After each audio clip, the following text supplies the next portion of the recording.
Welcome everybody! It is the first day of the second open of VCT Game Changers APAC. My name is Mikafabs, and it is good to be back here with Zahk, who thankfully isn't too famous for us since she is officially a VCT EMEA talent. Zahk, thank you so much for gracing us with your presence. I mean, I kid.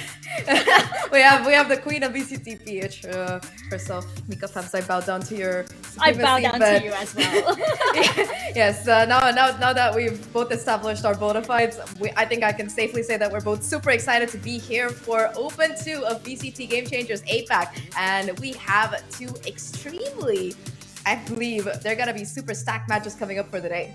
Oh yeah, definitely. And I feel like, throughout every single open that we have, actually, there's just so much development and so much action. So it's so exciting to actually be back, fresh from Open 1 to see how our teams are evolving and changing and see some new faces along the way as well. As we take a look back, of course, at our circuit, remember that there are 3 opens and these teams are collecting points as they go along the way, and the top 6 teams at the end of Open 3 are going to qualify for Elite, which Zahk is the final step to get onto that international stage. I wonder who it's going to be this year.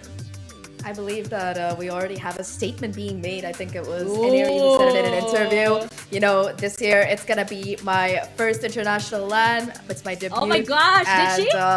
Yeah, she did. I think she said it in an interview with Valor to Asia, if I'm not wrong. But yeah, she already said it she said it with FSL actually, in one of the shorts that they put out. So yeah, she's already very confident about it. This is her year to shine. And looking at the record that SMG and Enir have put up so far over that group stage, it's looking pretty likely. I know, it's gonna be so exciting, especially we have somebody like Aneri, a superstar, of course, in the VCT Game Changer scene, and it's good to have her back. Of course, her being on Team SMG right now, that's making a lot of news. But again, before that, take a look at the roadmap that we have for VCT Game Changers so far. Again, our teams are collecting points. The top 6 teams at the end of Open 3 are going to be qualifying for Elite, which in turn will lead to the international stage later on in the year. We also do have LCQ, which will be the last chance for 2 teams to qualify for Elite. It's going to be really, really exciting. And as we approach mid-year, Zahk, it's going to be so intense because, time is running out for these teams. Yeah, it really is. And I think in particular, it's more of a marathon than like a quick sprint. So it's going to be points that accumulate, right? So if 6 teams are qualifying for Elite, it's going to be the case where teams are going to have to perform consistently well throughout. Yep, I definitely agree. I think that in particular, it's gonna be really important that you do have so many teams registering. They do have to be able to make it through every single open and perform consistently to place in that points ladder. But look at all of these beautiful names and logos. I love it, Mika. I know, I absolutely love it. I have to give a shout out, by the way, to No One Tap's logo. It's just so adorable. Look at that. It kind of looks like Dizzy, but not. So I just have to give a good shout out for that. Doesn't it? Look at it. It looks like Dizzy. But yes, I love these logos. Teams are so amazing, and it's so, like I mentioned, Zahk, it's so great to be able to go into every open, and all of these teams, all of these wonderful teams all across APAC are really showing their stuff. But we are down to 8, of course, to start us off for Open 2. We have Team SMG, we have Orangutan X, we have the Hero KDA, RRQ Kagura, Big Scythe, FULLSENSE Sapphire, Point of Authority Blossom, and Global Esports Phoenix. A lot of big names. Of course, we do have some names that stand out quite a lot and are looking to be the big monsters here coming into Open 2. But we do have some question marks as well. I wonder what they can offer. Yeah, I mean, of course, from Open 1, if you were watching, and I'm pretty sure you were, because that was a really fantastic tournament to watch, you probably recognize SMG and Orangutan. They were the finalists. Of course, from last year, RRQ, Kagura, and Sapphire, those are going to be some players that you recognize as well. But we do have 2 new teams qualifying for this Open. But before we get into the juicy details, let's take a look at the prize pool for this particular tournament. It's going to be a nice, solid $10,000 up for grabs here, with the first place walking away with the majority lion's share, so as to speak of $3,500. But there's something for everybody, which is still pretty nice. Oh yes, definitely. And of course, as we did mention, it's all of those points that teams are racking up for the circuit, right? So they are gaining ground right now, and especially since entering Open 2, you're fresh off of the momentum that you gathered from Open 1. You can carry that into Open 2 and hopefully go for that stretch in Open 3. But right now, for these teams, I hope that they're ready for their debut here in Open 2, especially since we do hear some rumblings already from a lot of these teams, like what they can do. And then for like, the newcomers, like for example, the Hero KDA, even for maybe for like Global Esports Phoenix as well, they really do want to make a splash here as they debut here in Open 2. Yeah, I think that for G Phoenix, they had a little bit of a rough time during the last playoff. They didn't make it the first time out of the gate. That was like pretty commendable that self. But apart from that, they seem to struggle a little bit. But this is their second time around in the playoffs. They're definitely showing that consistency that you'd like to see from a team. On the other side, of course, if you do look at this bracket, we do have them facing off in their opener against the Hero KDA, which is kind of a newcomer to this playoff stage. If you look at the other games as well, I think that in particular, the one that I'm super excited for is FULLSENSE Sapphire versus RRQ Kagura, because this is a game that we've seen for the last 2.5 years, give or take, I'd say. Yeah, that one's definitely looking exciting. If you actually look at all of these matches that we have today, it's kind of like everybody's kind of going through a trial by fire. It's like your very first day, and you have these banger matches going on. We will be having the Hero KDA up against Global Esports Phoenix up first, followed by FULLSENSE Sapphire versus RRQ Kagura. And don't forget, guys, we also do have a second stream, FSL, that is twitch.tv FSL_2, for Points of Authority versus Team SMG and Big Size versus Orangutan X. So do check them out. You can kind of like shuffle in between. A lot of us do that too. Why not? I do that between panels and casts. Don't tell anybody. But there's a lot of it's our Today. secret. Everybody watching here, it's our secret. Okay, don't tell anybody.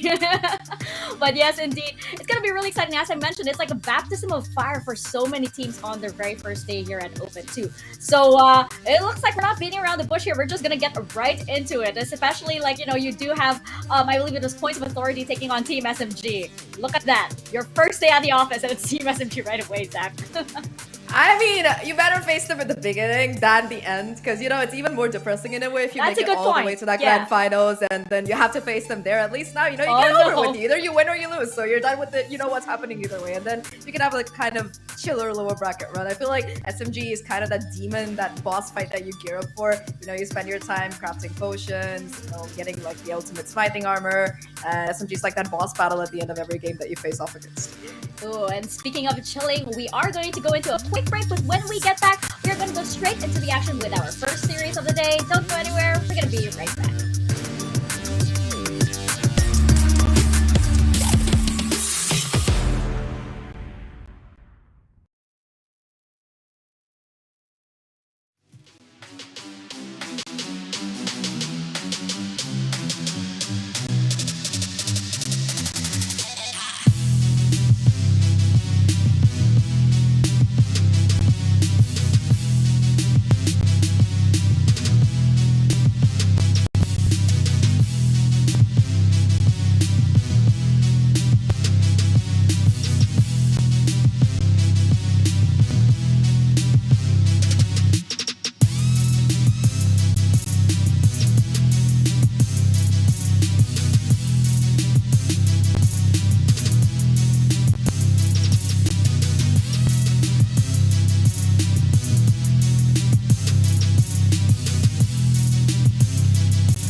everybody. We are back for the first day and the first series of Open 2 here at VCT Game Changers APAC. You are back with me, Mikafabs, and Zahk, and we have up first the Hero KDA or Global versus Global Esports Phoenix. And I think the big question, of course, is like just how heroic the Hero KDA is going to be up against Global Esports Phoenix, Zahk.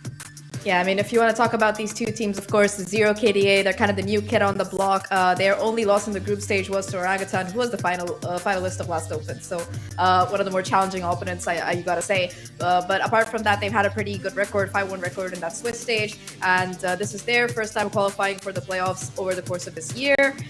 Some familiar names, which we will, I believe, be talking about as we head into the team rosters. And they're up against Global Esports Phoenix, who, while last time around they didn't have, what you'd call the best finish, they still made the playoffs after the team was, right after the team was formed. So it's still a pretty commendable result for them. And of course, the goal here is to always improve. And I'm really hoping that they have managed to get that into place. There's been a little bit of roster reshuffling coming around for this team. One player, I believe, has been subbed out. But aside from that, it's the same core. So hopefully they've had time to kind of work on their strats and refine the already kind of good gameplay that we saw coming out of them last time around.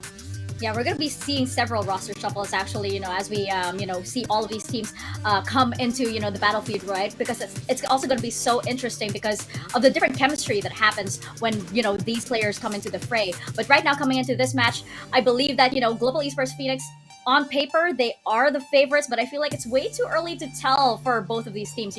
As you mentioned, Global Esports Phoenix, they did have an impressive run in the Swiss stages as well. So did, the Hero KDA, I guess, because you mentioned they only had one loss to Orangutan X, but I'm like, I get it. Sure, you lost to them. Apes are strong, right? Yes, the forest for the win. But looking at the roster for the Zero KDA, you probably recognize some familiar names for this team. Of course, I believe we saw Lulu and Snowkey put up a pretty impressive performance in the LCQ of last year in APAC Game Changers. So some familiar names, and of course Hanu has been kind of a mainstay of this team. Apart from that, Iceling and RKNY, they're kind of they've also been around the scene, not as popular as the other three, I would say. But overall, this is a roster that, having come together, they barely missed out on making playoffs in Open 1. I think they were I think they lost because of round differential, if I'm not wrong. So they're definitely one of the strongest teams out there. Yep, and going here into a Global Esports Phoenix, we have Vela, we have Kiri, Meow, 16K, Muffin Loop, and Rose here. And as we mentioned, yes, you do have some familiar names over here as well. And I believe that this roster also went through some, I would say, last-minute changes here, Zach. Yeah, I believe that their Sentinel player, Haifei, I don't know why exactly, but she is no longer part of the lineup. So their 6th player, Baila, is stepping up to the plate here, filling up that role. But apart from that, they still have the same stars shining through. I think that in that last Open, a key component for GE's success was Meow 16K and Muffin Loop. And they've kind of been that dynamic duo over ever since Valorant came out. I gotta say, they've been playing together for a while. They have that synergy, and Rose, of course, as a team IGL, has to kind of put her chess pieces in the right place to make sure that they power through. And the question is, can they do that this time? Looking at how these teams perform in the Swiss stages, I was just looking at reviewing some of their stats and everything. And I feel like the interesting thing to note about the Hero KDA is that they have very initiator-heavy comps with Lulu and Hana, and they tend to be the top performers of the team too. So I wonder how that's going to go up against GE Phoenix right here. As we check out our map pool, we're heading into Ascent, Fracture, and Haven. And on the side of Global Esports Phoenix, the team can be very, very flexible. Other than Muffin, I believe, Meow can also flex from duelist to controller, and Kiri can either be initiator or control. So I'm wondering how that's all going to mix up, especially here on Ascent, where it's it's a very 50-50 map, and everybody's going to be pushed into their fundamentals. Yeah, it's the map that's been haunting every single team from eternity, I gotta say. But G, they did pick it up a little bit throughout that Switch stage. They had a couple of close games. I think that against a team called Baby Beast Free Agent, who again is one of those teams that almost qualify. They had a very narrow win heading into this particular one. That's the only time that they really picked up this map over that group stage. So it's kind of a known quantity for them. This is, of course, the pick of the Hero KDA, and they've had a pretty good time on this map. They had a 13-4 against a team called Halo Freya. They've been playing it quite a bit over time, so I think that it is a map that they're fairly confident on, which is why they're probably starting off on it. Ooh, okay. So I feel like, we are heading into Fracture and Haven as well. And I feel like that kind of favors Global Esports Phoenix. And, the Hero KDA, I feel like they would probably maybe do better here on Ascent on the first map, just because I feel like they have the most experience and probably the better track record here. They could, I mean, I feel like they haven't exactly, had a like completely pristine or stellar performance, especially up against a, what could be a potential powerhouse here in global esports Phoenix. But who knows? I mean, Ascent is a very strange map where we've seen strange comebacks happen here, Zach. Very strange indeed. And for the record, GE have a 100% win rate on this particular map. They haven't played it much, true, but so far at least their record is pristine. And they're probably looking to keep that going, even if that isn't their map pick. They're probably looking to kind of maintain that heading into this one. But like you mentioned, Mika, I think this is going to be more of a war of attrition than something that's going to be resolved very quickly, because both of these teams, they've had a kind of like a mixed success, I gotta say, on map number 3 if it gets that far. But when it comes to Fracture, GE by far has, again, a perfect record. And this is a map that they've been playing a lot over the course of the year. And they've beaten teams like Orangutan on this one. They've beaten Ghost Irene. And recently, yeah, so they have a pretty good track record on Fracture. So if it does get into that particular map, I think we'll be seeing a little bit of Meow 16K raise action on this one, which I'm personally very excited about. I'm actually excited to see Olulu and Hana. Their tandem seems to be very, very interesting. As I mentioned, they, it's heavy initiators, because these two, I do believe Olulu as initiator dropped 52 kills versus Points of Authority, and Hana as initiator as well dropped 78 kills versus Savage. I mean, that does say a lot, especially since these two, I mean, like, I think that global esports has to kind of like bunker down if these two are leading the fray for the side of Hero KDA. It's kind of funny, actually. I think that last year, around, I think that Hanu actually did play with Meow 16K and Muffin Loop at some point. So there is also that little bit of old teammates hello history there on the opposite side history coming up as well on. But, I think in particular, Hanu is one of those players that has like really, really impressive aim. I think that most of last year she was on that chamber, and switching over to that flex role, she's still able to pull off the same kind of nutty shots that you see on that Headhunter. And already to start things off, we're going to be getting a KO pick coming in for the Hero KDA. Personally, I like KO a lot. I feel like teams don't really pick him up enough, and I really wish we saw more of it. On the opposite side, it's going to be the Breach instead coming in for Rose. And I feel like Breach, while very powerful, it depends on how well you're able to kind of set Muffin Loop up. And if Rose and Muffin Loop can kind of find that chemistry, it might be what GE needs to like kind of break through this map despite it not being the pick. Yeah, I feel like on the side of global esports, right, Rose and Baylor, I believe, are the bookends with their usual initiator and sentinel picks, right? That KO, though, is definitely there to kind of like mitigate Baylor's role, right? Especially like with the Killjoy. So I'm wondering how, global esports Phoenix are gonna attack this, especially since, as we mentioned, I'm expecting the Hero KDA to really go full on into attack here and kind of swing the momentum on their side. Hopefully, if they want to take this from global esports Phoenix. Yeah, it's gonna be a bit of a protracted battle. I do see the Killjoy coming out on both sides, which is completely understandable. Even when Chamber was meta Killjoy, Ascent was always Killjoy's playground. I am a little bit sad we're not seeing Gecko and his little buddies coming in, but there's always time. We have a lot more maps coming up. But talking about, I think in the end, it's gonna come down to who sets up their jet better. But I think you've heard us Stereocrafts enough. We're gonna get into the actual game now with our wonderful casters, Tash and Quack. Take it away. Mika and Zach, thank you very much, and it's so good to be here again at the VCT Game Changers APAC Series 2023. This is open to Tashbunny and Quack here, your casters, and honestly, I think this is a great opening for day one. I mean, it has to be. This is where things start, and it's going to be between these two teams where they have to fight through their chance, like kind of what Zach said. You got to earn your spot to face off against SMG at the end of it all, right? And that's kind of what could happen next. The team that actually wins this will probably have to face SMG tomorrow. Yeah, and it's really scary when you think about it, because if you look at track records, SMG has had a very, very clean round coming forward into this tournament, because they didn't drop a single map. And in fact, I would say they were farming, because their score in every single map was 13-4, 13-6, 13-7. It's actually very, very scary how far ahead they are of the rest of the teams. It might be scary, but, let's focus back into this game, right? Because that's what's important here. This is what it means. If they win, they get to earn that spot. They get to earn that chance to take down SMG. It could happen, and we won't really know until we see it happen tomorrow. At least for now, it's going to be between the Hero KDA as well as Global Esports Phoenix. And the story between these two teams, kind of like what our panelists were just talking about, it's gonna be kind of close. You know, we could actually go to a full 3 mapper today because starting things off in Ascent, first of all, agent compositions are rather similar, Tash. Maybe with the slight difference between the KO and the Breach. Yeah, when you think about KO and Breach, I think that Breach is a lot more of a hard initiation, and it means that you have to really be quick on your feet in trying to follow up with that, as opposed to a KO where you have a little bit more time. Now, KO initiation, I feel it really disables the enemy, so they're not able to use their utils, but at the same time, having a KO like a Lulu on a team can get rid of, you know, all the utils, like, you know, it doesn't allow for Meow to reposition herself or drop her smokes, doesn't really allow for Kiri to drop her recon, doesn't allow for Bela's bots to be popped off over on maybe A or even B. But if you look at the, I would say, dynamics of these players, I mean, these are not, I would say for most of these players, this is not their first rodeo on the big stage, or at least for Game Changers APAC. Because if you remember, Hannah used to be with Nikba Galaxy, which came pretty strong over in the final moments of VCT APAC LCQ. And then you also have, you know, who made it to, I think, Global Elite. And then after that, you have also Snooki and also Olulu, who played together during XTBO that came in really close and honestly surprised us all as a new team.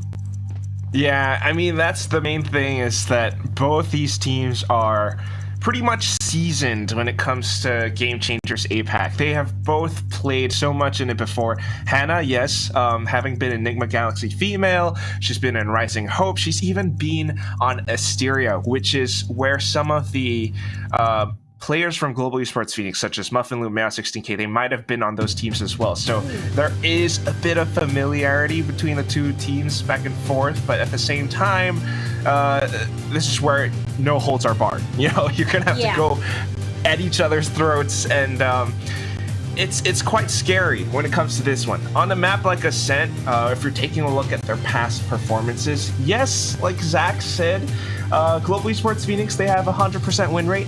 But it's also true that their sample size is not that big. They've only played it twice. They did win those 2 times, but it was 13-11 and 13-10. Meanwhile, if you take a look at a team like the Hero KDA, it's 83%, and they've played this map 6 times. They've won 5 out of 6 times. This is why they've picked this, and they are starting out on the attacking side. Regardless, if we look at their past matches, this was the map that THK actually lost to previously on their run toward coming to today.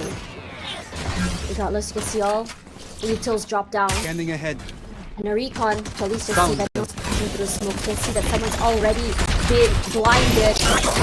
And Ashlyn pushed back to main, but look at those picks already. Lulu starts first, but the shotgun kill onto Ashlyn makes it so very huge. Another shotgun comes out, clears the person from inside of Boathouse straight into the arms of a teammate. Strong decisive hit, but now she has to hold. Able to get 2 as they line up straight for her. Oh my god, Tash. I can't believe that happened. Very clean tabs coming forward as Muffin Loop, a 1v2 stuck. Gonna just one enemy remaining. Area. Picks one off if she's able to get this properly. Yes, she does! A huge round for Muffin Loop. 4 in the bag. And that is one heck of a way to start the pistol round, am I right, Tash? Oh my gosh.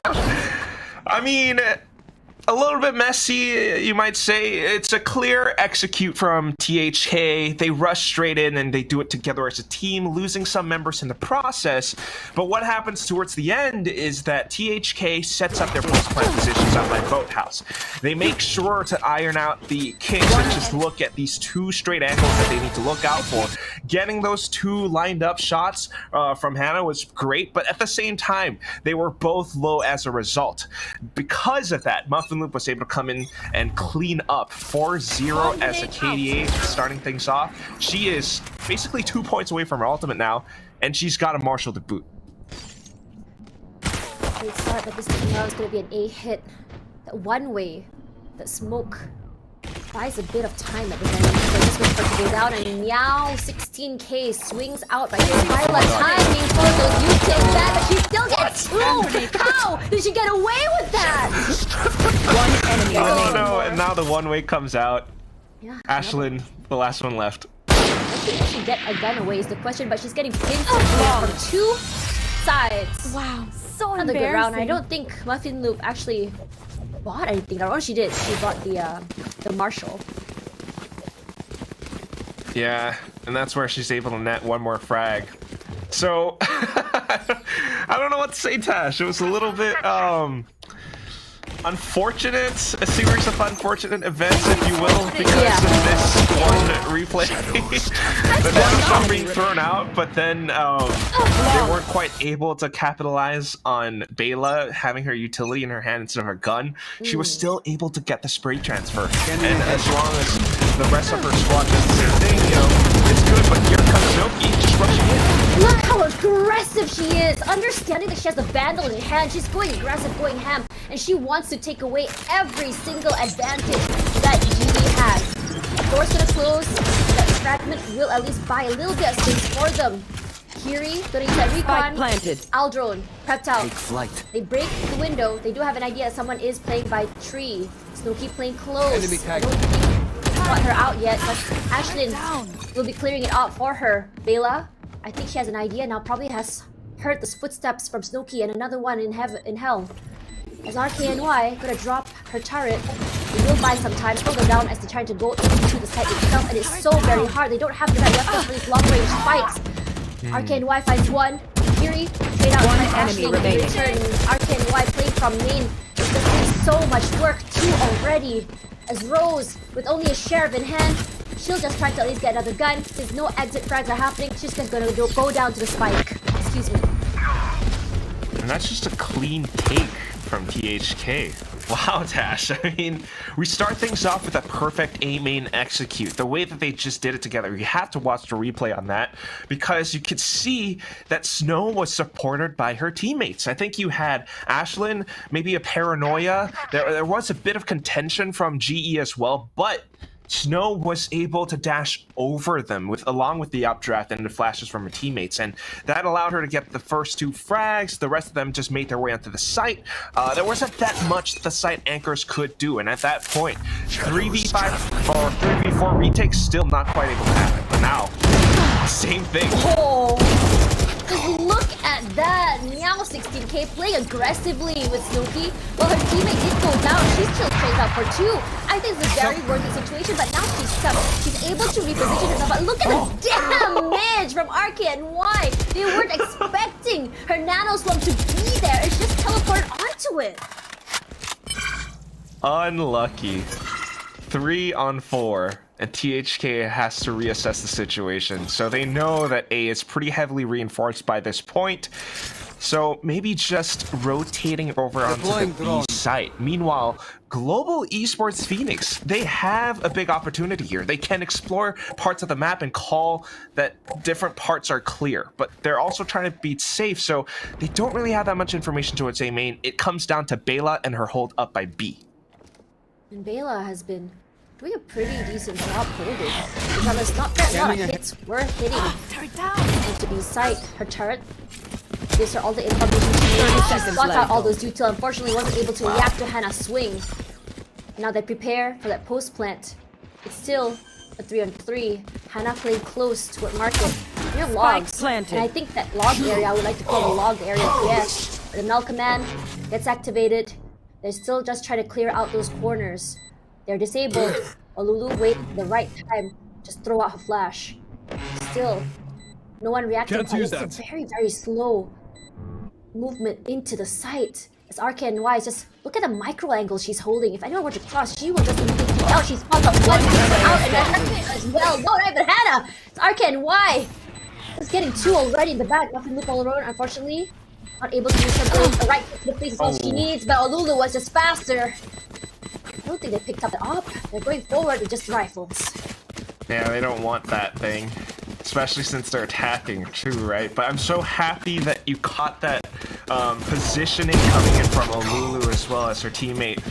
At the same time, it was a great start from Meow 16. Uses the shroud set to get blind, but The rest of the round, with the way that THK collapsed onto the B site, set up those post-plant positions, along with Olulu as that with a pop flash, like you mentioned, Tash, that really broke apart GE's retake. They were not able to come back after that, so the score will be 2-2 right now. Meow, she has a From the Shadows, but I don't know how useful that's going to be. RKNY, with the lockdown, could be much more effective going in with those site takes.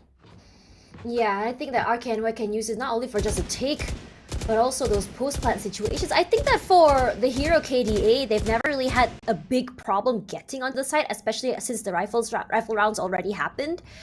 But in this situation, I think that for GE, a faster rotation together might be something that they could look into, because if anything, I realized that by the time they rotated onto the site, they had already lost 2 or 3 teammates and weren't able to really chain together the abilities or enable their teammates to go in for those frags. Yeah, it's one of those things where it's just a tough situation, right, Tash? It really is. Your teammate's already gone, the site anchor, eliminated, and at that moment, although they were already starting to rotate, they already lost that timing, that opportunity. And that's why I was saying it was kind of important for them to to maybe peek out and get further information. They were still betting on the fact that they could reinforce the A site. Maybe THK were cutting noise, maybe not. But that's why information is so important in a game like this. And in fact, Global Esports Phoenix actually does have the composition for this. They have 2 initiators, Kiri as well as Rose. The Sova being available to them is something they could use to their advantage. But that said, sometimes you lose your teammates earlier on in the process and it doesn't really pan out the way that you'd hoped. So you're going to have to be very careful. We started off the past 2 rounds with so much contention towards A main now. I wonder if it's going to be the same thing. It's really interesting when you think about it, because, I mean, for a lot of people talking about Ascent, they're saying that it's so defense heavy, but the hero KDA knows exactly what to do to break into the site. And sometimes you see them, they're not hesitant. Once they want to hit a site, they really actually just really fully commit to it. It's very different than GE Phoenix in terms of their retakes just now, because I felt like they took around 3 to 4 seconds to really figure out how exactly do we approach getting onto the site. And it feels like they forgot that perhaps we should be doing something to clear out main first. And but the thing is, I don't blame them at the same time, because of the I think it was a null command, or rather the knife from Olulu, that disabled them from doing so. So they had to rely on pure raw aim. And when you have that, I would say that post-plant positioning hold that Hannah as well as RKNY had, one at logs, one at main, it really catches you off guard, because even if RKNY were to go down, Hannah were to swing out, and it would likely still be the same outcome. And that is the strength of that post-plant hold from Hero KDA, along with Olulu's ultimate, right, Tash? Like, you are so right. I'm so glad that you brought this up. I'm freaking impressed with you, Tash, because it's all of these utilities. It really disabled GE Phoenix from coming into the site with their retake. And, just thinking about it right now, they don't have the buys, their economy's broken, there's not much they could do, but the round is starting. So here we go back into it. It's a 3-man stack in the B site. They seem to want to reinforce B more, but could be Muffin playing very aggressively. And in these rounds, when they are on the eco, I do love these aggressive pushes, because the idea is, how can we triple their economy as aggressively as we can? However, THK already on the site.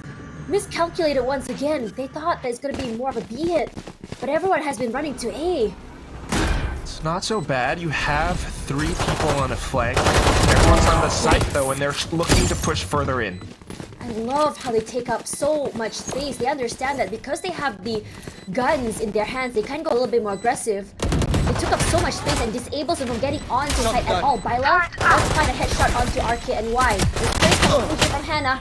She takes a little bit too much damage and expects Kiri to already be onto the site. But Ashley and Olulu are here to help out from the backside. Eileen, 1 more to find. Rose finally took out. A little bit too late, I would say, on that rotation. The timing, unfortunately, didn't sync up. Kind of almost doable. You know, we were watching Hannah's perspective from the site itself, you know, around generator, and she wasn't quite able to land the shots, trying to dance between back and forth covers.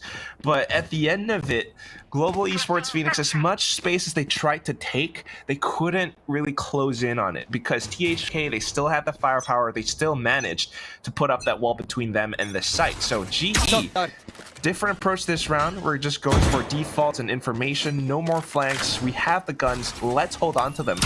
Muffin Loop on the operator is something that I'm looking at. Is she going to go for an opening pick up by a short?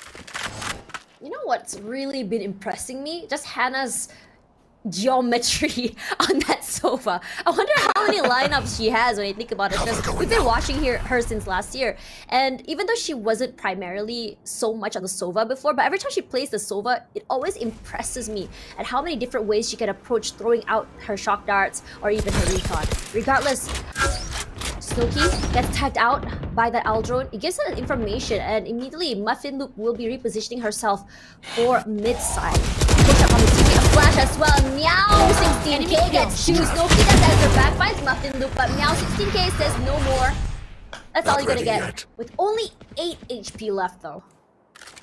Still, that is impact. And finding that as the controller, she is living up to her name as one of the MVPs for 30 G seconds Phoenix. left. Now on to a 2-on-4 situation. THK, they only can press forward. And they just take their time. Rose still holding. She does spot one. I don't think she spotted two. But her teammate was there. Throws out the paranoia. Nothing happens. Flash out RKNY, forced to reposition 10 herself seconds away from Tree. She's already on the side, playing so very open. At least gonna take up space while her teammates go for the plant. Displaced by the ability. Unfortunately, One enemy both of them remaining. get spotted out here. Meow 16k. I love her one more. Clean take from 3 different areas. That was nothing the hero KDA could do. Really not at all. Like after Meow 16k made that hold up by A short, THK were completely stopped in their tracks, Tash. And that's what you want to see from Global Esports Phoenix. When they have these buys, when they're playing safe that way, getting information. Yes, we see Hannah with the lineups, and that's what we expect from a Sova main like her, but still, you know, you're exchanging information. Your presence is made known, and off of these little bits of utility, Global Esports Phoenix gets those tells. They manage to make reads off of that, and it's so cognizant that Meow 16k knows how to position herself. She's 8-4 right now, and she's looking to make more impact for the team. I think that's really good, the way that she plays with her teammate. She was just offering support, or rather playing the front line behind Muffin Loop to enable her. But because Muffin Loop went down, her swinging out and a good reposition allowed her to land so many picks in that particular round. And now we're seeing a slower round now from THK because they're trying to figure out how exactly to approach this. Because before this, how they've been playing is just playing toward the mid side, whether it be toward grass, mostly toward catwalk and toward tree. And I think the first time it worked out, the second time it didn't. Now they're trying to approach B side and see how exactly they can recover from those 2 rounds they weren't able to win. Here. Be really careful about this though. Every entrance has to be smoked off perfectly, and this is the classic jet dash into sight. Nanostorms to push them further back. I think THK has this down to the bag. Regardless, you can see the lockdown used as Hannah playing close. And we do know that she's really good at close combat. When if you remember, she's really good at repositions. She's really good at just moving away. She can go for a good spray as well. Actually, one player will be detained as GE trying to find a way inside of sight. Not that big a deal, but yeah, the main thing for GE right now is how they make their way into sight. So they're going to go through B main with 3 players. If they can take down RKNY, this will break open THK's post-plant setup. And they also have their own lockdown just to really flush them out. RKNY is going to check your corners. That's not happening. Snowkey and RKNY 2 each in the bag, and Hannah for 1 more. And up for Muffin Loop does find Ace. Regardless, she's trying to reposition herself. She wants to keep this up with Quack. 1 more. Do not peek and up 1 by 1. It's very, very crucial they don't do that. And now Snowkey just trying to go for that wall bangs. Gives away her position, but in this situation, losing 2 and more might not be ideal, and will just enable Muffin Loop more. Oh, well, despite Muffin Loop getting a couple of frags towards the end of that round, you can see Snow just smiling because she knew that they still had the round. Exactly. Hero KDA, I mean, that is the strength of their post-plant setup. It's a little bit unfortunate because Global Esports Phoenix, they kind of operate around some assumptions, not really making sure that B-main was clear before the lockdown was set up.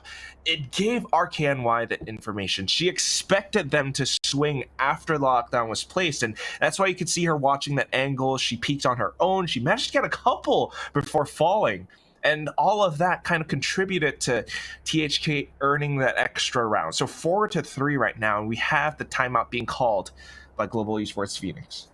I like how THK plays so close. You had Hannah either playing logs or beside a market door.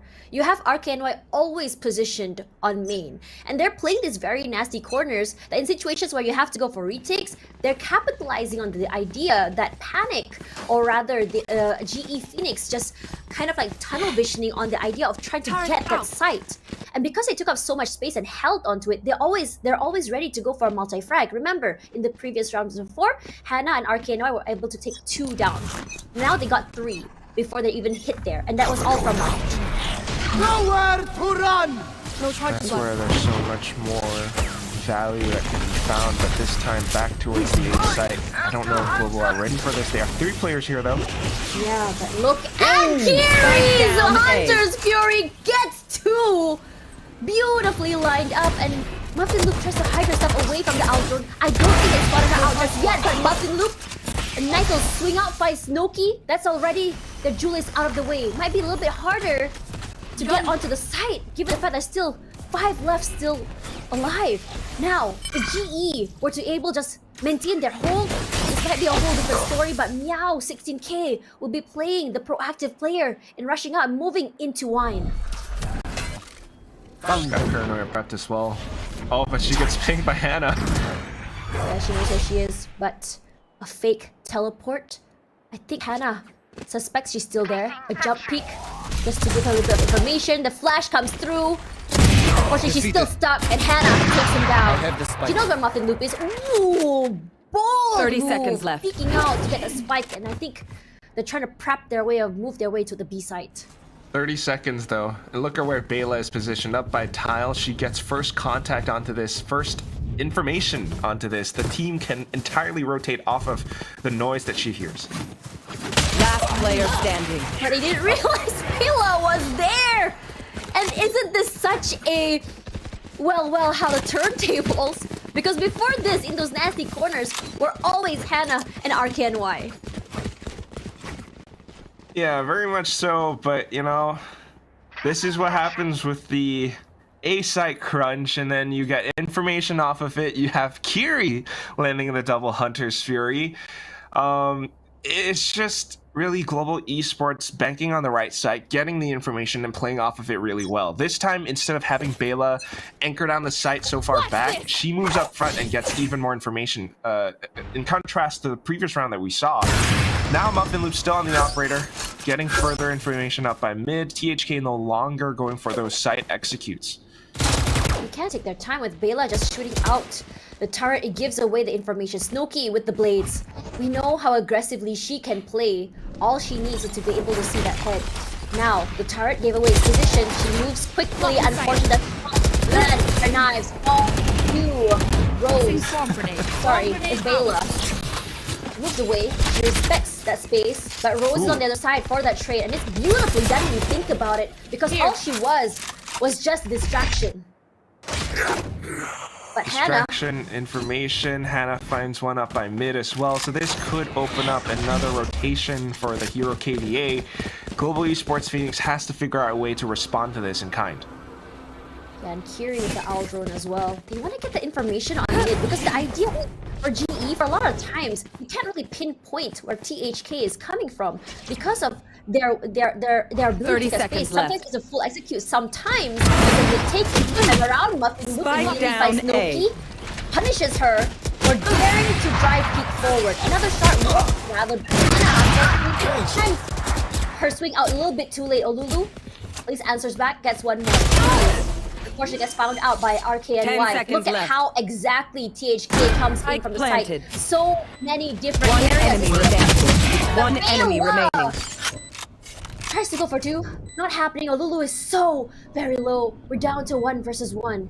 She heard the window broken, Uh-oh. and immediately they move out of the way. Not sure if Rose had exactly wanted to do that on purpose, but they can hear her footsteps, so it gives her a little bit of an idea where to look at. Just to clear out Jen with that aftershock. I don't think she knows that she's inside of hell. She's been looking straight toward main because that's where exactly the post plants have been happening from. And slowly but surely, Olulu making her way to the side of the site, but unfortunately, or fortunately rather, wins it 3 in the bag. But these rounds are very, very close.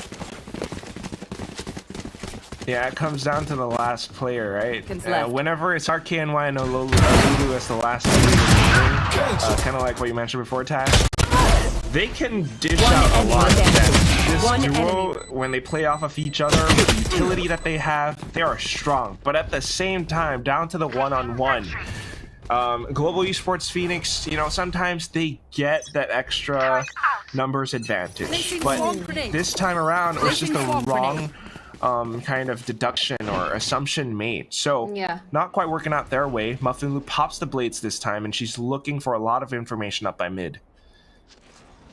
I think the biggest problem now for GE has been not really, at least trying to get more information. Like just now, in the previous round, I would have preferred for her just to check instead of assuming that, you know, Olulu would be on main. But for now, it's going to be Snooki having to move away because her position has been compromised by that owl drone.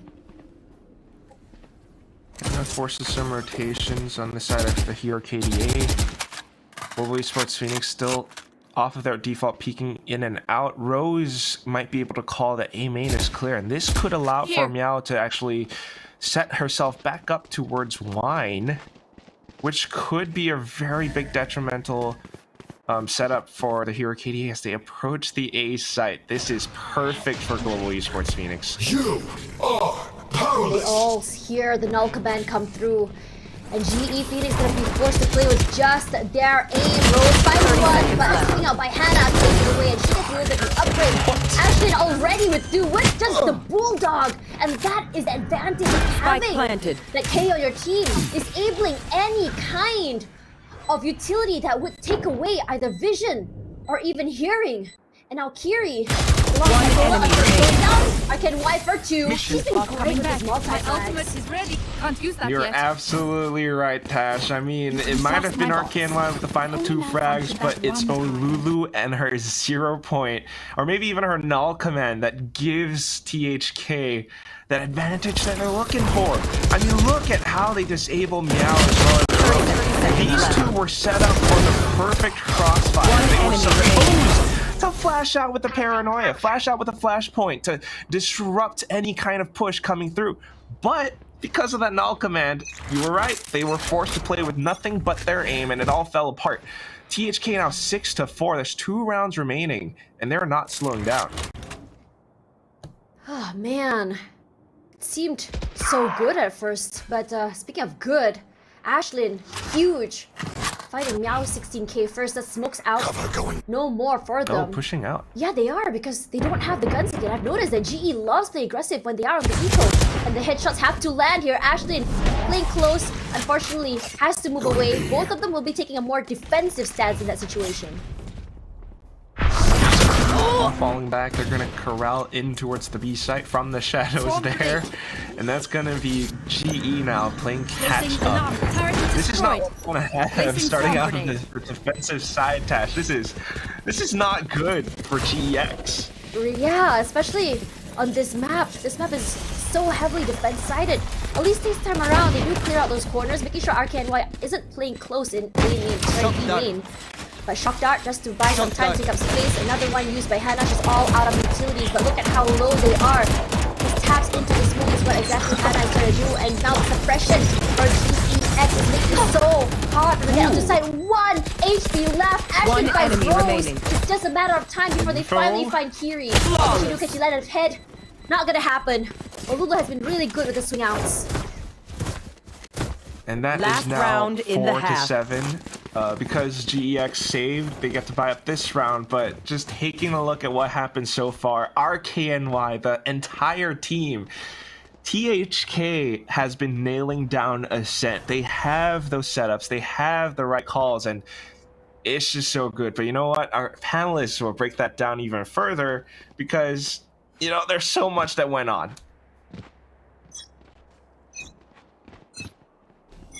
As we hit into round number 12, can they actually take another round forward is what I'm curious about. Here comes the Rolling Thunder, and look how aggressively GEX is playing this time around. Unfortunately, a miscalculation. No one was on B side. Look at how quickly DHK has rotated on A side. 2 members already on the side, 3 actually, and how fast they take up that space. They did not allow them to even take a single inch or give a single inch at all. Snowkey is still playing good, bugs out, and now 16K clearing her out just like that. RKNY finds one more. Vila is able to clear her out. It's still very much winnable.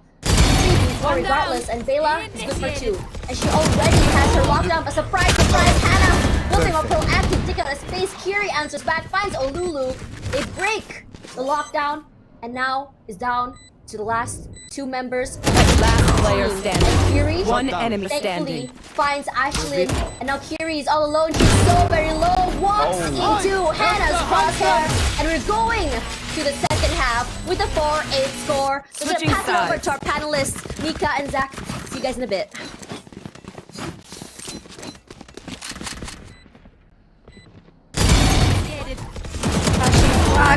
It's been quite an explosive first half coming out of both these teams, but especially Last player Zero standing. KDA, Hero KDA, my bad. They have been looking absolutely fire on this particular attacking side.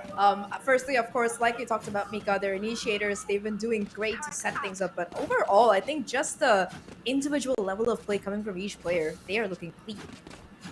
Yeah, I think that, one thing that surprised me the most is I was looking at, their setup, and with Olulu and Hana, I was thinking, oh my gosh, look at this wonderful support that Snoke has to be able to get onto the site. But then I realized they're not even playing into that. Snoke doesn't even need that. They can actually use their utility to do something else entirely. So it's like they don't even need that kind of support for her to get that kills. And I'm also surprised at how Hero KDA is kind of hanging back a little and just waiting for GE to make mistakes, which unfortunately they are making quite a lot here in Ascent, Zach. Yeah, it's been kind of very basic ones, not checking your corners, and I think their biggest flaw right now is that even though individually they're able to put up some great routes, for example, Meow 16K finding that 4K towards mid and short, or Muffin Low popping off of that operator, I feel as a team, their synergy is just not exactly ideal. Even in that last round that we saw when that diffuse was coming through, Kiri was able to find one pick, but there wasn't much communication. They could have taken that 2v1 together, there was enough time, but instead it was just a very awkward 1v1 kind of situation, and there were a lot of those in their defensive rounds. And the question is, can they buck things up on attack? Because unless they find that synergy, it's going to be very difficult for them to really make it work on a side like attack, on a map like Ascent. And unfortunately, I have to also point out how Global Esports, they were just setting up the stage for RK, for example, to just hang back and lurk, because they weren't even checking where she was. So she just had to hide in the corner, and even if they put on their lock and she was right next to it, they weren't even checking, which I kind of feel was setting her up for success the whole time. And you can see that in the numbers itself. She was top frag for the side of the Hero KDA on that half. So very interested to see how they're going to take it into defense and how Global Esports can come back from this if they can. So over to the casters for our second half. Thank you very much, Mika and Zach, for that breakdown. Now, coming into round number 13 is where things are going to get very, very interesting, because THK has been doing really well on attack, and we all know that this map is more defense-sided. Regardless, I'm just really curious to know Quack's, thoughts on this map, on how exactly they would fare on the more, I would say, attack on the defensive side for THK. Well, that remains to be seen, right? We're just starting things out. We have a lot of mid-presence, GX approaching in towards the A site. This team has such good setups with their double initiator comp. I expect a lot of good retakes from them as well. Yeah, sometimes you think that it might be a double sentinel, it might be better, But you know, when it comes to retakes, it's also something to think about and how comps are done. Regardless, look at this hold from Tree here with Rose and Muffin Loop both running these very high DPS guns. You have Rose with the classic quickly finding Ashlyn as Muffin Loop tries to rush forward. She only spotted out one player until nearly taken down. Right click from the classic is not something to look down on as Bela has been One back enemy by remaining. Snowkey. Arcane has been so good at making sure that all rounds are secure with her multi-frag. And I think she does such a good shot in general. Honestly, I think this year is the year of the Sentinels. Because across all regions, Sentinels have been, I don't know, just really sweeping me off my feet with how well they rely on the gunplay. I mean, that's why they're the Sentinels, right? They're either side anchors or they're the backline defenders, which means that most times they're the last player left alive, and they have a lot of chances to make those impacts heard because RKNY comes in huge with these final moments where she cleans up a lot of these frags. Off the information that her team gets, she's able to come in and retake the site, and that's exactly what we just saw, but here we go back into it. It's GEX with a 4 spot. They're forcing this because they're just a little bit too far behind at 9-4. And they need to make something happen. Mates popped and they also find that alarm bot at least gives them a little bit of space to work with. But the information has been relayed to the other members of THK. Look at them holding a double hold here on Haven. One watching Tree and one watching Haven as Muffin Loop, making sure no one is rotating in from Tree. Aldrum comes out, spots her out. She has to respect that space, a deeper smoke at least, to not allow THK to get out to sight. It's gonna be tough. On both sides still though. Oh, but Meow actually pushes up front, but then he gets taken out. Last player And all standing. the angles being held. And even with the Ares, it's not gonna be much until the final frag goes through. And it's gonna be an easy defuse. Of course it's gonna be Hannah on that Ares if you think about it. It's gonna really suit her and her personality.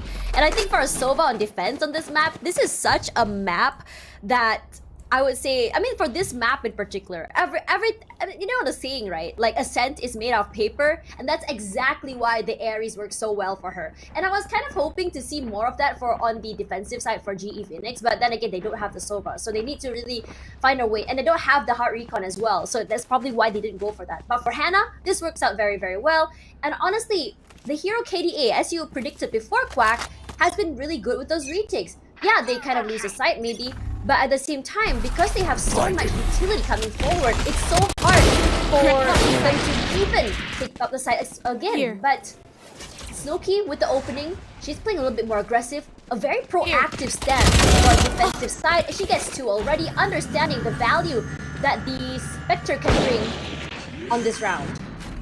And this is great because now they have the numbers advantage. They also have information that GX are setting up on the A site. All they need to do is to make sure the site is clear. Maybe have some smokes up by A main and they should have this back. So Lulu finds one now, 16k, but see, here with the headshot gets 2. Then she's over 3, not quite. Hannah stops her. A nice little push ball by Hannah just to disallow them to that space, but Bela still stuck with Lulu.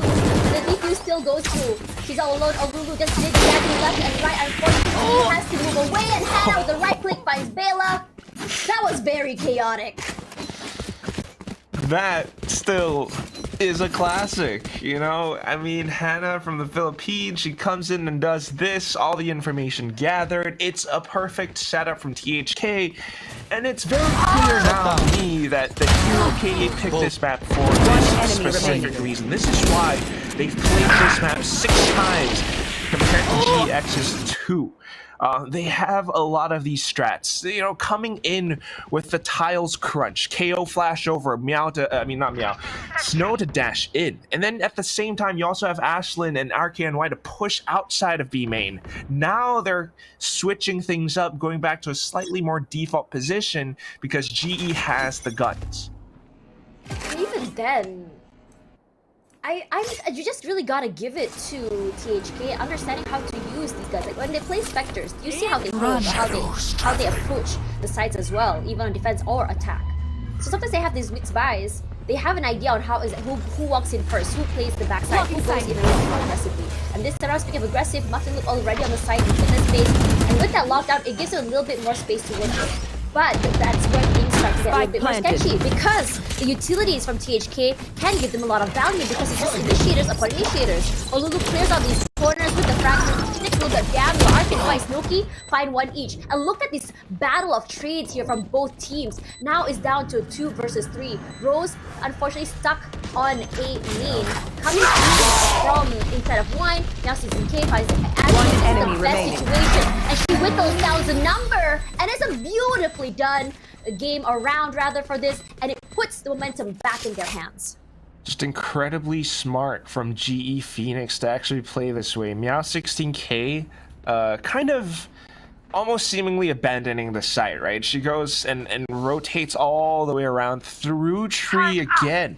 And that's where THK kind of least expect her to strike. At the same time, you have Rose with that Rolling Thunder, just completely knocks all of them up.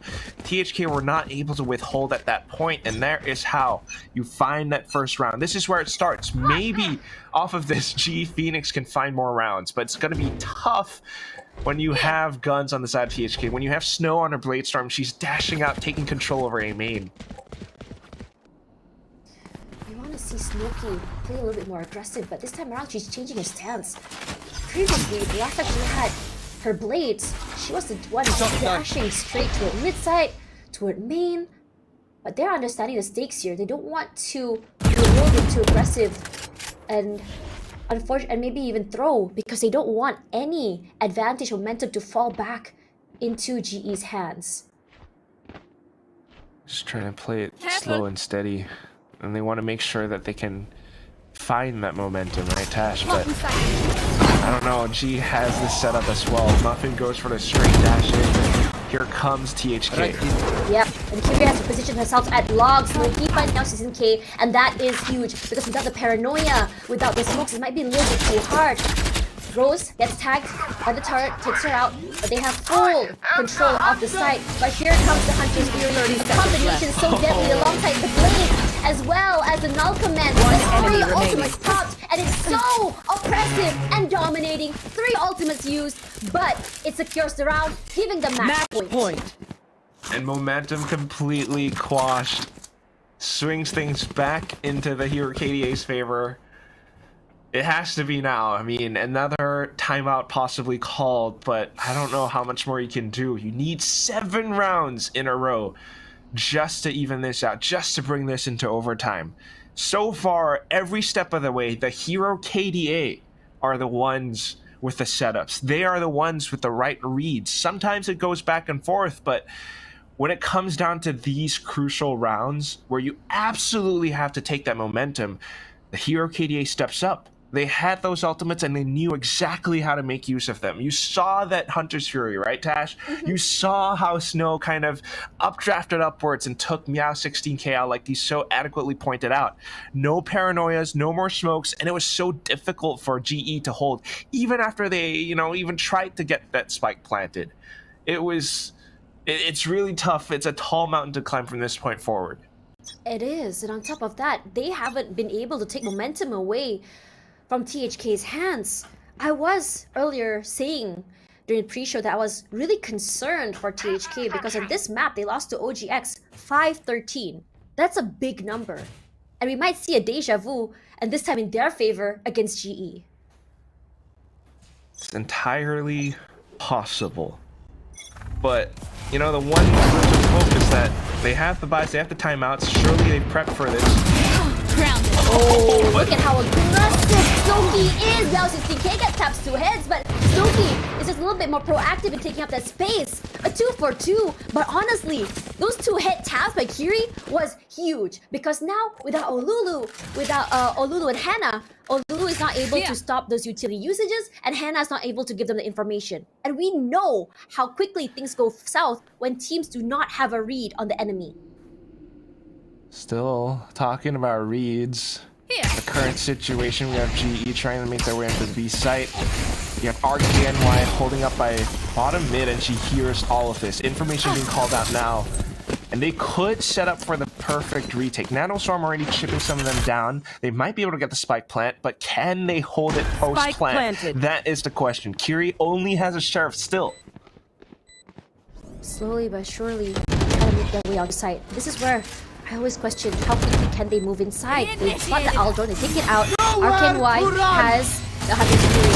And they do counter it out with their own Hunter's Fury. Sorry, lockdown with the Hunter's player Fury. standing. It's a trade. One LP, enemy remaining. Aishlin finds 2. It's a 1 versus 1. Kiri playing from inside a boathouse. Just now, all she had was just the Sheriff. Can she land the tap on the head is what they know. But then she gets chipped down, playing slowly by Shuri, a tap, and slowly Aishlin gets it with the 3 in the pocket. And she's just so very good at playing with these corners. And now we go to the first map taken away by THK. It's quite perfectly done, and this is why Ascent is their map. You saw how they set up that perfect execute by Amy. The dash into the dark cover, and you have that recon bolt as well. This is stuff I've seen in VCT Pacific, you know, and this is why Game Changers is so great, because they are such capable players that they are equally, strong, that they can make such things happen. At the same time, for GEX, they might have lost this map, but at the very least, the next round is going to be Fracture, is something that they have prepared for. Regardless, we're going to be breaking it down with our panelists. We have Mika and Zach on the desk. We'll see you guys in a while for map number 2. Map number 1 going over to the hero KDA. Pretty heroic indeed, as we saw. And Zach, we are talking, behind the scenes about how this team, they're playing pretty well. Their teamwork is quite stellar here, especially up against Global Esports, where it seems like they still need to find their footing here on this map. Yeah, I mean, it's quite clear that the Zero KDA, they put the hero. I need to stop saying that. Like, Zero to Hero is just that phrase stuck in my head. But yeah, they're definitely heroic on this map, like you mentioned. The Hero KDA, I think they put in a lot of groundwork on this map. You saw some of the strats coming out, like in that last round, where you did see that dash into the recon dart coming in and those multi-frags coming out. But more than that, I think every single player on this team in rounds, they were individually heroic. And of course, I feel like they had the reads, like in that last round, for example, they had the lockdown. They were happy to go in for that 3v3 scenario. They use it to push everybody back and get that Hunter's Fury out. So just really, really good work coming out of them. And this is their map pick, that's the thing, right? So they picked it because they were confident on it. And the same, unfortunately, couldn't really be said for GE. Yeah, they definitely did their homework on this map, right? And I just want to point out, Olulu, I believe, had 22 assists on this map. So it was definitely all of the teamwork that came in that we mentioned. We keep talking about that dash into the dark cover, right? There's just so much coordination that needs to happen for a move like that. We see it a lot of, for example, Haven, right, dashing on over to B. But the hero KDA, we saw that happen over on to A, right? And I just feel like the way they're able to set up Snoke with these plays, it's not even flashy. It's not even something that's she's in your faces or anything. She just needs to be exactly where she needs to be. You know what I'm saying? It's it's so subtle and it's so clean, and it's just they don't need to, do anything extra just to get the plays that they need to for victory. Yeah, it's just been fantastic synergy between Snow and the initiators on this team. We did talk about how they like to play that initiator heavy comp, and this is exactly why, because the setups are so perfect, the recons, and of course, I think one round that I'd love to highlight was in the second half when they were in a retake situation, just putting those ultimates together and utilizing them, like the null command along with the blaze storm, shutting down any flashes from GE on the site. Really, really good team coordination. I think that's what really stood out to me the most for this particular team. Absolute heroics coming out of them. And as for GE, you did see some good rounds coming out of them, some good individual plays. Like, for example, I think Kiri was an absolute demon with the Sheriff on this particular map. But overall, I just feel like number one, they didn't look super comfortable on this map. They had a pretty rough first half, and on a map like Ascent, even with the changes that have come into different agents and to the map itself, it's always been very defender-sided. So an 8-4 start on defense, it's not the greatest. Yeah, exactly. And I feel like, for Global Esports, they didn't exactly get the momentum on their side maybe early enough. Perhaps that was a factor. But, I feel like on the side of the hero KDA, you did see that that more of that team were coming in. For the side of global esports, you know, you did mention, for example, Kiri. The Sheriff plays were just stellar. I do remember that one round where she was just like pang pang and just got the double kill, and I thought that she was actually going to clutch the entire round. It certainly seemed like a possibility. I do have to point out as well, I believe Bela actually did quite well too, with a lot of plays, a lot of times where she looked like she was really the anchor for or saving grace for, you know, certain rounds. I do hope that global esports Phoenix can come back into our next map, but I feel like, you know, with the synergy that the Hero KDA is showing us, it's gonna be tough. Like, I think the one.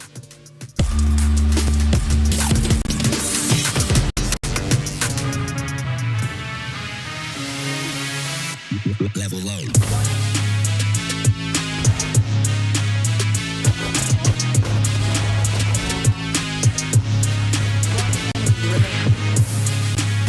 Long. 30 seconds left. One player standing.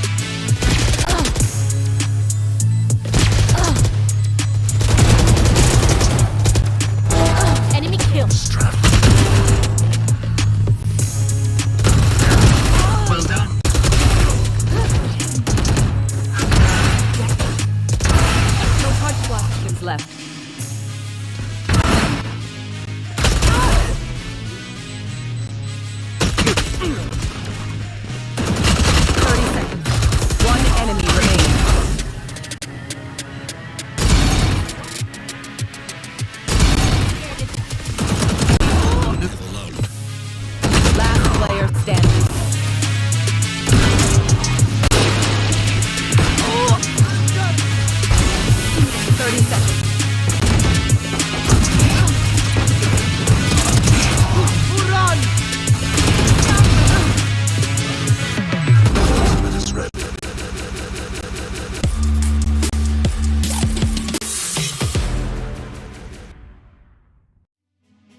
Welcome back, everybody. We are right in the middle of our first series of the day. We saw map number 1 go over to the Hero KDA, and it's a question of whether Global Esports Phoenix can make that comeback as we head into our second map, Fracture. Now, Zach, this is their map pick, and they got a pretty good track record on Fracture as well.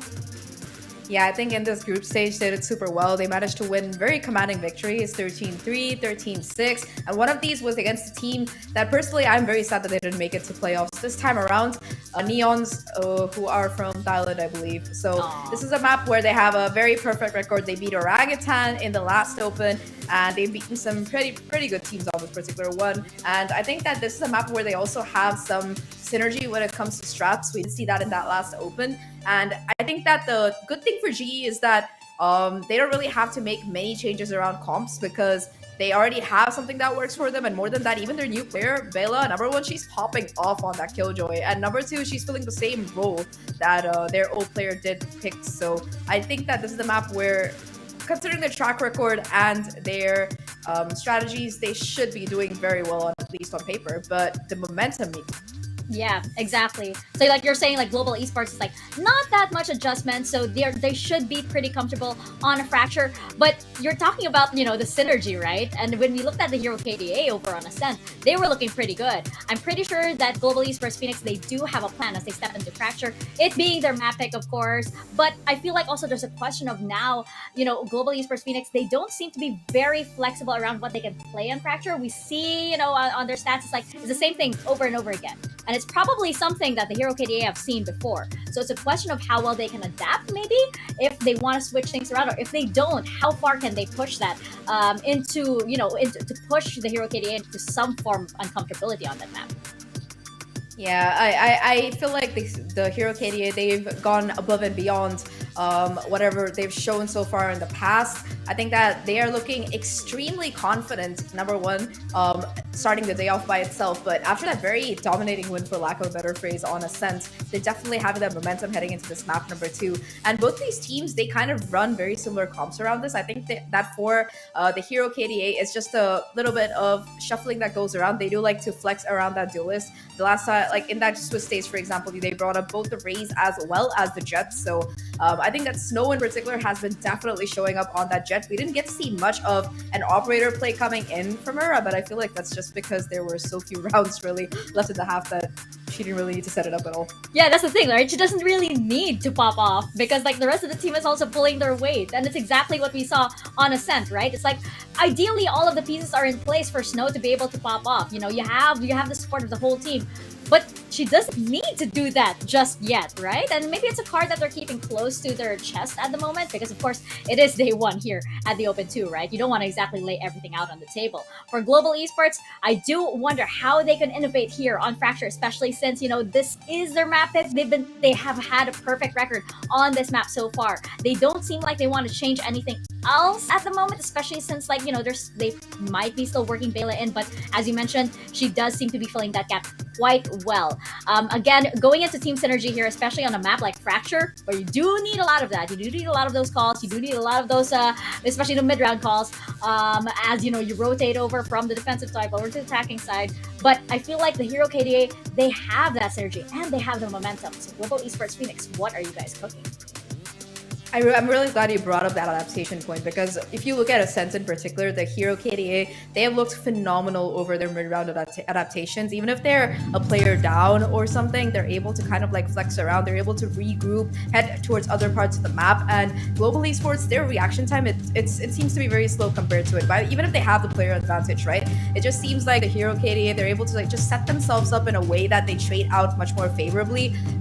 Global Esports, in a lot of cases, even when they do have like a numbers advantage, like a 2v1 scenario, they're letting those isolated fights go into play, and you really don't want to give 1v1s to the kind of aim that the Hero KDA have been showing up today. And looking at the team comps, it does seem to be a mirror on both of the sides with the exception of that duelist pick.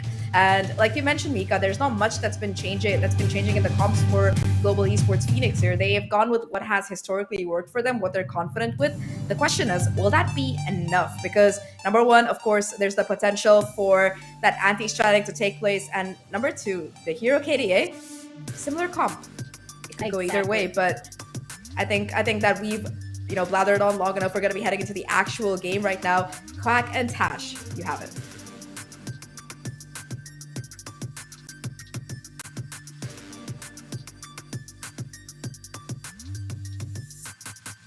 I have it. She said we have it, so I grabbed it and now it's in my. Oh, sorry about that. Oh, Thank you very much, Mika and Zach, for that. That's a good take, by the way, by a Quack. I've never seen such a great catch. Who knows, you might be having a future in basketball. But whatever it is, we're moving into Fracture, nothing to do with basketball. But this is a very momentum-heavy map because if you look at it this way, the team that knows how to chain as many rounds in a row will be taking it forward. Now, coming into this map, from what I've seen from both teams, in this Swiss round in particular, both teams do really well on this particular map. Now, Quack, my question for you is, the changes in the agents here for the duelists. You have Jet versus Arrays. What's your take? I think it's really just both teams kind of playing to their comfort picks, because as long as you're comfortable on it and you keep making it happen, that's where you get to play your best, right? A lot of this game, a lot of things in life really is mental. You need to put yourself in a mental state where you are the most comfortable or you're feeling most yourself in order to perform. And we see how comfortable Snow is on a Jet, just because Rays might be so-called meta. Okay, if not, doesn't mean that you have to play that way. At the same time, for so Bridge, you stand the whole line this from is it. what In a direct. Meow 16K is strongest on. She's Yeah. able to play off of this. She's able to play with her teammates on this, and they've done this 8 times officially throughout Game Changers APAC. So I think this is something that GEX are really good at, and I'm expecting a lot of things from them.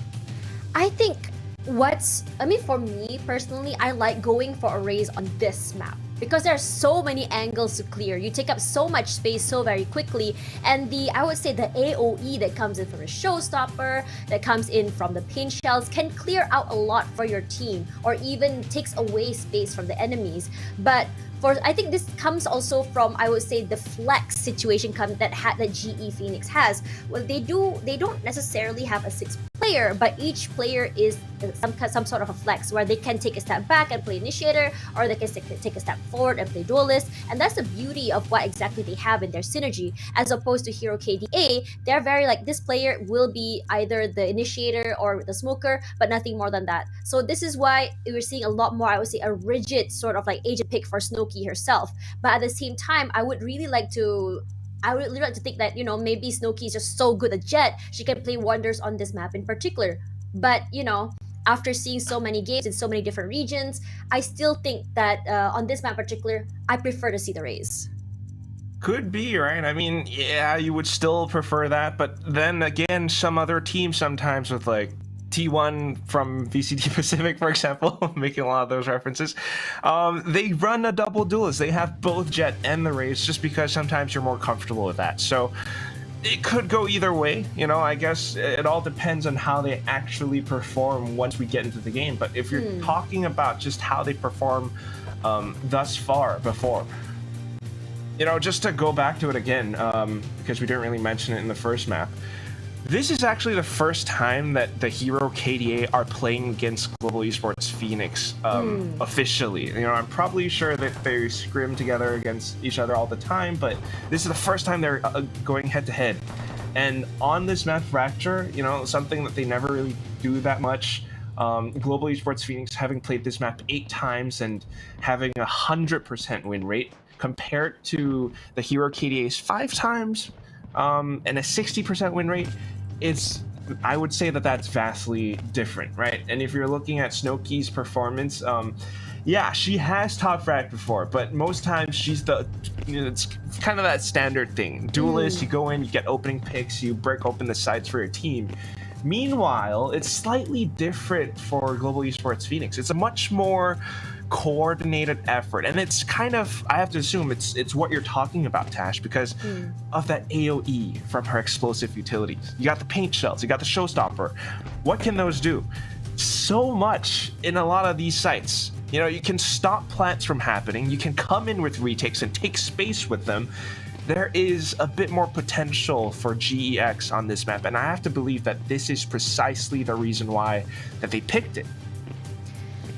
Either way, I mean, like, I think there's a lot of conversation happening around comfort pick and meta pick. And why something is meta is because it works so well in that map.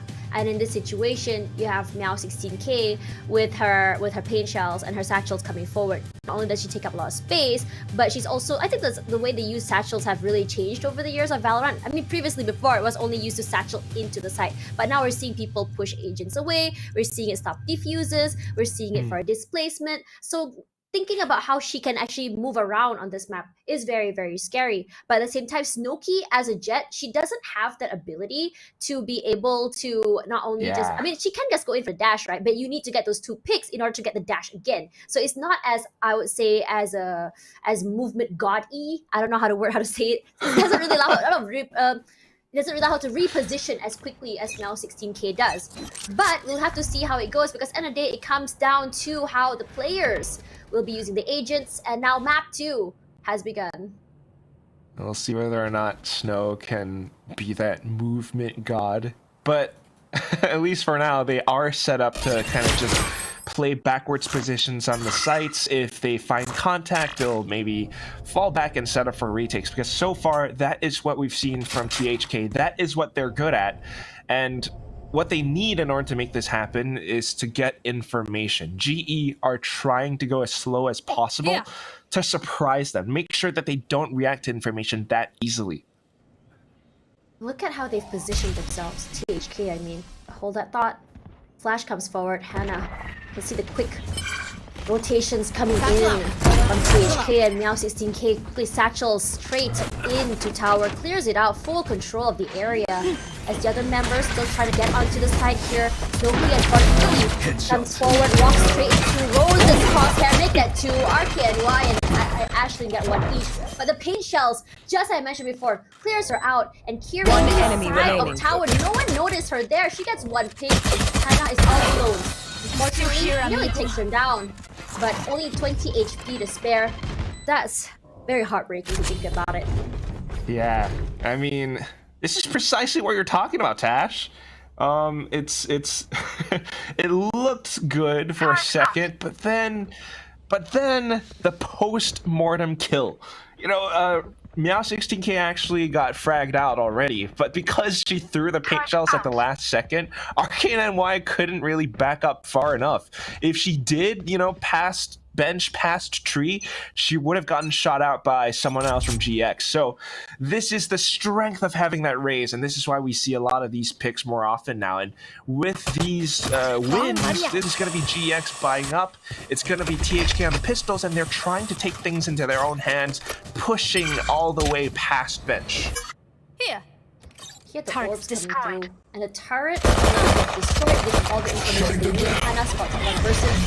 Swiftly start pushing past the paint shells, and they didn't realize that Hannah has done a very bold move. They find Rose, immediately Meow 16K clearing all the way into CT.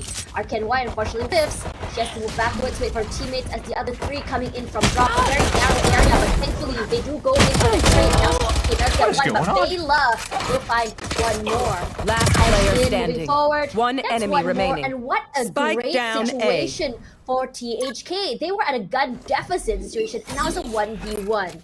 Bayla, Battle of the Spectres. She hears the turret, but no clue where exactly she is. She turns in! The ability, oh man, that's timing. Honestly, timing is everyone's worst enemy. Never count out the end. Yeah, a little bit of timing, but also just so smart. I mean, you were talking about movement god, but this is just Aishlin actually cognizant enough that she moves past the turret right before it sets up. That Killjoy, Bayla had no idea that she was that close. And a round that should have been GEX's went over to THK. I mean, when you talk about movement as well, you saw how Hannah just pushed forward, right? The paint shells came forward, and both Hannah and Snowkey just pushed out. And it was to the point that GE thought, okay, the paint shells found us time, gave us a little bit more space to work with, and they lost 1 in that process. That's something that really hurts GX still. A lot of these tiny fights, tiny moments, and it hurts them in the long run. Now they only have pistols. THK buying up rifles. They're looking to play defensively to hold on to these. Can the Sheriff really find those heads? Right now, it's just information for THK. Buy some time. As well as the knife as well. Just gives them all the information. Hannah, unfortunately, what? Post down. She was able to just get the headshot to Hannah. They do pick up the gun at the very least. Kiri playing inside of the smoke. As Snowkey comes in from arcade. Doesn't caught the other one playing behind box. It's so very hard to push in. She does get one, but look at this two-man holding in. As Olulu is there to back her out. Forced onto the classic. Snowkey will be able to find Bela at the end. Trying to go for this headshots, not happening. Only losing one in the process. And THK, since they're having 2 rounds in a row here, I have a feeling momentum will be heavily on their side, at least for a few more rounds. Very much so. I mean, it's a nice attempt. At the very least, GX did manage to get the plant. But the main thing is how THK played defensively, how they played together as a team, going in with a retake. They managed to sustain minimal damage, only losing 1 player in the process, and that's why they can buy back up again. However, this time, it's going to be GX with a full buys. We are going to have Rose with a Rolling Thunder. This could be something that they can use to get the site more effectively, more cleanly. If they can't do that, though, then THK getting the momentum, that's something that won't be good for GX. Aggressive she's going as Snowkey pushes out 5 now, and this time around, they're playing a little more aggressive. She gets one more in with that. Playing with her teammates, One enemy standing. gives them a lot of space to work with. They understand that even though they are on this level advantage in terms of guns, that if they're pushed out, they catch them off guard. They read it so perfectly.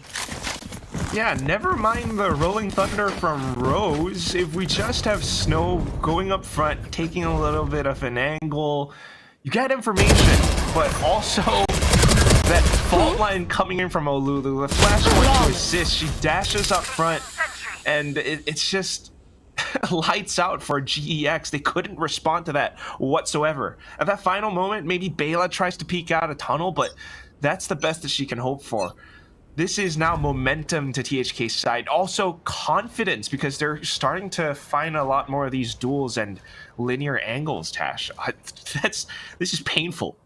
It really is. I remember last year that SMG was the team that loves playing aggressive on this map on defense.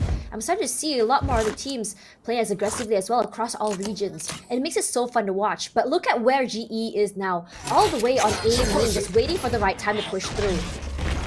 But they're all playing inside of drop, not the best place to be. It is a chokehold, but they do have full control of the area. The turret does give away the angles and positioning, and now 16k, thankfully, does not get tricked at all by the nanoswarms. Now she pushes out here toward A main, and you can hear not only as the point zero used, but also over the one enemy remaining. Snowkey get 3 already, a beautiful spray to come through, as Baila is only good for 1, and another round where they only lose 1 in the process. Again, I mean, this is exactly what we saw in round 3. You know, GX, despite having pistols, they go in aggressively, they take space, they get the spike planted because they know how far back the hero KDA will be playing. At the same time, because they're playing far back, they are able to play together as a squad to come in with a clean retake. Minimal damage. I keep emphasizing that. They are able to buy up so much, and look at how much they have now, Tash. 7,000 almost across the entire board, maybe RKNY down to 4,500. But that's how much they can keep on buying up for the next several rounds. This is what it means to have momentum. This is what it means to be able to read those strats and play off of them. GEX now has to call the timeout to find a way to turn the tables around, because if they don't, even with the ultimates and the full buys that they have this round, this game could be lost. 4-1 is really, really strong for the hero KDA to start with. And on top of that, I mean, it was to the point that the hero KDA's read was so good, it disabled Rose from even being able to use her Rolling Thunder. And I think because they weren't even able to get close enough to the site, first round they got caught in arcade, the second round they got choked all the way in draw. They need to find a different way to enter the site, whether it be, you know, going from picks first or coming in from two different angles. But in this situation, I think for THK, they've really solidified how they decide to hold on to the site. You see how when Snowkey pushes out, it's always with Olulu, or when RKNY is helping her teammates, is always ready for the swing in order to trade. And this time around, it's still happening with 3 members from THK pushing out from main, finding Baila. And that is nasty. Rolling Thunder finally deployed, and you also hear now 16K popping that showstopper. What will it actually stop anyone is the question. She's walking. It's taking so much time. She goes out. She does find Snowkey at the end of the day, and then a nade as well to just buy some time. And no worries at all for THK. They just ran out from Sand, and now 16K. She's taking out a lot of damage walking on top of the fire, but they didn't realize she's inside of the smoke. She has 3 already. Ashlyn playing close does find Meow 16K in the end, and now it's all down to her and 36 HP. She does spot out 1, but she has to wait for the utility to go away. Perhaps she can come in from Sand, and that's exactly what she's going to do. But they are ready. They concuss her, and they immediately swing out, and they finally get the round.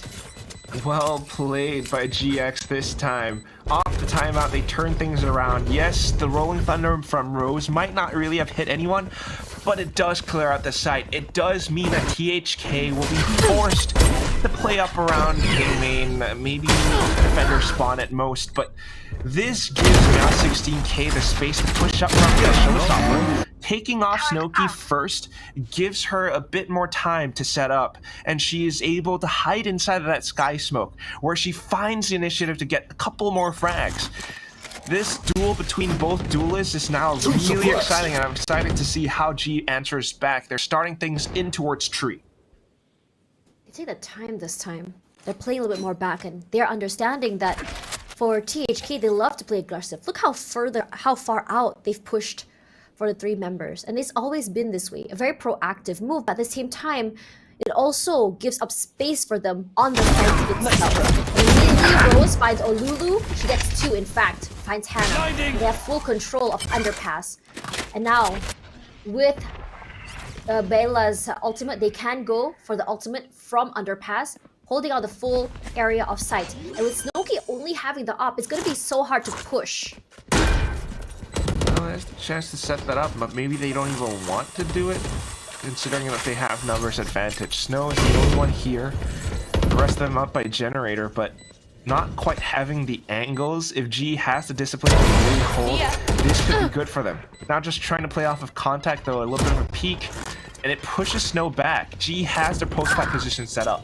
Yeah, and Rose already finds Snowkey as well. Unfortunately, Meow 16K pushed out of her situation inside the tower. RKNY on the site with her teammates. She wants to go for a trade at the very least, but it's really hard. They are playing for post-plant here. You can see the ball enemy Meow 16K finds Ashlyn. Still 1 more for RKNY. She's so very low. RKNY for 2, but the round will be won by GE. Wow, this is just great plays from GE, Tash. He really I mean, is. look at how they make their way in, and at the same time, it's punishing the confidence from THK. These girls are trying to peek out, trying to gain active map control, but they're discouraged from doing so because of the default hold of lead from GX just to hold that angle up around the tunnel. So to answer back, to try to hold on to that momentum that THK has, they're going to call timeout on their own, Tash. Yeah, they have to. They have to figure out what exactly went wrong. And I think what went wrong here is just GE figuring out how they played. How many times already have they pushed out from B main? That's exactly what they did again. And this time around, to counter that, they came in from the other side of the map. And after they were able to do that, they came in a lot slower as well. They found them in Underpass, and immediately everything fell apart. And it was the same 3 members from the hero KDA that was caught out early, which was Olulu, Hannah, and Snowkey. The 2 members that were really, I would say, enabling Snowkey to be able to take up space and go for those early picks. And they know that she keeps going for those, so now the question is, will Snowkey continue to do that, or You know, will she try something different? So far, she's been one of the star players for the team. You know, 13 frags, yes, set up by her team, but she's the one to execute it all the way through. Meanwhile, for GEX, Meow has been disabling her. Meow has been disabling the entire team. Can they keep up this momentum and wrangle the rounds back away from THK?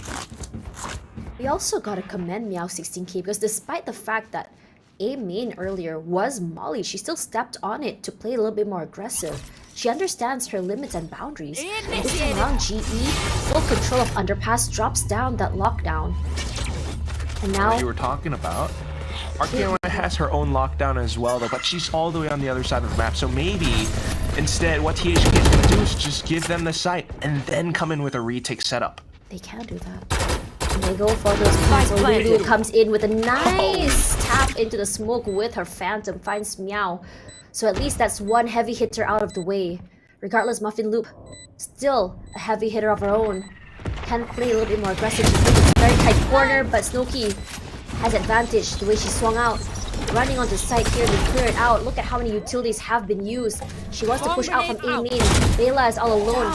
They out one of her nades. Bela does find one. They have to push together, but it doesn't happen. She goes for two. And here comes the orbital strike as well to buy some time. And look at how much control they have of the site because of the amount of utility they have. Arcanoy only good for one, but I don't think she's good for more.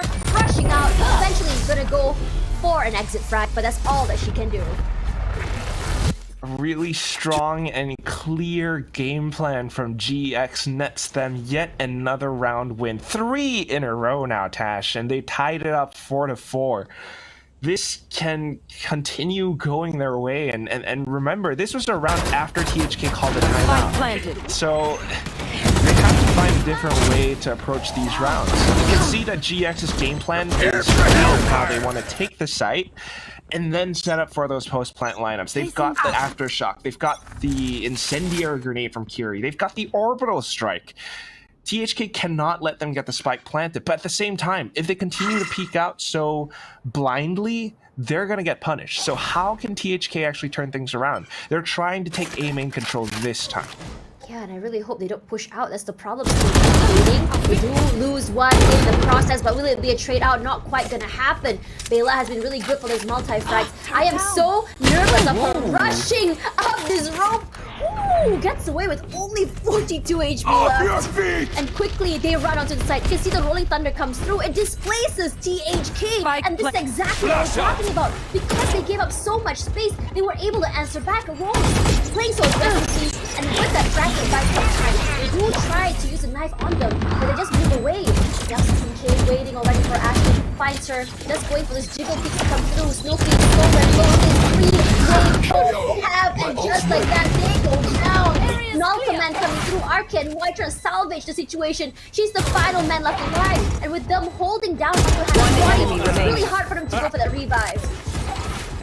Way too difficult. GX continue on their rampage, picking up the 4th win in a row. A way to come back against THK's second round win. You know, the one where they kind of won off of just pistols. Yeah. It completely turns the momentum around. And now G stands a chance at taking this entire first half away. They still have their ultimates on a cycle. You know, just a round before we saw an orbital strike. But now, because of so many frags getting taken up, Meow 16K has another showstopper. Muffin Loop has her null command. THK really has to play defensively. The retakes aren't that good anymore either. So how can they come back? It's really difficult.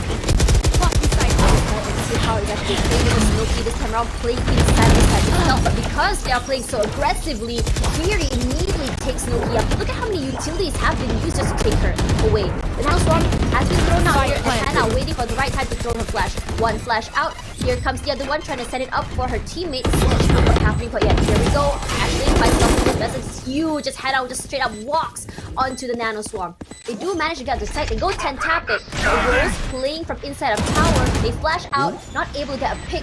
But Ashley finds Kiri all the way in main with her orbital strike. Bella playing alone. They do get a defuse. And this is a great round take away, and we bring it back to a 5-5. It's so very competitive between these two because it's not really like one round win, one round loss, but rather 5 and then change back. Tug of war, if you may. Definitely, you know, pushing and pulling on both sides.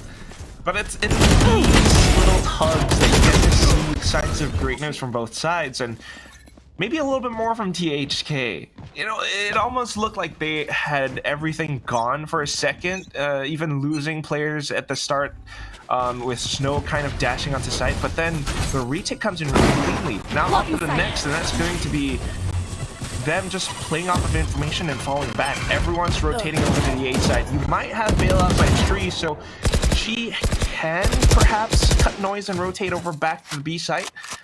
Or just explode onto A and maybe try to display some of these members from THK on the side itself. Regardless, cut the noise and they have no clue where exactly GE is going. And I think by cutting the noise, they're hoping that Snowkey will be pushing out again and punishing her. But this time around, I think since the last round, Snowkey has been playing inside of the site and it's been looking a lot more clean for all fronts. Snowkey pushing out. I think she's just trying to go for a peek here, realizing that no one is on B, so they can go for a pinch if they want to. You can see Meow 16k, she does pop her ultimate. No one is on the site itself. She's forced to use it so very early. And Bela, you can see how she's just slowly lurking toward B main to see if anyone is trying to go for the alerts or the flags or the rotations rather. She does find Ashlyn. I'm not sure if she spotted the other one. I think she did. You are Yes, she did. As well. As she comes to Snowkey, is looking for one more. Her team is doing such a great job to distract them, allowing them to frag out. Bela finds Snooki, another round to 1v2, RKNY. Can't do much here. Round win by GE. Last round before the switch. It almost feels like they're just hanging on. You would expect them to have a much more decisive lead in the first half, considering that this is their map pick. But what's good is that they are finding these rounds. They are starting to, you know, collect together a little bit more. Maybe if they can keep this up, then it'll be better in the second half as well. But right now, lockdown in Bela's hands, a smart way to position herself as she rotates back around through the attacker spawn. THK still trying to find different ways to take active map control. It's both teams at each other's throats, and they are going for it. Where Snooki and You should run. are all the way up from Dish to the other side of the map. But they do have the lockdown, at least from GE. Bomb grenade out. And Alarm bot down. THK has to respect this space. You see how many utilities are thrown out. And unfortunately, RKNY does get detained. Now 16k still holding. They're taking their time with how it's approaches. They spot out Hannah. Takes her out. They know there's still one more coming in from Arcade, and immediately you can see the answer, the response, the smokes come through, the rolling thunder as well, as Arcade finds nothing. Enemy down. Ashlyn finds one more as she's dropping the utility. Unfortunately, Ashlyn whiffs that. Not the best situation to be in. Rose answers back. She puts in the rolling thunder, but Snooki is there at least to answer, as now 16k salvages it. This allows the defuse, but Snooki is there for the trade. And then the defuse comes in, Tash. Yes, I forgot that, sorry. I mean, this is really smart from THK. Yeah, you know, it actually was for a second disallowing the defuse, but then afterwards, you have THK coming in with the smart retake setup. They know that GE's game plan is to just go for the post-plant line. You see how all these players are set up. And that's why they flank in from behind. It's so smart, it's so good, and now we're at halftime. Honestly, I think that both teams are doing very well on this map, but you are right. I was expecting a bigger lead coming in from GE. Regardless, I think that Mika and Zach probably has more to say about this, so I'm going to throw it back to the analyst desk. Thank you very much once again, Tash and Quack. Really, really exciting, very back and forth first half that we just saw coming out of both of these teams. For GE, 6-6, it's definitely better than what they had on that last map. I think that in particular, Byla has been phenomenal. Some of these lurks and the timings that she's been able to find round after round, it's just been so crucial for GE to really come back swinging into this particular map.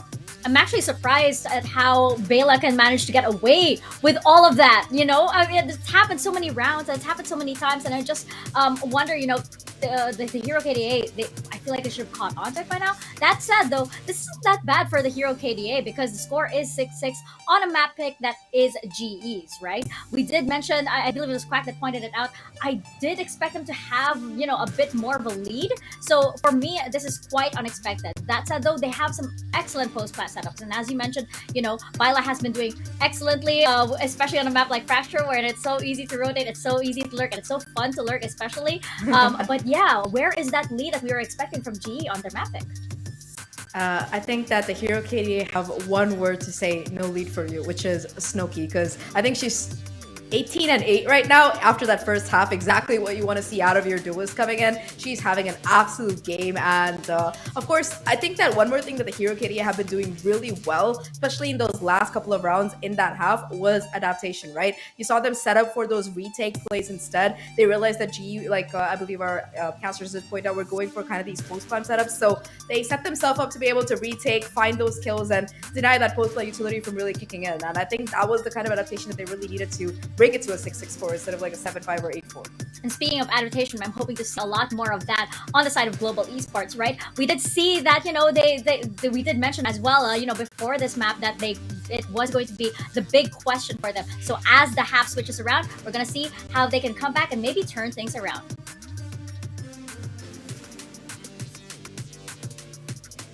Turning things around. I too am very curious about this because the first half was a big tug of war between these two teams. It was like 5 rounds in a row in THK's hands, and then GE takes another 5, and then it was a back and forth. Now we're at round number 13. Now my curiosity is more toward GE because in terms of defense, I personally prefer a Raze because of her AOE. Yeah, I entirely agree, Tash. I mean, okay, this is something that I'm seeing based off their statistics on GX's side. They tend to win a lot more on defense because of this composition that they have. Kind of like what you're talking about. They're able to displace those spike plants. They're able to come with retake setups. It's much more effective, but let's see if they can actually make it happen against this team. THK now making their way into sight. You have a bit of a switch push. You have a lurk from RKN1. Look at how aggressively they're playing. It's trades from both teams here. Mouse 16K does find RKNY. Now, without the Sentinel, it's going to be a little bit hard to watch out for these lurks. Snooki coming in forward, wants to push up. They want to take control of this area. Spots out one, gets flashed out, and Kiri goes in for the sprays. But Snooki, with that frenzy, does a little bit more damage with her run and gun. Hannah, she can buy some time and space with her fragment. You can see that Meow 16K just holding on to the very corner, just surviving that area. Here's this knife comes through, timing not in her hand. Meow 16K for one more before Ashley stops her. But look at the full control that GE has coming in from 2 areas, and they take this pistol round. And that's the kind of teamwork and coordination that we want to see from GX. Off a retake setup as well. The way that kind of Meow was hiding up by the edge of the sky smoke, her teammate coming in right behind her, and then just pushing out all of a sudden. At the same time, Muffin all the way through defender spawn. Something that final nail in the coffin that THK didn't quite expect. Rose, excuse me. And that's kind of the thing that you need to see more of from GX. This first pistol win is great. Let's see if they can do it a little bit more. They've got the Spectres now, and Meow 16K is 4 points away from a showstopper. This time around, look at how many utilities have been put onto the site by Byla. So that means every single angle they come through, they will be spotted out. Her teammate is there to answer back, but with Byla holding down, I think she's already been relaying to her teammates that she does hear shots come up, but no rotations quite yet because the positioning for GE here is a little bit more aggressive on A site. Yeah, just a little bit. Hannah is the one kind of lurking this time. If she hears like the door open or anything, if anyone pushes out. But if you look at the mini-map, Tash, THK are going on a little journey of their own. You know, they're packing their bags or setting up sleeping bags. Around the world in 80 days. Getting a campfire going, yeah. A hot air balloon, all the way to the A site. Yeah, and they're really, honestly, I mean, this is what they do, right? They like to do these things where they kind of like go to one side, make some noise, go the other way. But I think for Hannah coming onto the A side, Mafia has not moved at all. Thankfully, Mafia moved out of the way. The Spectre does its work as she swings out of door, and that's exactly how I want to see players 30 seconds in this area. Loki just like tagged, not only by the util, but also by the other members. There's Kiri with 3 in the pocket, RK and Y, just with the class. At least that's one more, but she can't do any more than that because Bela will be the one to find her last, and it's 2 rounds in a row gone. We're going to the bonus for THK. Yeah, much more control for GX this time around. They have the gun, so they're just going to be holding safe. But keep in mind, that was a bit of a, a buy from GX. They're going to have to buy up a little bit less now because they've lost 2 players in that process. Kiri back up on a okay, I don't know. She's kind of like making up her mind right now. She said, all right, you know so we're gonna make it a in hat. between. Let's yeah, do between. we need enough to buy rifles on the next round. Meanwhile, it's for THK this time. If they can find this would be huge. Yep, and we have Loki just running up forward, gets tagged, but Kiri and Aisling takes 1 each. I would say that's a very aggressive round for GE, but THK getting a little bit of an advantage coming forward. But look, from the other side, understanding that Hannah is quite low, takes her down as Aisling finds the other way. Oh no, not the rope! Seeing a lot of Boom Esports moments just flash by my eyes, but luckily it's not the whole team coming forward. There's Noki and RKNY, 2 versus 2 for both teams here. And we're seeing it's gonna be an A push.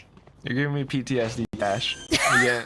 I'm seeing Crashy's smile in my head right now, and it doesn't feel good. But you know what? THK is going to save us for a second because they get the spike planted, and they're going to push up and set up their post-plant defenses. It's going to be GE actually making the long way around through the attacker spawn into A main, and RKNY is set up perfectly for this. If they make a play through the door, she can, maybe wallbang them. At the same time, Snow calls out defender spawn entirely for this. So we know where these guys are headed from, but Muffin, wow. That was a very good enemy. He'll be done. Snowkey tried to stop him, but Rose was there at the very least to stop it from happening. They have time. No, oh my god, they get it! What? Took a little bit too much time to rotate over. Damn, that was the same way I feel when I play my ranked games. I'm like, oh, we have so much time. I guess not. 1 enemy remaining. Regardless, I think 1 enemy remaining. That aggressive push out was perfect because she knew that someone's gonna be holding down by Sans.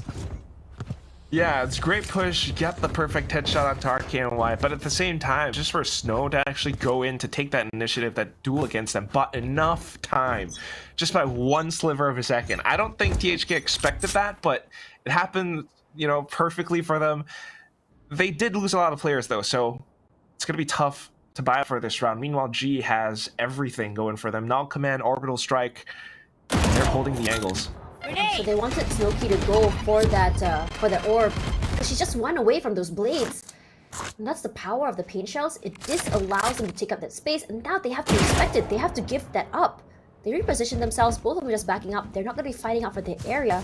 We all know that to an A main, to a B main, there are 4 orbs, and you want to see more aggressive control from getting that, and that's exactly what they're going to do. She's going to take this orb here. Now she has the blades, so she can supplement herself with the classic. She's trying to go forward. 87 to the left, she comes out forward. Unfortunately, with that, Bela finds her as she moves into the side. Kiri as well finds Hannah moving in with the Roomba, and that is nasty. Out here, she already has 3 in the pocket. Nasty. Down. She craves. Down. But look at these trades coming through from both teams, and this is a very clean round from GE. And Bela was just holding alone. Anyone have any splints? I may have jammed my fingers. Clean. Very nasty hold, Tash. I mean, they had the right reads. This is THK's attacking side, and they don't leave much up to the imagination. The way that they approach, you see it on the map. They move together as a squad. They're trying to explode onto the site by themselves. You might have Snow dashing up, but as soon as that first point of contact goes off, that's all the information that GE needs. And at that point, all they have to do is to just hold, maybe get a couple of sprays, and it works out perfect. Off to the save now for THK, and there's that information again. This time around, they're okay with letting them farm those orbs, but now they have to give up. They have to move away. I think they're trying to come in from arcade. This is something they've done before. For GE, look at where they've positioned the utilities. If someone were to come in from arcade, we'll be spotted out by Bela's turret. And on A, everyone is holding one point of area on their own. It means it's going to be a fast rotate. They can quickly go for the flanks if they want to, or even catch them off guard. That's because of that, maybe the turret pops out and Kiri reacts as Hannah goes down. And making their way up the turret. They want to get a spike plant, but can they though? Bela's on site. She's got the entire thing under control. Perfectly anchored because of that utility that you pointed out, Tash. And it's just so tough for THK to even do anything in this round. You might have had Arcane White kind of lurking, but nobody's pushing out. And this is that discipline from GEX. Now they hold the angles and simple taps. 30 seconds we have paint shells. We're gonna dish out damage. Oh, just like that. Meow 16k 4-2. It's almost like they're playing an enemy remaining game. They move them from one side as they rotate to the other into the jaws of Meow 16k. Muffin Loop finds one more, now it's down to Ashling. And I think for GE, the power spike comes from playing on this defensive side, because all they have to do is just wait and then push these players into themselves, into traps. Time running out, and I think Ashling just gonna save. Honestly, do you really want to save? Yeah, that's why. Why do you want to save her? I mean, saving Sheriff isn't necessarily the best thing. I would have rather seen her play a little bit more aggressive, go for I would say, a pick as they come forward. That would have been the best. 30 seconds left. I guess she just one enemy remaining. Points over to GX. Perhaps. But then that means, she's gonna have to do light armor and a bulldog, because that's the best buy that she can afford. It's a little bit tough for the hero KDA, because clearly their attacking setup is not working out. It's perfect map control for GX this time around. And precisely like you said, Tash, dang, the sheep herding thing, it's just getting a bit of information, making a bit of presence known. THK kind of rotates to another part of the map, and then into that other part of the map is the lion's den, and that's where you might have, I don't know, Meow 16k and her lion's jaw wide open, and she's just like, all right, I'm gonna get you, I'm gonna bite you. Paint shells out, and she swings out, gets another couple of headshots, and it's 10-7 now, Tash. This is precisely what the statistics said in all of their past Fracture games. Their defensive setups are that strong. Yeah, and I think it's just it's a lot more complicated when you think about it, because Snowkey is not even able to get onto the site.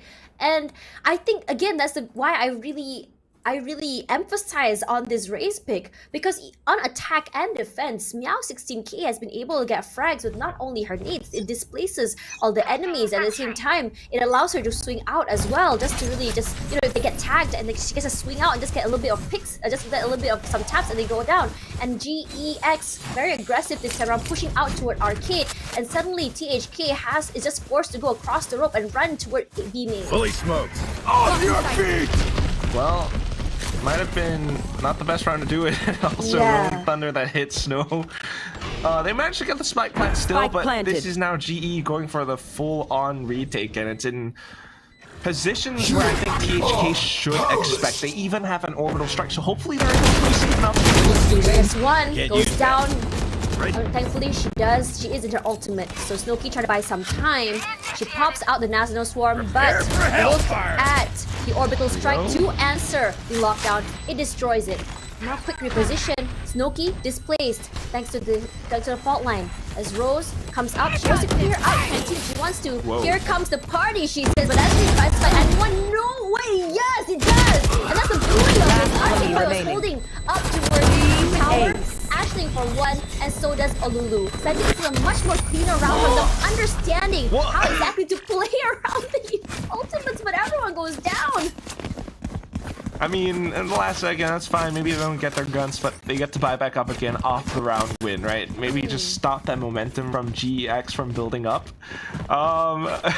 It's just so funny to see, like, for a second. It's the showstopper. No, and Right then there. Snooki gets a headshot and it's yes, and then oh no again because the showstopper takes her out. Tash, I can feel that from you. I wish you could see my face. It was from smiling to despair to smile to despair. But yeah, the main thing is that it's such a smart way for THK to hold it post-plant. It was in fact kind of a slight misread from GE to suddenly decide to go for the attacker bridge side spawn pinch. They pushed out they pushed out of bench as well as dish, and nobody was there. So it just so happened that it became a free site for THK. At the same time, though, you know, they still have enough to buy back up, and that's why they can afford some of these rounds. Kiri still has the orbital strike, Muffin Loop still has null command, and GEX has so many things still going right for them. In the meantime, the main story still is Meow 16K versus Snow, because these two girls are up with 20 frags. Each. Yep, 21 to 20. But in this situation, it feels like for Snooki, she's been kind of stagnant for a while now, ever since she moved into, actually toward the end of the defense round, because she wasn't able to be able to get more picks. Now that they're on attack, it feels like she's a little bit more free to take up space and get those picks. I mean, it's still very hard. I think given the fact that it's such hard, I would say, utility coming in from GE Phoenix that stops her from getting on the site. But you know, she gets on the site, she takes up space, she gets one, she gets, okay, I've done my job. It's very different to the end of the team. But I think RK and Y has been a great, I would say, final defense rather for the hero KDA. But coming to this game, this technical pause, I don't know, Quack. I feel like, you know, we're hearing the other casters say that we're 2 for 2 right now for our technical pauses. I'm pretty sure it's not me. I'm pretty sure it's you.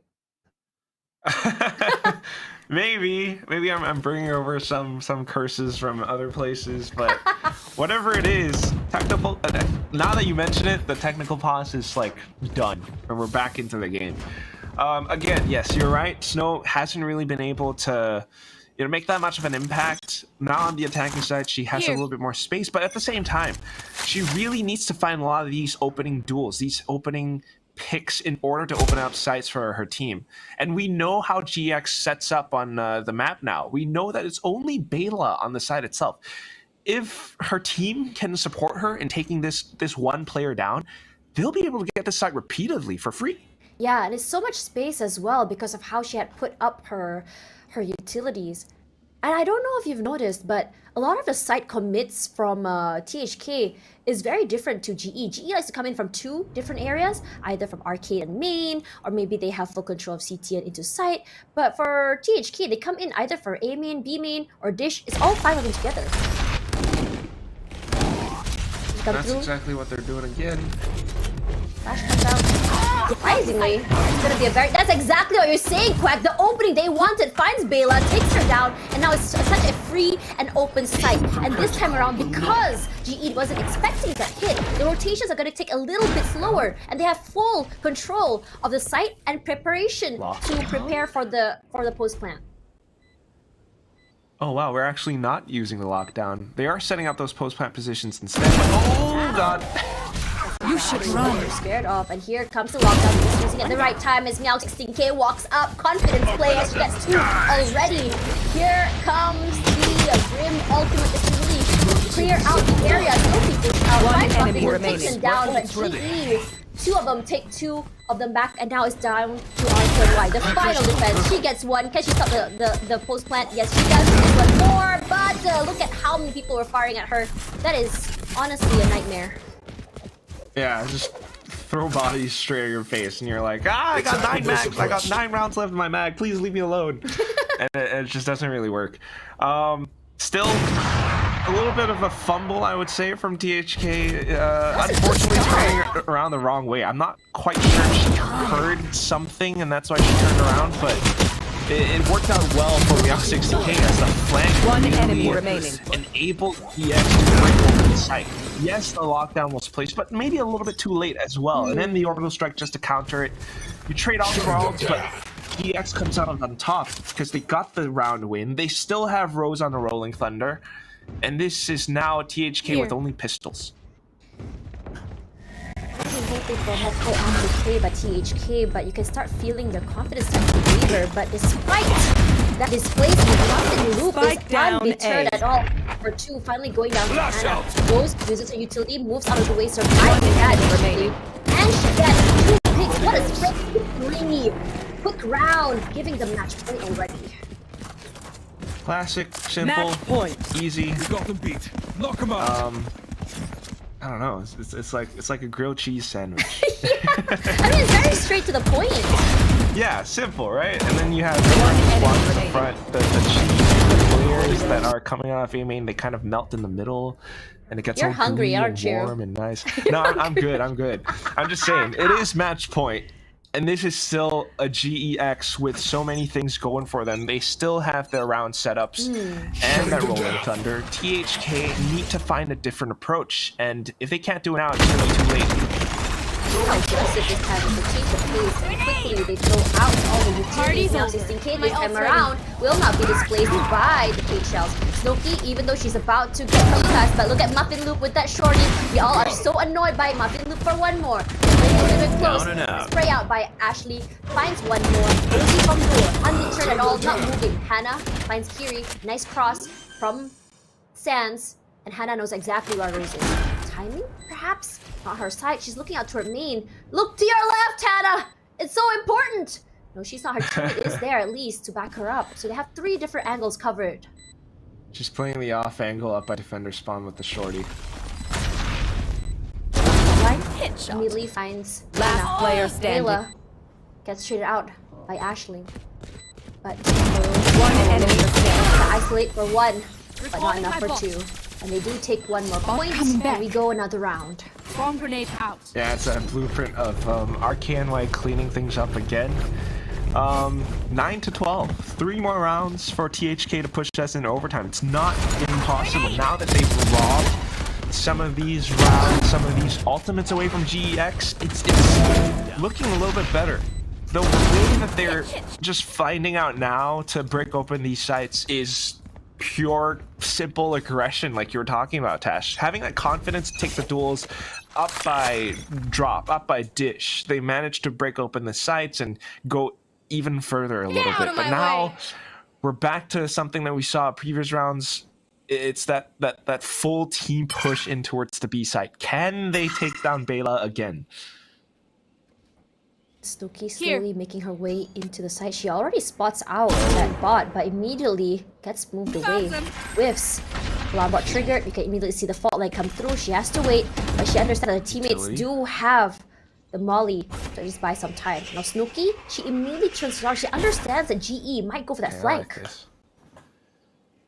possible flank, but the main objective of that play is to burn that utility from GX. Make them spend those sky smokes, spend those incendiaries so that they can't really defend or stall or retake with them any further. If they can take Meow, they can take the site. Out of the way, she sprays out. Unfortunately, it lives, and that's the power of the pain shell. Snooki goes down. Now command to come through. I feel like now Snooki has been doing such a great timing. Good. Her utility. 30 seconds left. That's her Rose. One enemy remaining. Ashley, one up. Defenders win. Wasn't it? What a beautiful ending for the second map for GE. And we go to map number 3. They just happened to line up for that, so that's now going to go to the decider where things are entirely tossed up because you're never quite sure what's going to happen next with these 2 teams. Fracture was picked by GX for this very reason, and we can see exactly why.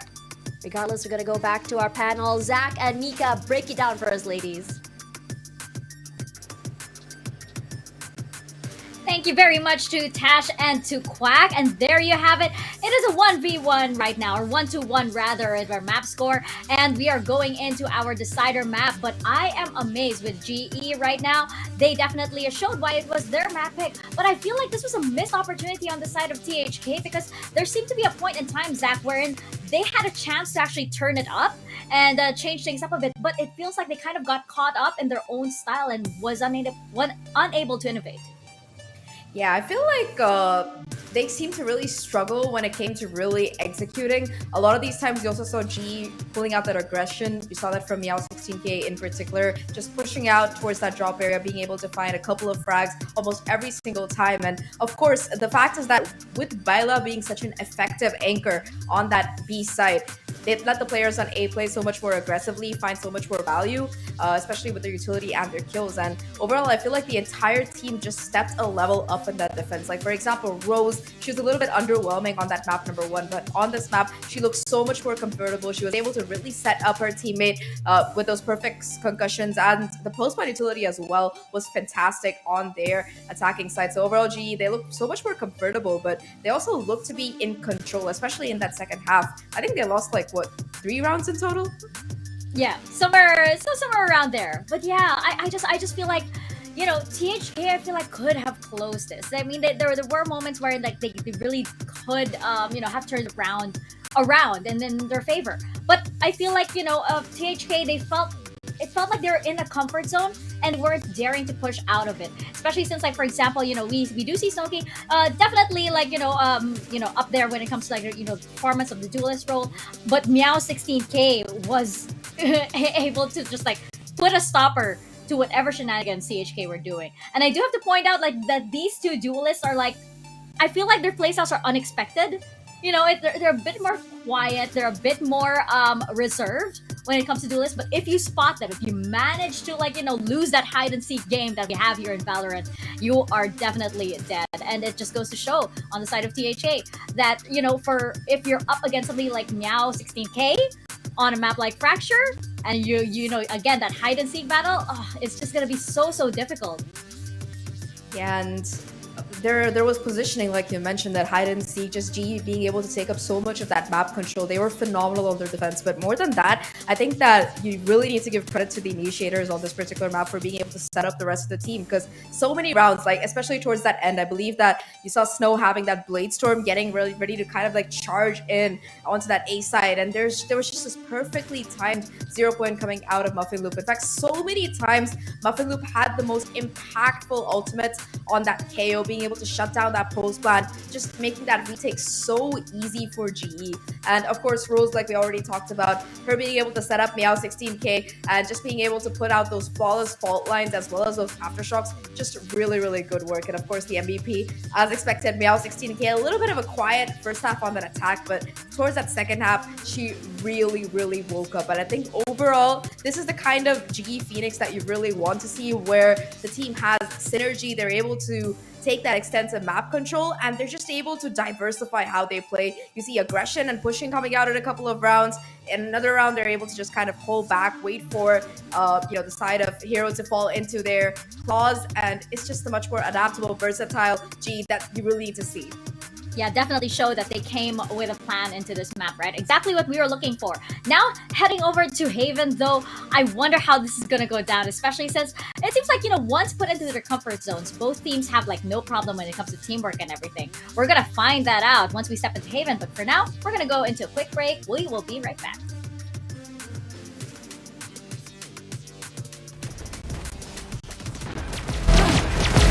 Headshot. One suppressed.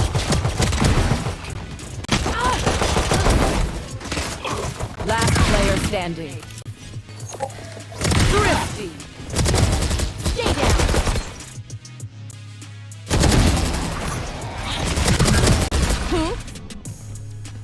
Flawless. One enemy remaining.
Welcome back, everybody, to VCT Game Changers APAC Open 2, and the score is now 1-1 between Hero KDA and Global Esports Phoenix.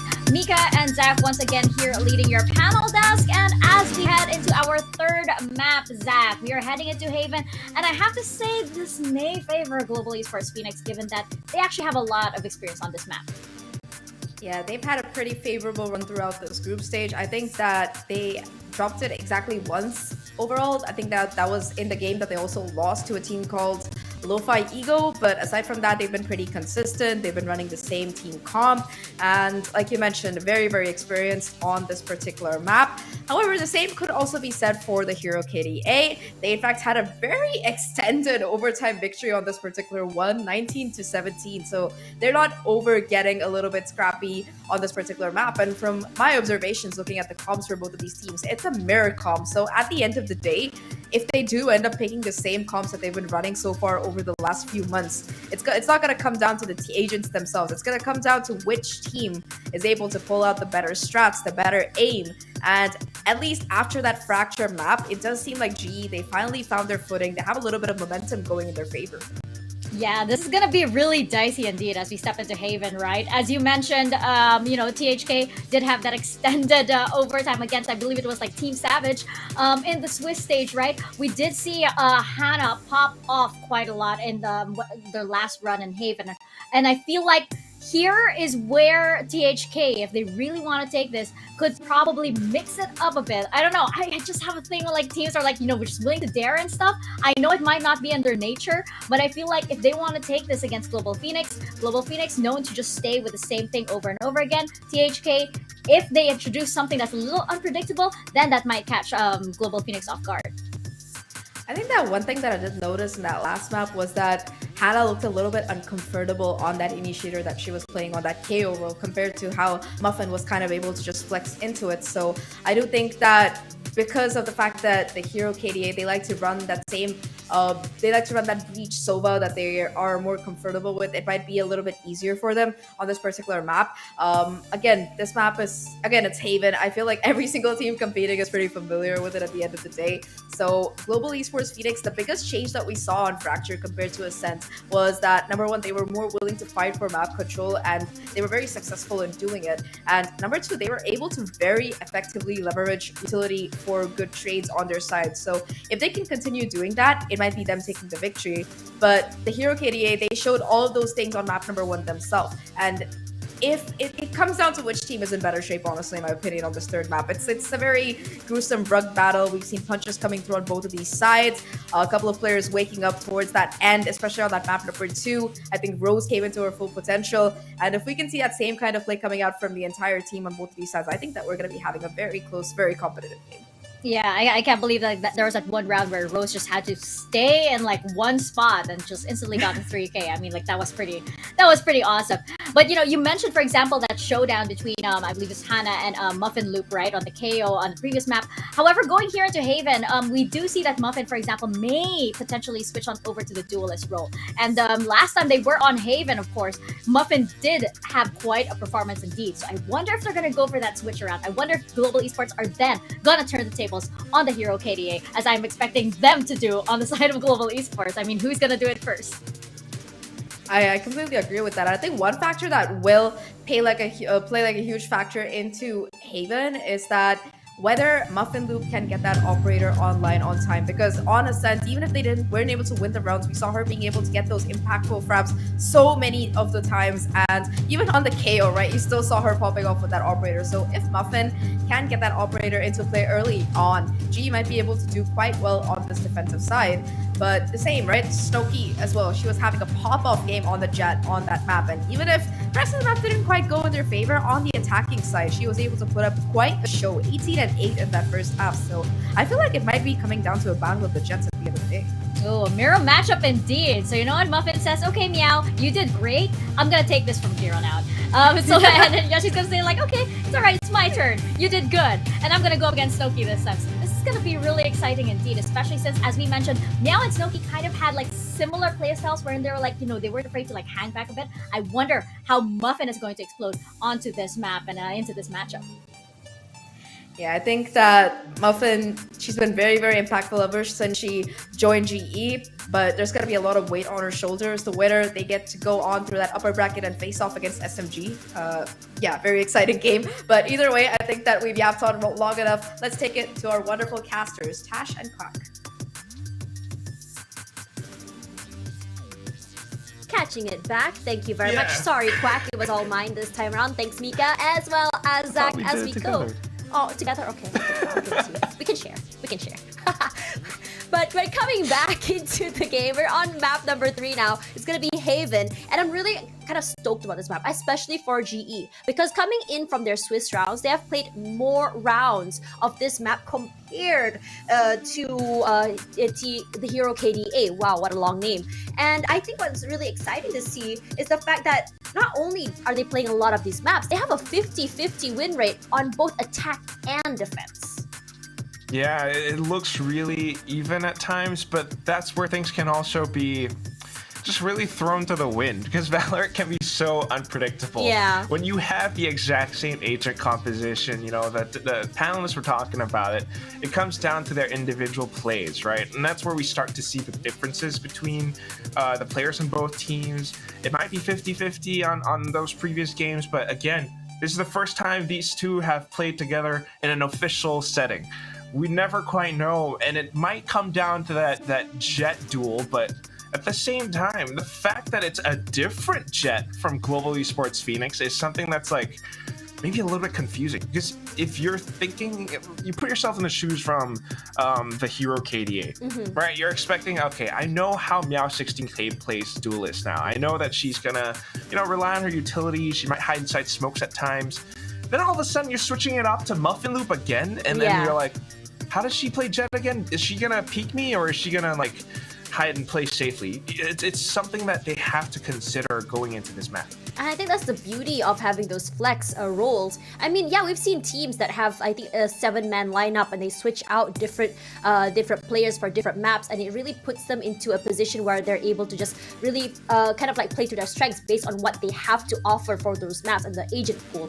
But coming into this game, because of how flexible GE is, coming Muffin Loop going, stepping back, allowing Meow16K to play forward a little bit more aggressive, can really kind of put you in a tizzy. It's very different to what we expect from Snowkey, who what we've seen to see from, I think, from last season all the way to now, because the only thing that she's been really playing most has been Jet. And I know she's really good at the Jet, but at the same time, it gives her a lot of, I would say, that wriggle room that the team could have if she were able to play arrays. Now, regardless, coming into this game, I just really want to talk about some of the players coming through here. I mean, we all know that GE Phoenix, Bela coming to step into High Phase shoes as a Sentinel, and she's been doing a really good job. Now, put her head to head with a player who is practically brand new. I was kind of like looking around for RKNY, and I think she's a brand new player, new to the big stage, and I think she's keeping up with her teammates very well.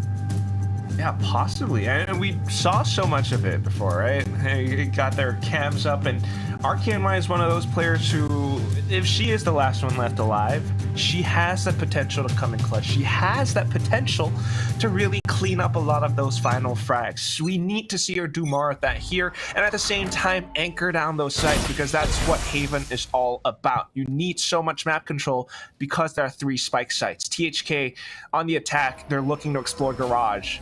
There's a Shorty on the other side, Tash. Yeah, and that's nasty. And remember, Shorty hasn't been nerfed quite yet, so might as well play with it while you can.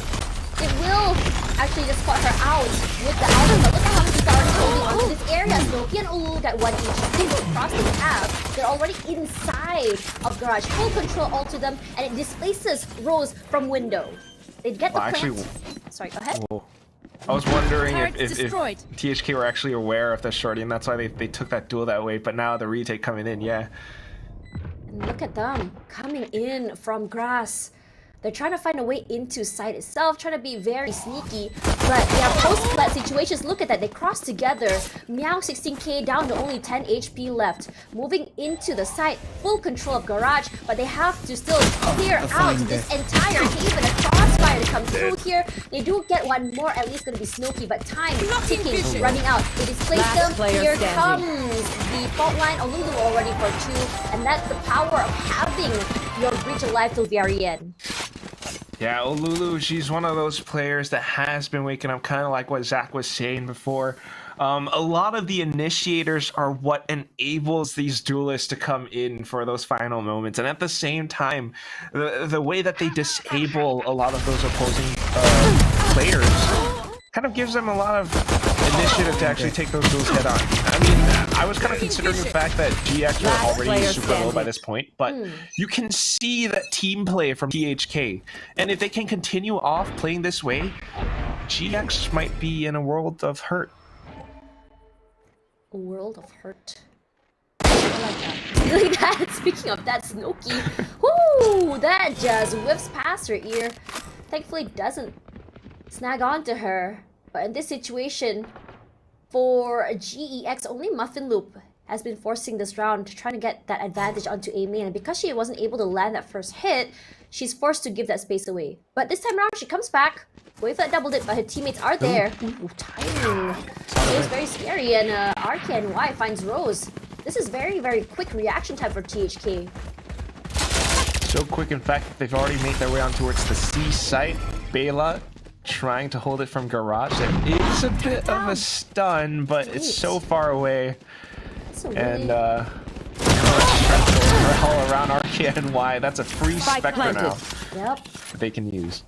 That's the best case scenario as Aisling comes up forward. They're gonna try to play a little bit more aggressive. Snooki, she is playing close, so if, say, her teammate isn't ready to trade out, they're gonna go for a Let's find one. Muffin Loop trades. Exactly what I was thinking about when Aisling finds her in the end. They put the star down. They can go for the tap. That's exactly what's gonna happen. She's gonna be hiding behind the platform. It's gonna be very hard to counter this when so many angles is covered by GE. And that's really what I like, honestly. Look at them holding 3 different parts of the site. It's perfect holds from THK, and also if we could get like the replay on that, I just want to see that perspective with I think it was Rose on the site trying to defuse or someone else, but Hannah just did the widest swing ever, and they couldn't really shoot at that point. Hannah was so far out that, you know, even with the classic or whatever gun, you're not quite able to land a shot, and that's just that micro play that THK is so capable of as well. It's a little bit unfortunate for GX, but here is their chance to come back into this game. They're one shot at going back up against Team SMG, possibly tomorrow. They have to do it right now. They already took down Fracture. Can they do it again on Haven? Yeah, they want to. I think for GE Phoenix, if you remember their run last open, they came pretty close, and I believe they lost to Orangutan X. They also want to take them down, if I remember correctly. Regardless, I think a lot of eyes are on SMG, as you said before, given the fact that they do have a roster change. But for GEX, in this situation, these matches are coming very, very close to the Hero KDA. I mean, personally, when I first heard about the Hero KDA, I was like, what is this team? And as soon as I saw the player, or at least the lineup, I'm like, okay, I know these players. They have an idea. With them. Yeah, I hang out with them. I talk with them. I banter with them a lot. And, you know, I mean, it's always like, you know, how you talk about how a team or player plays is very, you know, similar to their attitude, their personalities. I think that for all of these players, it's been that, except for Aisling. Looking forward to getting to know her more, because honestly, even as it's her first debut on GC, she's doing so very well, and I definitely will keep an eye on her throughout the entire year. Definitely. I mean, we're having these new names maybe show up to Game Changers, and again, it just shows how much room there is for everyone to grow in this scene, and that's one of the most important things for Game Changers as a whole, because you want more people coming in. With more people, you have more competition, and everyone grows together. And maybe one day, maybe we'll see SMG play in like VCT PH with their crazy 5 controller, 5 initiator comp, and maybe take down one of the boys teams, right? Yeah. Like, who cares about those boys? Like, Oasis Gaming now is esports. What? Nah, we want SMG with their crazy comps. Real. Honestly, coming forward as well, I mean, if you look at, you know, all these, I would say these crazy comps coming through, it just really shows the creativity coming in from those teams. Because for a while now, it feels like for some maps, like say Ascent, it's always been like this particular setup or this particular agent lineup, and it feels so, what's the word, very, very restricted by the meta. But, you know, when you have teams like SMG, I think that when you want to play off meta, it requires a lot of, number one, understanding of the agent you're going to play, and number two, confidence as well. Because you try to play with something new, you need to understand what you can bring to the team and how the team can play around you.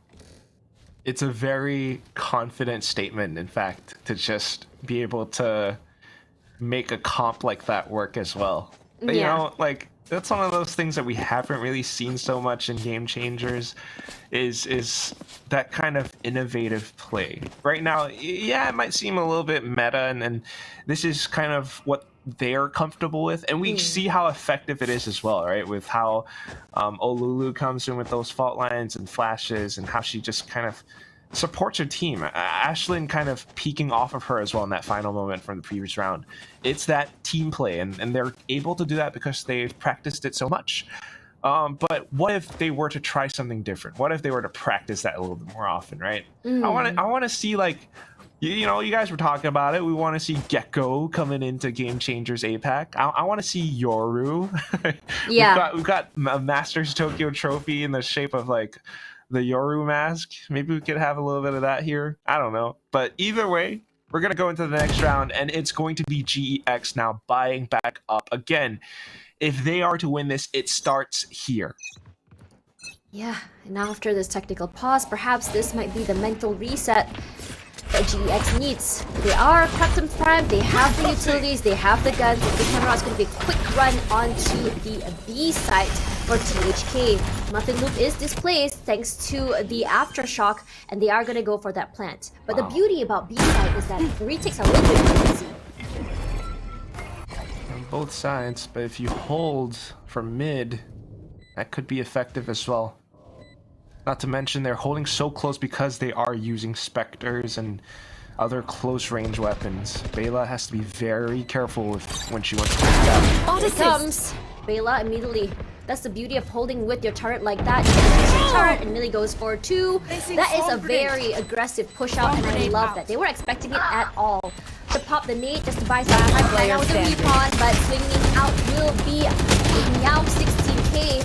Clean round. Arcane cannot do more than that. All she got is a consolation prize in terms of a kill. No, still a good kill nonetheless. Now she's 2 points away from her ultimate. Does get to buy back up. Not the worst for Ware, but main thing is how GE actually retook that. Because, like you mentioned, yes, B site, you have those two entrances which are in completely opposite directions, and that's what makes it so easy for a pinch. But at the same time, I want to focus on Bela's hold up by Garage, something that THK did not expect. Maybe G expected them to come in through this one spot, and that's how Bela put a stop to that. Off to the next round, buys all across the board. We have Muffin Loop on her blades, and she's gonna have to kind of find angles for this. Maybe hold up by mid, but THK are going for a default slow push. Maybe a C split. That's really good. As you said that, 16k already, finding Olulu as Bela buys some time with her nades. I think they spot her out. She is ready. The free fire comes through. This gets her out of the way. Arcane Royale picked out by the blades. Is Muffin Loop still holding on to B side, looking to see if anyone will be rotating through grass. I think she hears the footsteps. She spots one out. Unfortunately, whiffs. Wow. Nice headshot onto Snowkey. Beautifully done. As Hannah, her timing for the rotate a little bit too slow. Her teammates not very close to her at all. Yeah, that's that jet duel that we're looking for. Now she's setting up for the next one as THK tries to slip through. Hannah knows where she is. One enemy remaining. Can't quite get the spray though. God. Yeah, she's been really sharp on these blades, and that's 30 the reason seconds why left. Muffin Loop is their designated jet. Still one more to worry about. Ashley all alone, she spots her out. Easily done. 4 in the bag. As GE bring it back, equalizing their score. 4 kills off a Blade Storm, and that's jet right now. I mean, Snow is trying to do whatever she can, but unfortunately just caught out. You can see that she was facing towards the direction. She wanted that duel, but Muffin Loop got her with a single tap instead, and that's the strength of this duelist from GE Phoenix. The fact, again, that they're switching things up. Before was Meow 16k on the Raze. Now we're back to Muffin on the Jet. Get out of And my off of way! that round with THK having to half buy this time around. It's Snowkey. This time around, it's her turn with the blades. Clears out the entire area, kind of moving into the site itself. And no one, A, could be free and all smoked out. She cleared us out everything despite the flash. Kiri, gonna clear out the area. At least try to deny the plan with the strong darts, both used. Has to give out the space if she wants to play with the Owl Drone. Does put out someone at Graffiti, and immediately Snowki and her teammate will be holding cross together. It's a very aggressive angle Snowki is playing at, but she doesn't move undeterred at all. Finally, will be moved away by that aftershock. She does put out Kiri on the top side. And here's Kiri with the recon. Spots out one. Nice! Great from Kiri. Hannah is for one, but Muffin 16K and Rose. Beautifully done in terms of that retakes because they weren't able to hold on to me. Yeah, just everything completely falling apart. You know, you're talking about a Link, you're talking about a Heaven. And it's not like they lacked information. They knew where they were coming from. They didn't have the guns, sure, but we did have a Blade Storm, and just not quite having the right angle for it. GX, on the other hand, had everything lined up for them. I mean, it almost looked like Snow and another one of her teammates were stuck together, and there was the perfect spray down from GEX. So 3-2, and they get to buy up an operator now. Muffin Loop's going to be able to use this so well. She's on that off as well. A nice shot onto the mid. Displaces them and just a spray to the door. Muffin 16, Meow 16K finds that. I think that was a recon that caught her. I'm not sure. Yes, it was Kiri's recon. Regardless, Snooki this time had been making her way onto A main. Rolling Thunder just displaces her. Drops another cloud burst straight onto the site. Barely gets tagged one more time by the fault line. He's out. There's one, not good for two. Meow 16K has been great with his trades. Unfortunately, we have to respect the lockdown coming forward. GE, well at least here, can play in this corner. Does spot one player inside of Hell. Using the Hunter's Fury, she drops down and finds a Lulu straight in Hell. The recon will find one more. Across the divide will be helping them. Hannah with space. Tries to survive, but now 16K with 4 to back at all. Look at these multi-frags coming in from both teams, but GE in particular. In particular, with their utility usage, everything cracks from THK. I mean, let's break this down a little second. I feel so bad for Snow because she's really trying. She's trying to find ways to go in. But she kind of gets knocked up by her teammates. Rolling Thunder, and then she dashes in, can't quite find the angles that she's looking for. Maybe gets 1 or 2, but that's about it. Meanwhile, Hannah, such great movement in the way that she dodges back and forth between the boxes on the site itself, but then that nano swarm for Bela and Meow 16K peeking out that way, it's 4 wins in a row for Global Esports Phoenix. A timeout has to be called for THK, but can they really come back into this? Their economy, it's not great, Tash. And the operator's still in the hands of Muffin Loop. Yeah, and I think with that operator, it really discourages them from taking up space onto mid and link. So what they try to do here is say that, okay, there's an op at mid, shall we just rush into A? And just now, you know, it was so fast, but now that you pointed it out, Snooki was displaced by a Lulu. If their timing was a little bit better in terms of trying to get onto the site, it might give Snooki a little bit more wriggle room. And in fact, it felt like Snooki was stuck all the way near Link just now. I felt like she didn't have to go that deep.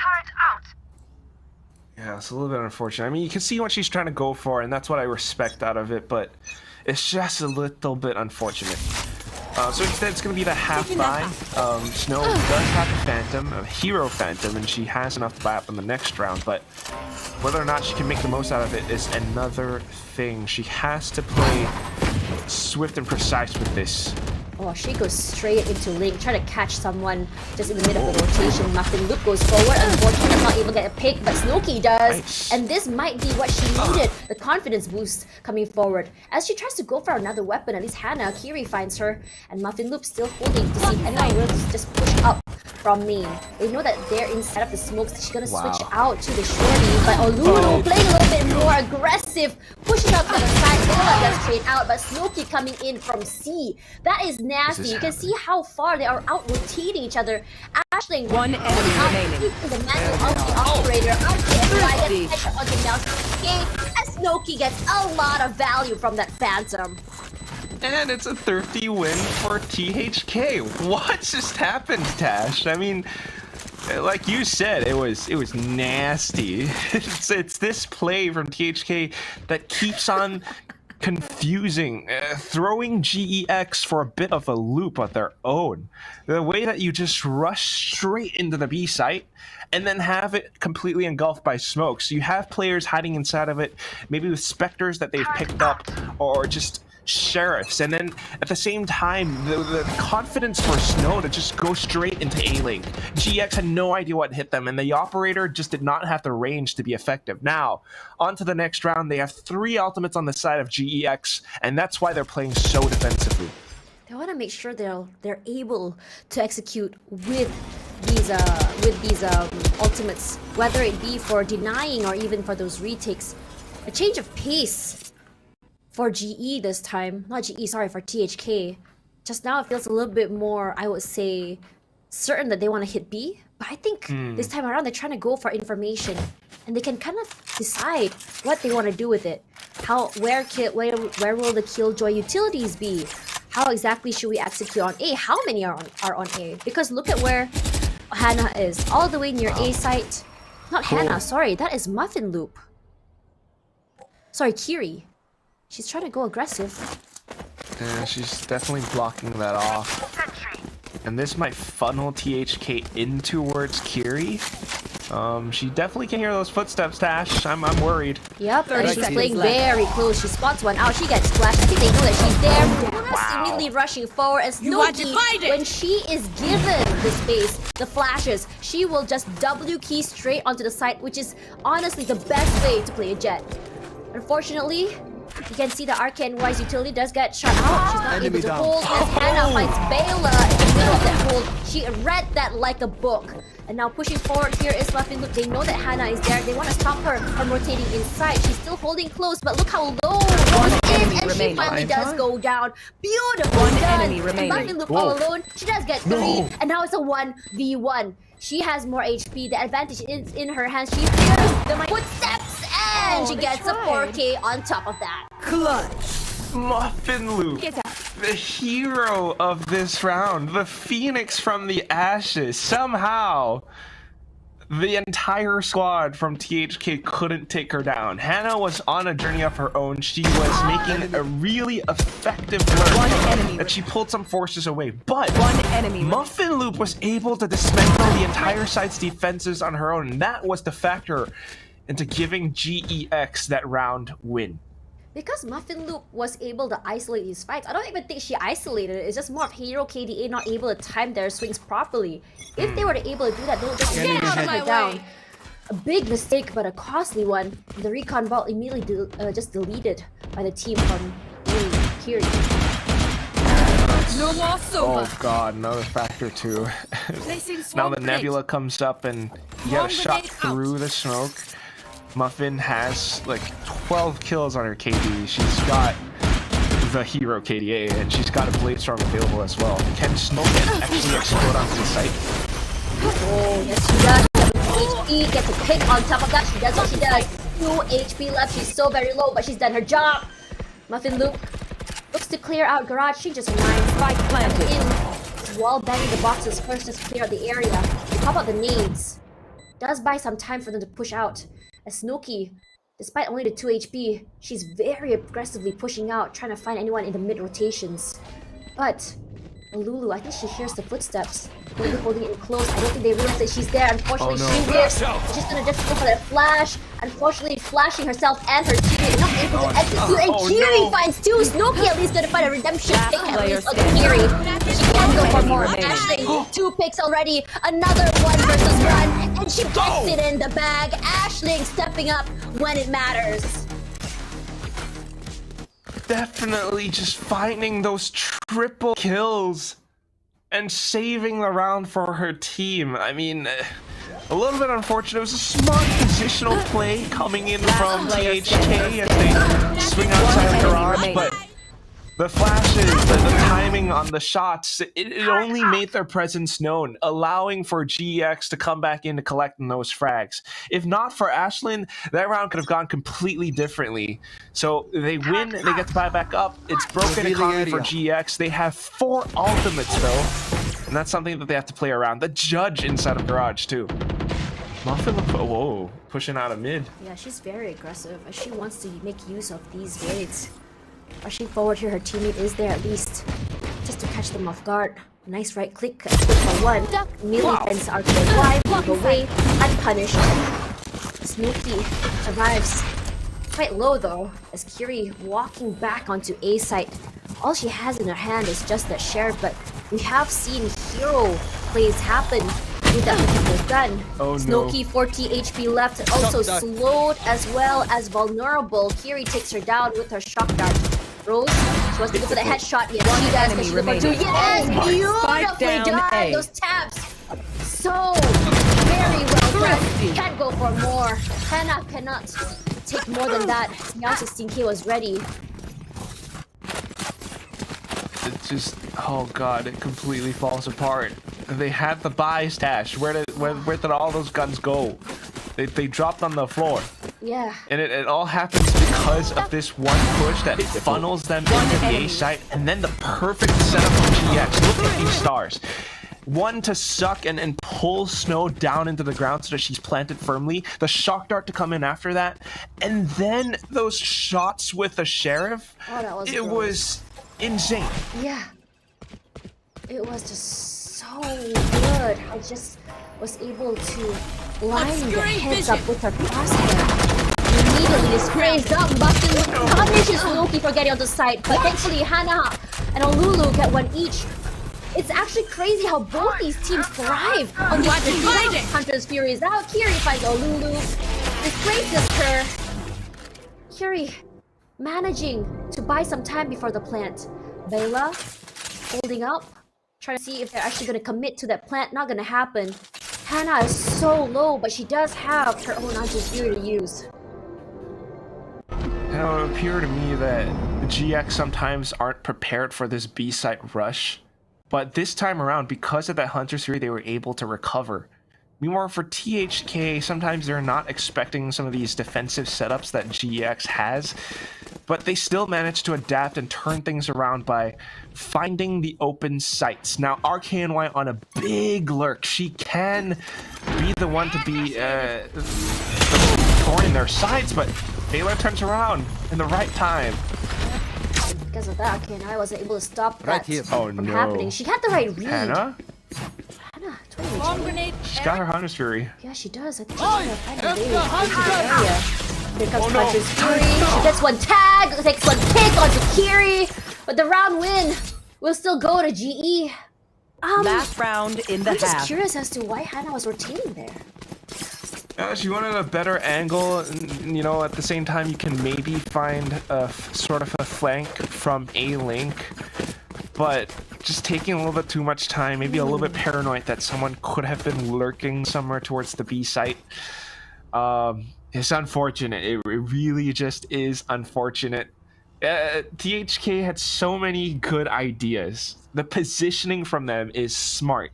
That lurk from RKNY, but GEX were just in a good enough spot for Bela to put that lockdown in and to turn around and to dismiss that flank. That said, though, you still have to keep in mind that was a bit of a save round from THK, so it's not the worst for wear. They get to buy back up in this round. You've got Olulu on another Rolling Thunder.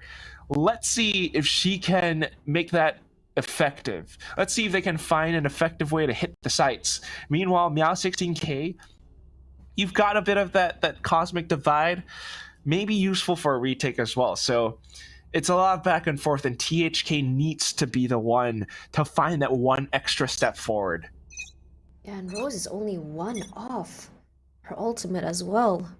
So, I'm wondering... Oh yeah, you're right. Oh my gosh. Yeah, it's really scary for them, because not only do you have the Cosmic Divide, you also have a displacement with the Rolling Thunder, and Kiri again aggressively putting up that recon. It does get destroyed. It already gives them enough information as Bela holding in this micro angle. I know with the cross it will displace her, but thankfully it will be the Aldrone for the scout. Gives THK enough information to possibly not fight for the area in front of Garage. Yeah, that's why they're just holding for now. Kiri pushing up. Wow, immediately she gets one. But thankfully, not more than that, Snooki. Can see that they actually got displaced or concussed. Has to back away. They don't want to challenge. They want to take at least one more round away from GE before they go to the second half. Because 7-5 would be much better, but an 8-4 would be huge for GX's momentum. And keep in mind the ultimates as well. Rose now has her Rolling Thunder. Meow16k just jump peeking for info. She sees all of them, does get concussed. There they are. 30 THK seconds can left. collapse onto her. Yeah, No, she makes it out in time. Yeah, she moves out of the way. She respects that, and she will rather be Spike playing with her teammates. As Bela still holding down Garage, here comes the Rolling Thunder, displaces her and gives her straight to RKNY. As Muffin Loop holding up a little bit more long, hoping to see if Hannah will peek through. She does, but it's Hannah with that first contact, switching out her guns. But it's gonna be a nice trade from Snooki. A nice move towards the site as now 16k eats a little bit more damage from that Nano Swarm. Pushes out, final person left alive. It's still 1-on-3 as Snooki seals it off, bringing them to a 7-5 half. Nice dash. That's a lot of damage. Let's get these idiots. And we're just seeing how THK comes in around the sites, holding Garage, Hannah pushing deeper in towards C-Link. It's smart and it's great. And I mean, what more can we say? 7-5 is great for THK. It really is. Honestly, I think that THK has, I mean, as you said before, they have a lot of good ideas coming forward. They have got a lot of good plays, but GE is just so good at displacing them. It feels like whatever they have in mind in terms of execution has just been stopped over and over again. Regardless, we're gonna pass it over to our two panelists. Take it away, Mika, as well as Zach. Yeah. I got it. Yeah, I got the pass. All good. Thank you so much, Tash and Quack. That was a very, very explosive back and forth half that we had. I think that towards the end, we definitely did see kind of, the team of Hero KDA building up that momentum, showing a couple of really pivotal rounds, and of course, Snow activating. But for GE, I think compared to map number 1, they look much more comfortable on this defensive side. They do have the lead in this particular half, but Mika, I believe we have a special guest joining us on the desk for a few seconds. That's absolutely right. I mean, like, I'm not the only one with an opinion here. I have a little friend over here. This little guy has an opinion, and he was gonna say, where are you gonna say?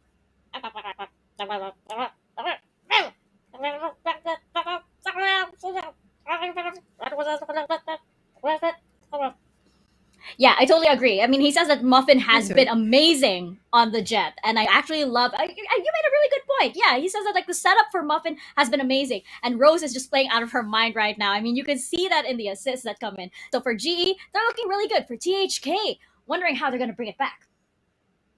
Yeah, it's been a very rough half for them, but again, they have a lot of stalling utility in their pocket. If they can really be able to set up and get a little bit aggressive, find those early picks, it might be what they need to kind of draw it back here. They've also proven to be very successful over these pistol rounds. So if they can get another pistol in their pocket, it could easily equalize the score. But that's gonna be it from the panel for now. Thank you very much, Little Bro, for your very insightful analysis.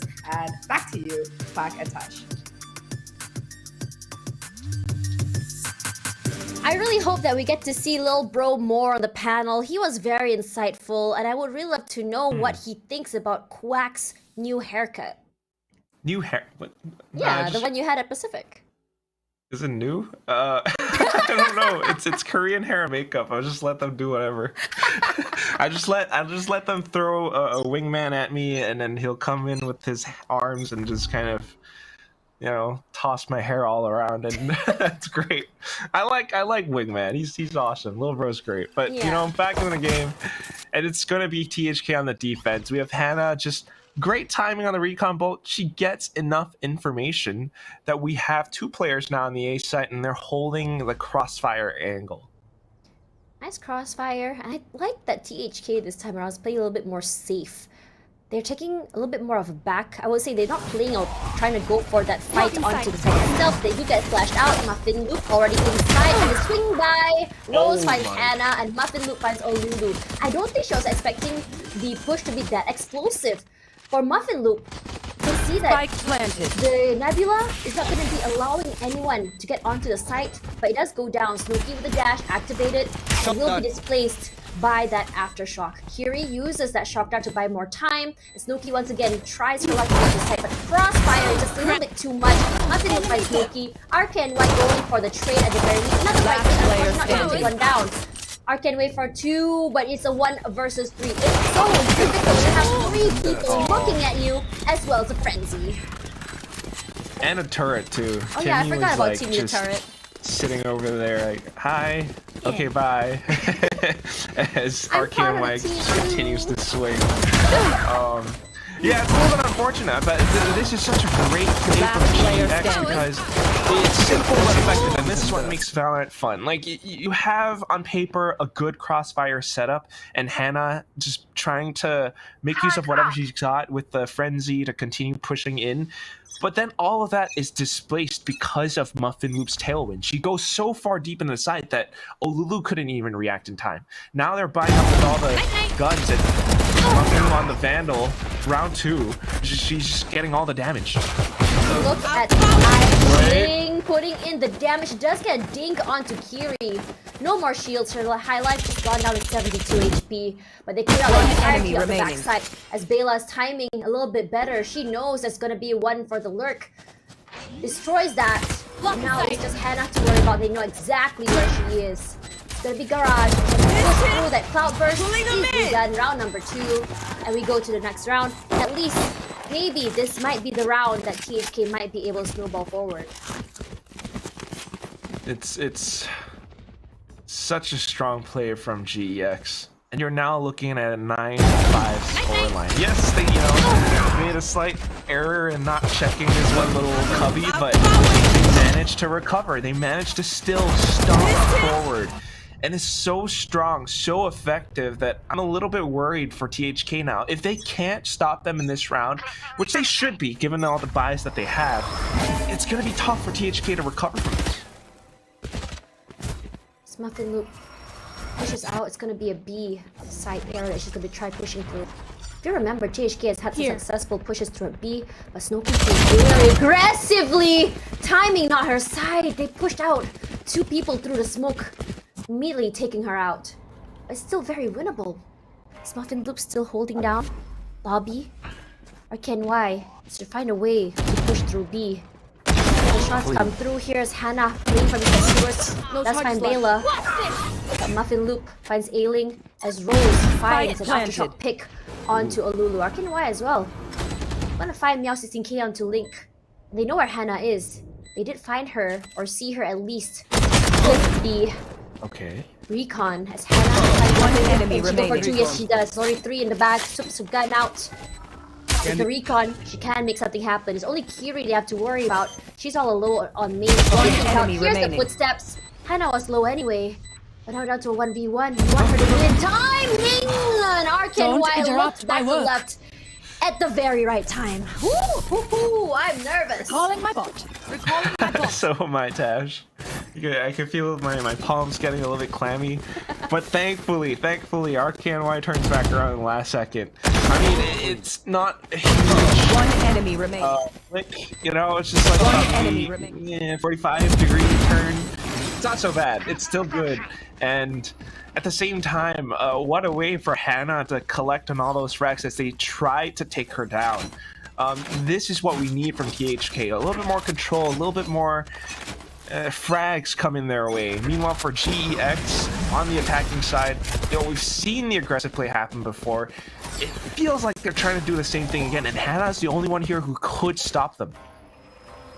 So Hannah, instead of from main and immediately gets punished by Muffin Loop. Because of the timing, she probably thought it was clear. Just going out to peek. Snooki, if her timing permits her, she might be able to go for it, but the turret will be the obstacle she has to face off first. She does hear her out. Turret goes down, does not realize that Bela was playing very, very close. They already have full control toward Link as well. 1 enemy remaining. Gets one, but it's not before Meow16k takes out 2 in return. Ashley wants to make something happen. Behind her in the recon. And all you have to do is just spray her out. She goes down. A very, very clean round by GE, only losing 1. Need a drop. And that's why they get to, you know, have a teammate buy back up for Muffin Loop. Meanwhile, for THK, not good economy, Tash. It's 10-6 now, and with losses like these, GEX now reaching double digits first, it's an uphill battle. And THK needs to fight. They need to do it now. It's so difficult.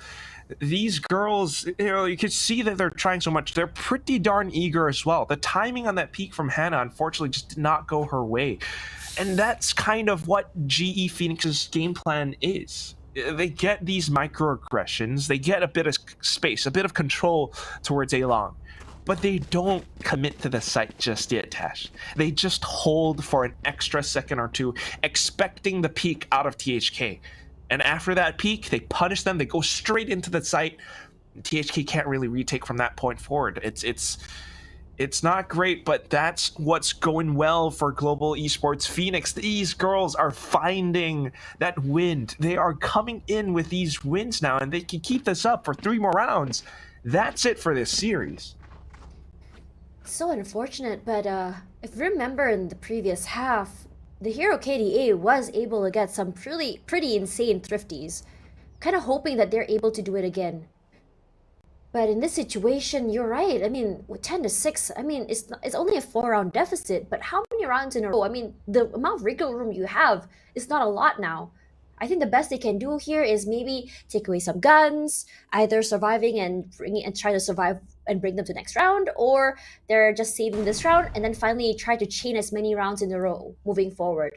But GE is just really understanding how exactly the hero KDA has been thinking. They know where RKNY was going to be. They know where Snooki likes to push. They know where Hannah was last. She likes to play close. And I don't know if you've noticed as well, but GE Phoenix has also been sort of marking where the players are. And then they say, okay, last time she was spotted here, it's most likely she might be here or just change a little bit. And they've been really adjusting to the hero KDA based on their reads. Precisely. And that's kind of how you have that game sense up and running, and then how you find ways to counter the setup from THK.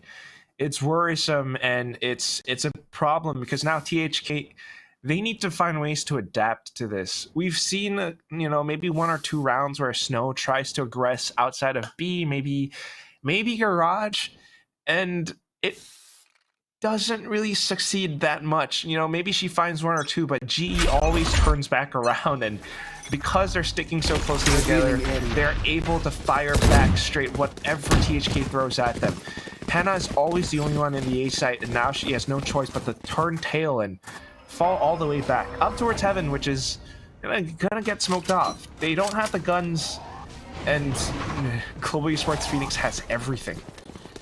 Yeah, Muffin Loop already straight toward Haven. The usual standard thing that she does is she's gonna go a little bit more aggressive. She is displaced, and she really sees what happens. Like, she gets away with it. But look at this, how the engage was by THK. They're playing a little bit too aggressive, and it catches GX off guard. Bela trying to make something happen. She does get one, the Olulu. She is playing for the defuse. Can she go for 3 is the question. Yes, she does. Bela with the band-aid cleanup, while her teammates wasn't able to hold in the first place.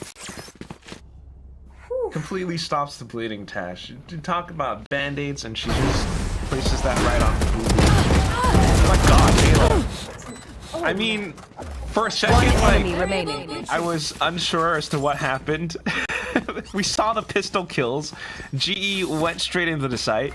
Yeah. There was a bit of a fault line from Olulu, and I believe that's what gave THK all those frags. But in one instance, it all turned around again because Bela just peeks out at the right time, the right way. 11-6, and we are 1 round away from match point. It's a good round by THK, catching them off guard. If you saw earlier, it felt like THK took a little too long to push it to site. Now understanding they don't have anything to lose, they tried to take as many guns as they can. This might be the round that they'll be able to come back. Muffin Loop going for that. Nope. This place. Have to do it again. She tanks this, going forward, playing inside of smoke, going very, very... getting out of the way, rather. Standing ahead. Out of dodge. Locked out coming in, Hannah. trying to find them wherever she can. Does get the first one, but at the same time, now it's just the team trying to go in to defuse the spike. Kiri answers back. Ashlyn peeking all the way out of garage. Meow is the only one left, and she can't really do all that much. Yeah, I think she'd rather just go for the save this time around. But I really liked how they played that. Because of the recon that was just so well placed by Hannah, she was able to get a few picks with the Hunter's Fury. Kiri wasn't able to do much, and you saw how immediately the hero KDA said, oh, she's ulting, push out right now. And they pushed out not only from main, but also garage. You can see the kill feed just going crazy as they push into the site. And it's just all those frags that they collect upon. I mean, getting the timing on those ultimates, just playing off of them, that's one way to turn things around against GEX. But at the same time, 11-7 Tash, we need just 4 more rounds. I don't know if it's going to be possible though, because GEX are pushing the pressure forward. And they're not committing just yet again. Okay, well, Muffin goes in. Yeah, they're already on the site itself, and this time around, listen, I think for A site, we've noticed that THK hasn't really been putting like a really hard hold on it. It's just always one person on the site. Cosmic Divide has been expanded. RK and Y and her team drop down together, but Muffin Loop finds Hannah as she drops down. Rolling Thunder uses Kiri does find RK and Y. A pull out by Ashley, and she spots one out. But look at how aggressive they are. It's so hard for THK to do anything. And just like that, THK gets deleted as we move on to match point. That is just one heck of a poopy duper round. It's GEX and the way that they completely dumped on this site.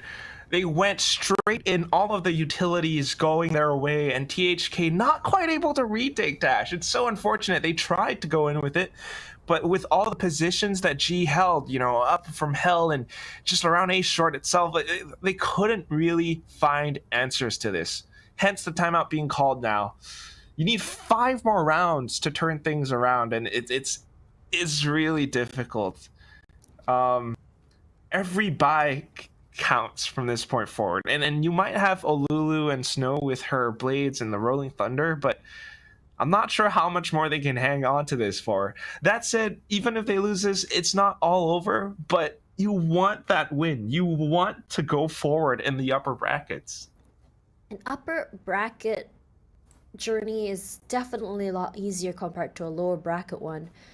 I mean, coming back to abilities, look at Meow16k. I don't know how fast she's been farming these orbs, but she's one off the Cosmic Divide. And if used right, it may just be what they need to seal the deal and bring their team forward. You don't want to give too many rounds to THK. You want to prevent that overtime is 1. And number 2, you want to prevent that momentum coming forward. But again, the hero KDA needs to figure out how to use those utilities properly and time it right. It's gonna be tricky with that timing. THK now switching up their setup. We have 3 players, and not Hannah on the A site, but look at how disciplined and how slow GX are taking this. Expecting pushes, just playing that default, letting the timer burn a little bit. It's a lot of question marks for THK, and at the same time, they're anxious because it's match point, that the pressure is on them. GE now makes a move towards mid. Pop the Nano Swarm, just clear out those corners. Snooki, she's not playing aggressive this time around, she's going in for those holds. And look how deep the utilities are, has been put by RKNY.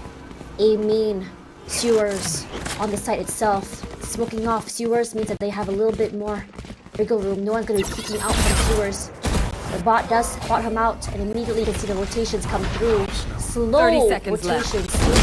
Almost gets displaced here, but Muffin Loop playing those nasty corners. A nice trade at the very least finds Muffin Loop. And the Rolling Thunder come through to displace them. Buys a lot of time, including Timmy. You're in trouble, but they can't play in this little corner. Meow16k can't play there because of the aftershock. Look at this corner, comes through as Meow16k underneath to clear out everything. But the crossfires from GE are just a little bit too much to handle as GE wins this 2-1. I thought that THK would have gotten that round. You saw the timer. It was down to like 10 seconds. And at that point, there was only one way forward. And that's to, go forward. And GE Phoenix really does. They went all the way in and they took down every player from THK. What a way to close out this map. I'm just really a big fan of how they push onto the side, one looking to the right, one looking to the left, and because they moved in together and cleared out hell as well as heaven, which means a very flawless movement into the side itself. And I think in terms of aim jewels as well, you really gotta give it to them. They've been winning a lot of this on the second half. Yes, we saw that Hannah has been a good shot, but compared to the rest, especially after Kiri's 2 picks with the Sheriffs, I'm still mind blown by that. But I'm pretty sure that Zahk and Mika have a lot more to say. So ladies, please break it down for us. Gonna send you guys back to the panel. Thank you very much to our casters. Congratulations, by the way. That is a 3 out of 3 for technical pauses for Tash and Quack at the top of the round. Job well done. Job well done. Good job. But even better job, of course, for Global Esports Phoenix closing it out right now. And Zahk, I am really impressed by how the switch on to Muffin just entirely changed up the pace for Global Esports Phoenix, especially since I kind of felt like on the side of THK that they were losing steam a little bit. And just like you could see the renewed energy coming in from Global Esports Phoenix, especially since Muffin's performance rate, she was popping off.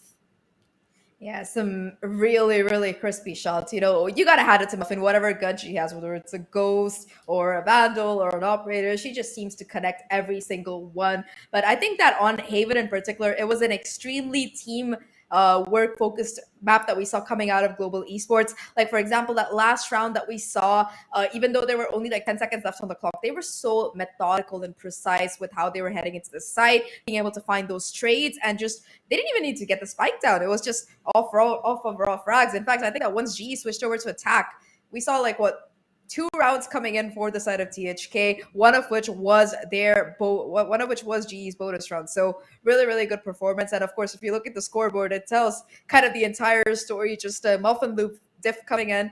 7 first kills. I think that's more than probably the entire enemy team has put together at this rate. And overall, I think the entire team stepped up when it was needed the most. You saw some phenomenal utility coming in out of Meow16K on that Astra, also being able to just go in as that second entry and refrag every single time, whoever goes down. Just good work coming out of GE. Exactly, right? You had Muffin Loop already, and then you had the backup, which was Meow, who was still performing out of her mind, even though, she could tone it down because she was not a duelist role. Still, it still felt like it, right? And then you had the support from the rest of the team, right? We did have, she's kind of a little bit quieter, of course, than these two, but Rose actually had amazing setups for these two, and I think that's part of why Muffin probably felt so fearless, because she had that backup from everybody. And I also do have to praise, as we seeing here, of course, our MVP Muffin will be Muffin, but I do have to praise, for example, Bela. My gosh, I mean, we were saying behind the scenes, that 3v1 clutch was amazing, just how she was able to isolate those individual fights. Yeah, just 1v3, very, very methodical, knows that a player is low, gets that spray through the smoke, prevents the diffuse, and after that is able to just play for time and isolate those 1v1s. A phenomenal debut coming in for Bela. That's got to be a really good feeling. You step in with your team and you come into the playoffs, you win your first series, move on. Really, really good job coming out of her. But I think that in particular, Rose deserves a lot of credit here. She might not always be up there on that on that leaderboard when it comes to frags, but I think especially on these last 2 maps, you could really see GE's strategical side kicking in. They looked much, much more composed. A lot of the time, you saw them go in for taking space, finding these entry kills, for example. You could see the setups coming out. So it was just really, really good work coming in from her to be able to find those timings, call things out. And I think that last half on Haven, right, it was almost a flawless attack coming out of GE. And in that first half, it was a little bit scrappy between both of these teams. You saw a lot of thrifties coming in, things coming down to just 1v1s. But that second half from GE, it was pristine work. Even the rounds they lost, it came down to the wire. The rounds they won, it was pretty dominating. Especially since you had this feeling from Global Esports that they knew when they could actually take the fight, really, really close. They knew when they were in the win, even if, for example, I go back to that last round wherein they actually had, you know, they were pushed back. They already all their info was given to the opposing team, and they even had Rolling Thunder pushing them out. But they were like, no, we can still take this fight. And when they dove in all together, it was just beautiful teamwork. And I'm so excited to see Global Esports Phoenix just really improve throughout the rest of our open right here. And on the side of Global Esports, I believe we do have somebody from Global Esports here for a quick interview. So let's bring her up onto your screens. I believe we have Meow representing the team. So let's jump into this quick interview. Hi, Meow. Hello. Hi, can you hear us? I think you're muted, Meow. Hi, Meow. Job well done. Congratulations to the team for the first win here in Open 2. So just some really quick questions for you. I have a couple. So what do you think was the most difficult thing about that series? I think on the first map, we all were super, 30 seconds left. you know, it took us time to realize that we are playing a tournament game. We are playing playoffs. We were quite like, you know, our energy level were just resetting. You know, it was the first map of the day. We usually scrim and then we come up and play the tournament games. But today we did not do our initial scrims. So the first map went like, you know, hello, good morning, guys. So yeah, but then we started playing it as if it was a BO1. Fracture and Haven, both of them we played it like it was a BO1, and that's how we reverse sweep. I love it. It's gathering steam. It's that warm up, right? It's that warm up and just making sure the fire is stoked. So, second question for you before I hand it over to Zach. Can you tell us about the rotating duelist role between you and Muffin? Like, I was wondering if there's a difference in the team dynamic when you switch, because when you guys did switch, it seemed like the team was refreshed. I think all of us individually, we are trying to not become a one-trick agent-wise. We want to be as comfortable as we can be in terms of agents. So even if like someday if I happen to play any other role, I wouldn't be like, oh my god, I don't know how to play this game.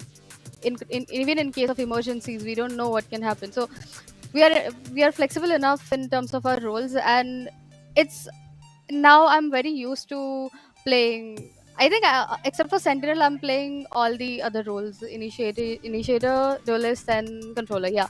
So I think it's like pretty cool to play all these roles, and considering the fact that you understand most of the game. Thank you for that insight. Zach, do you have some questions for Meow? Of course, Meow, I think I met you last year, and we had a little nice conversation at that Harbor event, and it's super nice to see you again. Congratulations on your win today. You guys were fantastic. So my first question, you know, it has to do with that kind of like that roster change. Well, how has Bela been fitting in? She was great throughout the series, but as a team, how do you think it's going so far?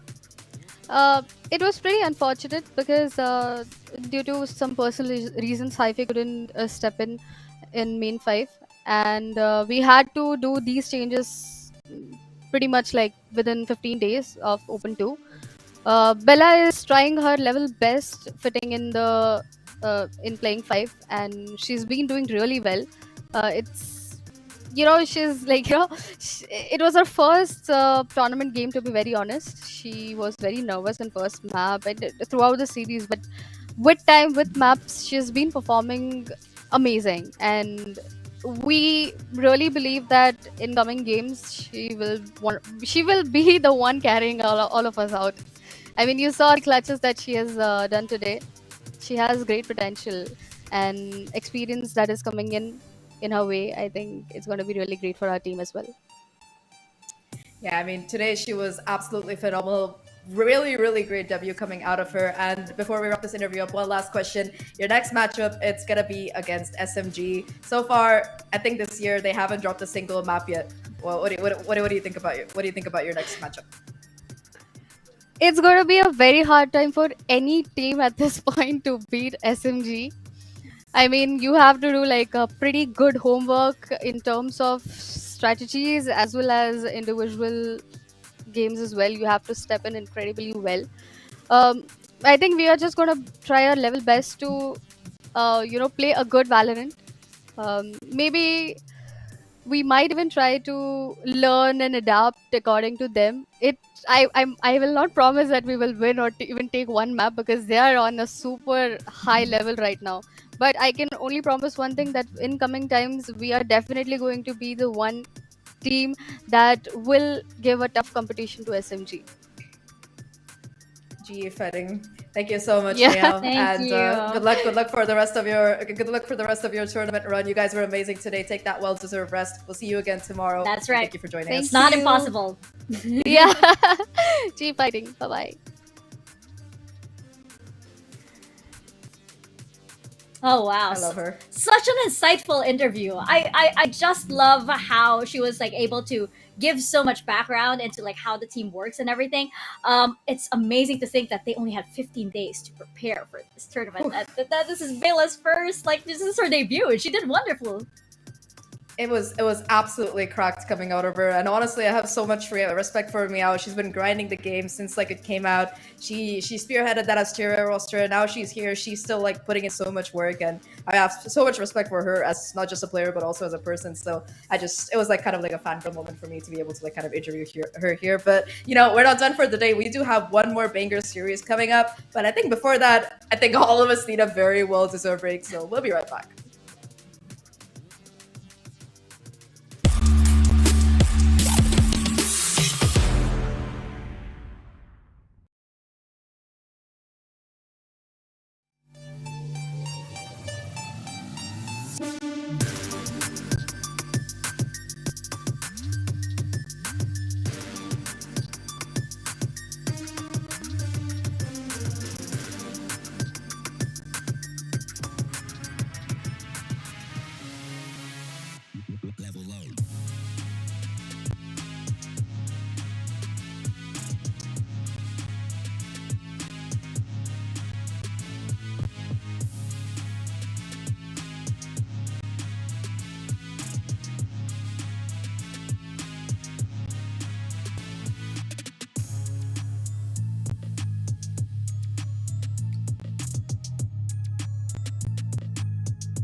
Welcome back, ladies and gents, to day one of Open 2 here at VCT Game Changers APAC. And we just saw 3 maps on our first series of the day, and that went over to Global Esports Phoenix. The question is, are we going to get 3 more maps in our second series of the day, which will be FULLSENSE Sapphire versus RRQ Kagura. And Zach, I believe this is a Swiss stage grudge match. Swiss Days grudge match. It's been going on since 2021, since the Game Changers series. The Game Changers kind of got into existence, and it kind of peaked last year when, despite the current core of our crew Kagura, who used to play under the very, very well-known name of Alter Ego Celeste, even though they were able to kind of win throughout the year, that final Elite Grand Finals, they did fall finally to the hands of Sapphire when it counted the most. So I think so far over the course of this year, it's been kind of back and forth between these two teams. Like you mentioned in that Swiss stage, I believe that it was Sapphire who came out on top. So we're having a little bit of a rematch coming in. And I think it's very likely we're going to go the entire distance between these two teams. Yeah, I would expect nothing less. I mean, like you mentioned, there is a lot of history between these two teams. And right now, as we can see, I mean, I think with how we started off with THK and GE, it's probably going to go all the way for this series as well, especially since we have FULLSENSE Sapphire over here, Margot, Muffin, Ginny, Polly, and Trike here. And I feel like, they're ready to really, prove to everybody that they need to come back to that international stage. Yeah, they were able to go up there last time. They didn't finish in that top 3, but they still, I think, in my opinion, at least, definitely made APAC proud, being able to have their international debut. And I think we heard a lot from Ginny in particular about how much it meant to her and the rest of the team. So definitely they are looking to make that happen again this year. And I think that they are one of the few rosters that has had almost no change at all ever since, they from last year into this year. The same, however, cannot be said for RRQ Kagura, because they still have that same core that we saw last year. Namski, Ayumi, and of course Aluka, who came in towards that end, towards LCQ. But I feel like ever since they lost arguably their star player, they have been having a very rough time. And RRQ Kagura is the answer to the question of what is Alter Ego Celeste without Eneri. And it's been a very mixed bag of results for them. That's right. That was our big question in the previous Open, right? And it's kind of coming full circle, of course, into Open too. So it's a nice continuation of that story. But of course, I feel like for this, the big question will be how their new pieces will fit into this all-star roster, right? That's the debut that we're going to see into this series. There's a lot riding on their shoulders, especially for Capricious, who is one of the newer additions to this team. Yeah, she did play that last Open with Orangutan, had a bit of a mixed performance. Some games she was able to pop off. In the finals, not really. So now you're going to be seeing her on Kaguya's lineup instead. I feel like Capricious, when you do set her up right, she's one of those players who is able to consistently pop off. But, ooh, that's an interesting map, Vito. Sorry, I got distracted. For the map we do have Lotus, Split, and Fracture coming in. Lotus, of course, the map that I'm always excited to see, and it is going to be picked by RRQ. This is a map where they've had, I gotta say, almost perfect success. They did lose to Orangutan once, but that was in overtime. And apart from that, they have had a very dominating run, being able to win 13-5 against Kizuna Suki, 13-6 against Big Side. It's one of their better maps for sure. Yeah, I think no surprise here on the Lotus pick, because I feel like, RRQ, they feel pretty confident on this. It's been going well for them so far. So why fix what's not broken, right?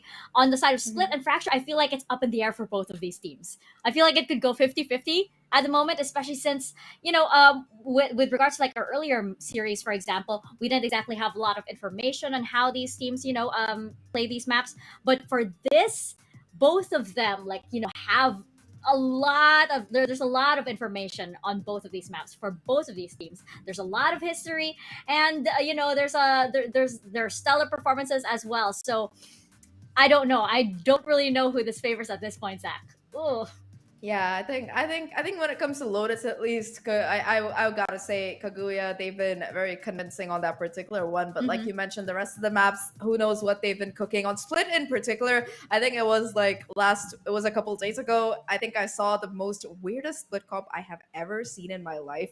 There was a Gecko, a Yoru, a Harbor, an Omen, and I think a Sky. So I really hope we do see some. Yeah, it was in a Challengers League too, in like quarterfinals or semifinals in Oceania. So yeah, I am hoping we get to see some kind of new crazy strats coming up from both of these teams. But either way, this is a grudge match that has been happening time after time, almost every single grand final last year. It's kind of been the case here. But we're going to be starting with map number 1, Lotus. Let's take a look at what these teams have in store for us. I am really, really hoping for that Gecko pick, especially since we did see Little Bro have his Analyst Test debut, like, I think 30 minutes ago. That is right. He were very, very excited about that. And I feel like, with regards to like strange compositions, today is like, it seems like the day to bring that out. I hear on the other side, we have Team SMG bringing out 5 controllers on map, but it seems like here these two teams want to reel it back a bit. Nothing too adventurous here, but definitely something that's very, very explosive.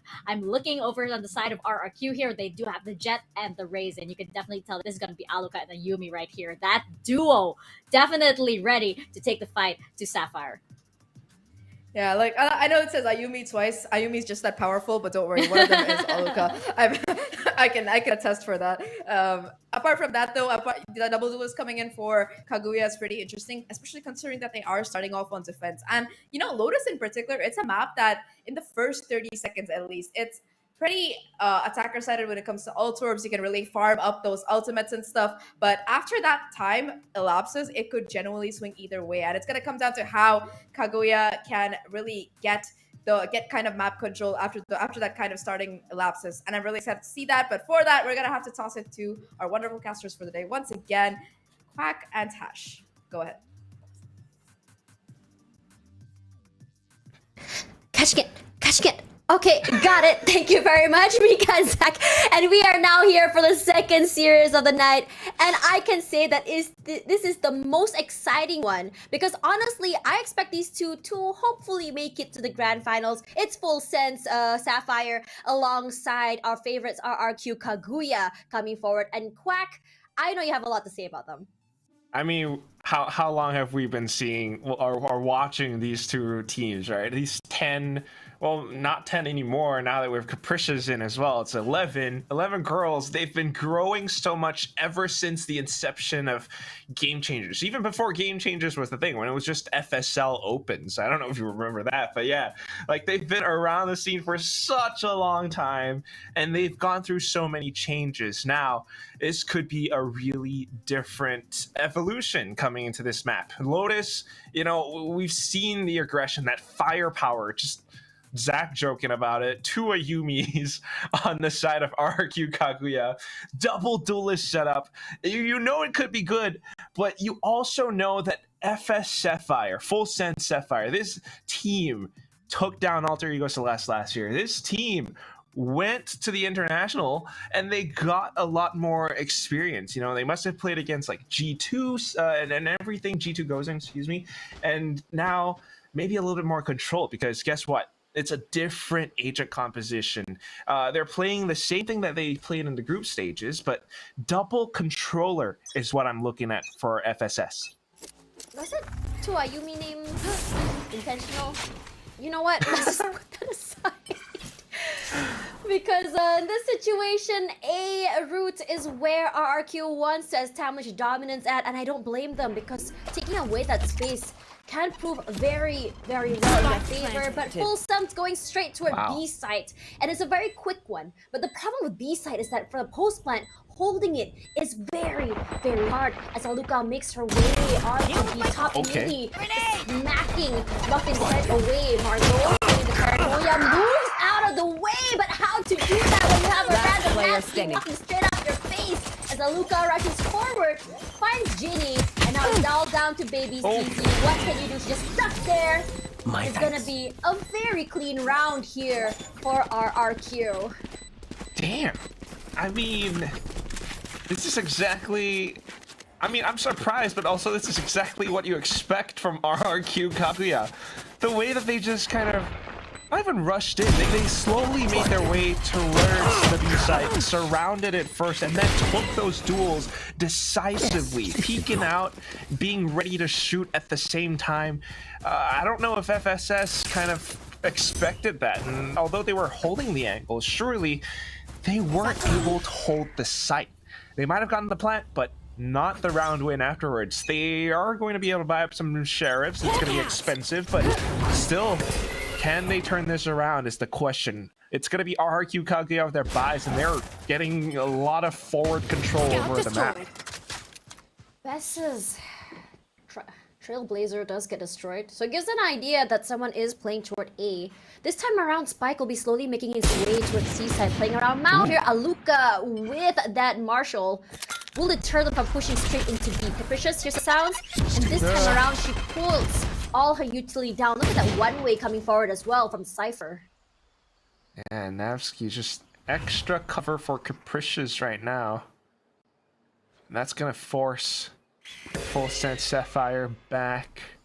They checked As me they already. find another approach, but my goodness, B site, A site, everything's covered. RRQ Kaguya, as long as Ayumi stays alive, and this is really Ayumi, as long as she can dish out a bit of damage, find 2 kills, she gets the tailwind away again, and her teammates are rotating over. She calls for the assist. She's finding the frags. She does. She gets one at the 30 very least seconds before left. Muffin shuts her down, but she puts in a lot of damage to her team. Baby TZ is so low. Regardless, flash out onto the site. Headshot not gonna be landing, but Ginny does. Takes a best, and they finally get onto the site itself, and they go for the plant just in the nick of time. As Capricious rushes forward, Capricious with the Spectre, slowly making her way onto the site itself. Nice headshot from Bonnie.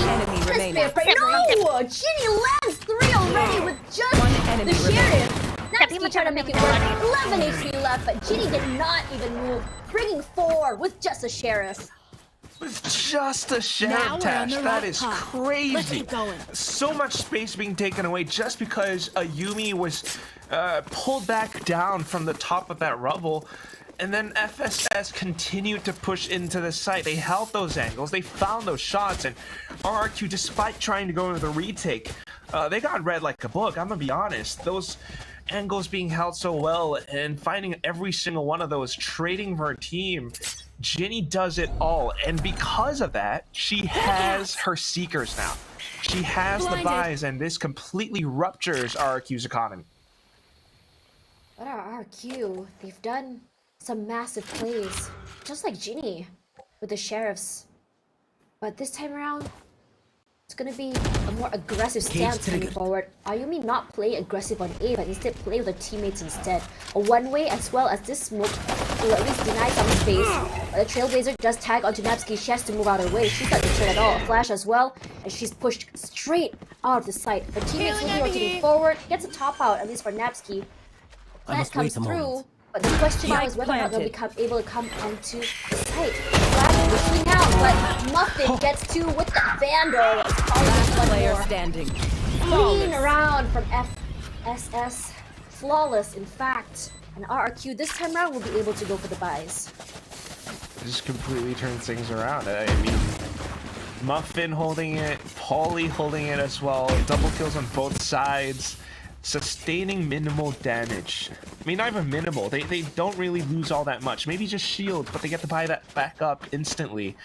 And everyone gets to carry their rifle forward into the next round. RRQ have to catch up to this, because if they don't, it's going to be really detrimental and hard to come back from. This is now momentum starting to build up for FULLSENSE Sapphire. We might have attack pause at our hands, and it happens again, but again, keep in mind what's happening in the game. You've got Ayumi close to a showstopper, and she could use that. There are a lot of orbs all across this entire map that she can pick up. But you also have Ginny with her Seekers, and off of that, she's able to initiate and become that catalyst to break open sites for her team. In this situation, for RRQ Kaguya, perhaps finding a different way to initiate. I love when they play aggressive, and I think they can get a lot of value out of that. Perhaps a pick out of B, one pick, and then just moving away just with a lot of numbers, or push out from Mound just to deny space, and then maybe a flank from the teammates to just pincer them on Bane. There's so many different ways to approach this map, which makes this map so fun to play and to watch and cast, honestly. Here. I can tell you really like this tag. I do. I really do love the map. But at the same time, I mean, we have to think about these compositions. There are a lot of different approaches, but you are somewhat limited to the toolkit that you have. And with this double duelist setup, maybe a bit of a blind from Bess on towards the C site. It's just extra information for RQ at the moment. A lot of defensive control towards the A site from RQ with an Omen and a Cypher blocking it. And Luca, because of that flash, has to respect that space just in case someone decides to let's push her. Door, open, trip, enable, or rather trap and Cypher. And Capricious takes a lot of damage, and immediately Muffin will initiate. FD trades back, finds Polly as Muffin gets 2 for herself. Reposition to the backside. FSS doing so good with this take. Just completely catching RQ off guard. They hear the footsteps. They know there's someone pushing in from drop. As Aluka clears out boxes first, Bess will be traded out by Margot. And here comes the party. Throws it out. Unfortunately, does not get a pick. Despite letting it. My ult's ready. Yumi for 2. Can she go for one more? 1 versus 1. Winnie has been really good, and she tries to go for the half. She's off, making sure to get the timing right. With only 5 bullets left, she goes for a second tap here. Catches her. Nearly takes it down, switches to the classic, looking the other way, and she gets it! The timing! Not on Ginny's side! And FSS take it back. Kind of looked like Ginny almost had it, but still, just sticking it all the way through. Sometimes you just have to close your eyes and hope for the best, and sometimes the best really does happen for you. Oh, such an explosive take from FULLSENSE Sapphire, but when it came down to the retake, it's just a lot of trades coming in for RQ Kagura, but at the same time, in that final moment, getting a little bit of a tag, going in to stick it through. They managed to tie things up 2-2. The buys are still not the best, though, so unless a Yumi can make something with her Blade Storm, this round could go haywire. And both teams definitely don't want that. This time around, again, they like to go towards C first. They try their luck and then move away. And this time around, RRQ playing the more proactive role. They want to challenge them for this space. They want to take it away. But whether or not RRQ will be able to win this duel is the question. And they are going to be going for that. They're going to be denying it from FSS. And they move out of the way. But they are going to be happy if they get one kill shell out. They managed to go into the B side as well. A lot of presence being known on the other side means the other side is open. Showstopper gets 1. And that's going to be even more wins for FSS. How does RQ retake this? They can't really isolate the duels given how far back they're playing. Yeah, but Ayumi with that opening pick gives them a lot of space. Gonna be answered back by Muffin. She picks up Bess. Luca playing close, waiting for the Cloudburst to go away. Nice pick onto Baby TZ as Muffin. And look at all these trades can be through, but still 1 versus 3. Ayumi's all alone. That Roomba will eventually spot her out. Up to her how she's gonna be playing it. It's gonna be hard, as Margot will come in on the other side. And again, it's just that fiery, explosive energy from FULLSENSE Sapphire.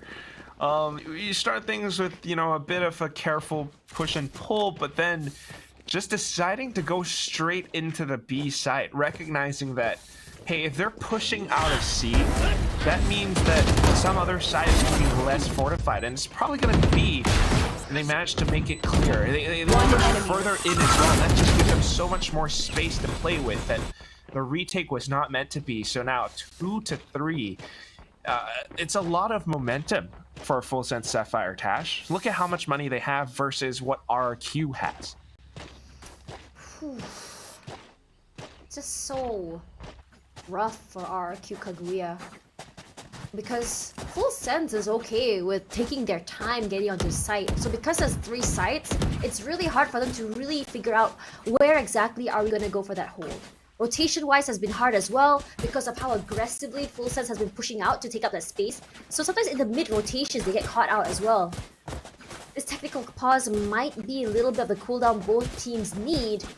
But for RRQ Kaguya, this double duelist comp, I would really love them to utilize this by going for a more aggressive stance. They had an idea for that in the previous round, but they didn't go through because of how quickly FULLSENSE was able to pivot onto B side. Exactly, it's that pivoting that gives FULLSENSE Sapphire their strength. And that's one of the things about this map, just because there's so much space. I mean, it's not exactly huge, but because there are 3 sites, there's so much that FSS can do. RQ Kaguya, while the aggressive fights are something that we expect from them, and incredibly sharp aim as well, even though, you know, some of them are guardians at times, they need to be careful with how they want to approach this. You know, repeatedly pushing out is something that doesn't always work out great for them, and if this carries on, I'm kind of expecting a timeout from their coach, RQ Ducky, to kind of correct their path somewhat, because they need to find a different approach to how they defend. They are, you know, starting out on the defensive side after all. On top of that, Capricious playing today, I mean, this is still quite a new time for her playing the team. She hasn't been long in the team, and previously she was the main duelist for Orangutan X. So I'm wondering how this change of role affects her in terms of her performance and how exactly she approaches the game. But I mean, coming forward, I mean, we have seen teams that just employ straight up duelists and put them into different roles. I mean, Monyet was one of them in VCT Pacific. But in this situation, given the amount of time she's had with the team, I'm wondering how it's like in terms of chemistry. Regardless, I think Ayumi, as well as the Rays, have been doing a good job in getting those early frags. It's just the fact that they're not able to quickly. I think if they manage to stop FULLSENSE Sapphire from taking over a site and preparing for that post plant, I think that would be the recipe that would set them up for success. Really could be. And that just comes down to how RQ plays it. I mean, so far we've been seeing this setup of Ayumi and not Ayumi, but Alika kind of rotating back and forth between C and B. And you always have Capricious and Napsky just holding up or anchoring down on the A side, right, Tash?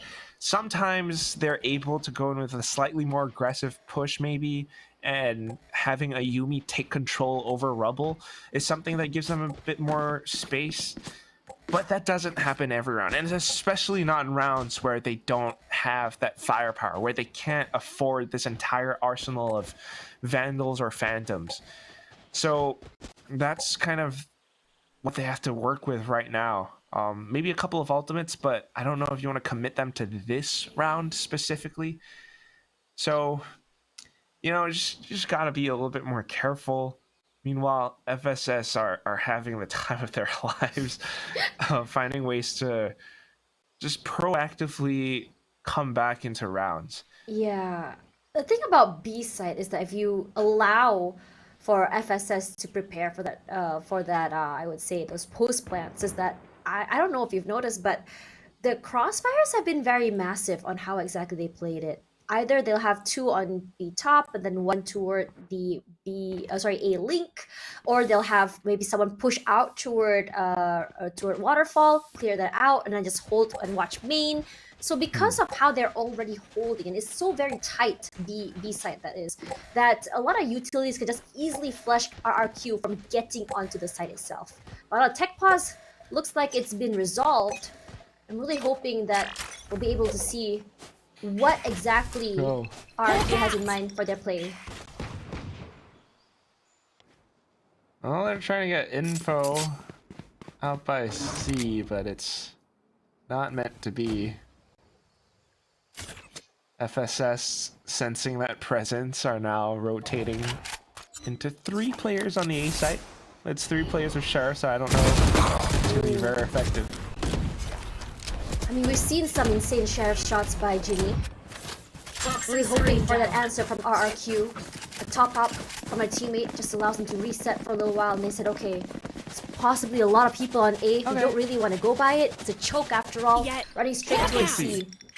Look at that! A flash to come through. I don't think the timing that Flash actually gave them the information. They took too much time. It took the player to kind of slow down, clears out bed with the nade, Muffin already slashing straight onto the site. Then she realized that there's someone playing close inside of the smoke. Aluka gonna be using her utility just to clear someone out. Polly finds Aluka, but unfortunately she wasn't able to follow up with that. Nice top up for Margot, thanks to the paint shells by her as Muffin really spots out best playing close as the smokes go down. Camera taken out. How do you retake this now? Yeah, 3 players. Maybe a bit of Cypher Cage trying to sneak in. But look at all these angles being held by FULLSENSE Sapphire Dash. It's, oh my goodness. Yeah, it's hard. It's definitely hard. I think all they can do is just maybe go from exit frags. They can already hear the footsteps leaving the area. Ayumi hoping for some exit frags. Not gonna be happening. They're moving out of the way. Spike maybe? Yeah, they're not gonna be gating anything. And all they can do is just go on the spike. Goodbye, cruel world. I was a bit scared for Ginny. It's a little bit too close. I have seen situations where players perhaps overestimated where they stand. You don't want it to happen. But in this situation for Sapphire, there's the timeout that RQ Kaguya needed. That's what I'm talking about. That's why I like RQ Kaguya, because their coach's name is Ducky. Because you like ducks. Yeah, maybe. Okay, but yeah, I mean, I wanted to ask you, what are you expecting from RRQ Kaguya's comp? The double duelist, how aggressively can they go on defense? Or are they planning to go all in on attack round? that's kind of what you're banking on. With a slightly chaotic map like Lotus, when you have a double duelist, it's something that allows you to take up a lot of space and take fights more confidently. You know, if you're a Jet, you're able to take a pick and instantly tailwind back into safety. Or maybe with a double satchel, you're able to just dive straight into duels. And that depends on how FSS kind of controls the map, right? If you're sensing that C is left open, we can go in for a fast flank. But sometimes this doesn't quite happen, especially when FSS are reading you. So the coach has to be the one to course correct RQ Kaguya and hopefully turn things around. If we're looking at the scoreboard so far, though, Muffin has been doing such an incredible job. The rest of the team as well, and they are pretty darn close to 2 more ultimates on their side. You hear the door opening. Perhaps to bait. Perhaps to displace FSS, but they are deterred. Still a D hit one more time. Wow. Holy wow! Was he able to do that? The drive-by comes through as Muffin pushes out to Aluka. They know exactly how to play this and exactly where to clear out. Polly playing close. She hears everyone in the middle of the rotation get splashed out. She already knows where to look at. Napsky goes down, but Bess at least gets a trade out at the very least. Versus 5-1. Can she go for 2 is the question. The Nanoswarm will displace her, moving her out of the way. And here comes the lockdown coming through. Capricious does get chipped out as she pushes up toward the upper. Perhaps taking more space might be the answer. But no one caught in that lockdown. But FSS, hard for them to really hold on when the Seekers come through. But Muffin still gets one before the Seekers hit her. Capricious tries to go for that 1v1 against Baby TZ, playing the smokes. Game of smokes and mirrors, but Baby TZ comes out alive. That brings us to a 5-2. Oh my gosh. FULLSENSE Sapphire. This was not their map pick. They were just kind of chilling with this and kind of banking on like a little bit more. But the way that they're reacting to all of these plays, the way that they read the situation and go for decisive hits onto sites, setting up those post-plant scenarios as well. RQ Kaguya cannot go for a defuse no matter what. And it's so painful to watch because now, again, it's another round where they're back on Sheriff. But look at how aggressively they played here on B main, and that's exactly what I wanted to see from these 2 duelists. But for FSS, straight onto C, full control of the site, even sending the Trailblazer up toward the backside. Muffin, she has full control of the backside, but because her position has been compromised, the best way for her to be is closer to her teammates. Ginny spots one out, chips away Aluka's health. And Trailblazer comes through, she destroys it before it actually bites her. Still waiting for the right time, the Roomba as well misses her and goes for the sprays. Ayumi, even though she's able to find Muffin, but Ginny can go for 2, can she go for 3? Not quite. Nice try, mate. Best comes back, and RRQ finally able to take it back, put the round back in their pocket. Thrifty. It's all around with Thrifty. What? Today's all Thrifty Day. It's happening in the previous match, it's happening now. Sometimes it's the round that you least expect, right? Yeah. Just because they peeked out of B pillar at the right time and FULLSENSE Sapphire not expecting it. 2 players instantly gone gives RQ Kagura that free weaponry to come in with a retake, and they managed to turn things around completely. So now we're back to a 3 and 5, but look at the ultimates that we've got going on here. FULLSENSE Sapphire hasn't called a timeout either, so keep that in mind because they still have so much left in the bank. With 4 ultimates stacked, 3 will be for RQ if Ayumi is able to either get the orb or a pick. Ayumi still holding this very nasty angle, has to move out of the way. She's respected the Trailblazer. But immediately, she unfortunately whiffs. I've Gonna got go your up, trail. gets tagged, but does not lose her life. Here comes the Seekers as well. That's 2 ultimates expended already. Aluka making sure to clear his corners first, finds Muffin. She understands that Muffin has always been pushing up. And here comes the Viper's Pit to really seal it off. But Baby TZ pulling the door, finds Napsky, catches her off guard. One more to worry about, make it 2. Best taken down. Baby TZ has not lost her touch at all. Oh, Aluka also enters back with her own showstopper. Finds Margot, unfortunately, not the agent she wants to take out. One enemy remaining. Ginny from inside finds Ayumi as well. As Aluka. One enemy remaining. ABTZ goes down. Maybe she can go for the ace, but it's gonna be Polly with a spam from the smoke. Everyone was banking for Polly to be inside of the pit, but Polly says, nah, I'm okay with letting go. Yeah. Sometimes you just gotta let go of your problems and everything gets better. I mean, that's how you want to play this as well, right? Elka tries it's so explosive, and she takes down so many players despite her vision being obscured. That is pure skill. But the situation did not favor her, given the fact that the spike was planted for Mound, and that's just exactly how Polly plays it. So 3-6, and again, the onus is on RQ to actually come back into this. Ayumi, you can feel that their confidence is coming back here. Oh, Ooh, Baby TZ though, she answers as well. Wants to punish the confidence. And 1-2, one pick comes out, Ayumi finally getting it. She dashes out of the way. Unfortunately, loses Nasty that process. 22 HP, she still fights Charlie. Tries to go for more, not quite, says Margot and Muffin. We'll just clean up house. They weren't even close to the site. Just getting everything near the spawn. And that's fighting fire with fire, I suppose. I mean, one of those fires was bigger than the other, I'll tell you that much. They tried to peek into them, but again, just not having the right positions, the right guns. FULLSENSE Sapphire reacting in kind. It's this team is one step ahead of RQ every step of the way. And it's just really odd to see this. RQ Kagura, without a Neri and stuff, and it's a very different look for them. You know, they're still going to the double duelist, trying to bank in on it, but they're not really collecting on those frags. In fact, it's gonna be Muffin finding those frags. How aggressively Muffin is going, just making a big statement. She does go down eventually, so it's at least a 2 for 2. As Napsky as well picks up 2 for herself, equalizes the round to leave the last 2 players left standing. Baby TZ, I'm not sure if she knows there's a rare Ayumi waiting in this corner. Well, she knows now. Goes down. It's just down to Ginny to go for that plant. Here. And she's all the way alone on B. And I think they already know that she's there. Slowly making her way to the site. They're trying to make sure that they don't lose anyone quite yet.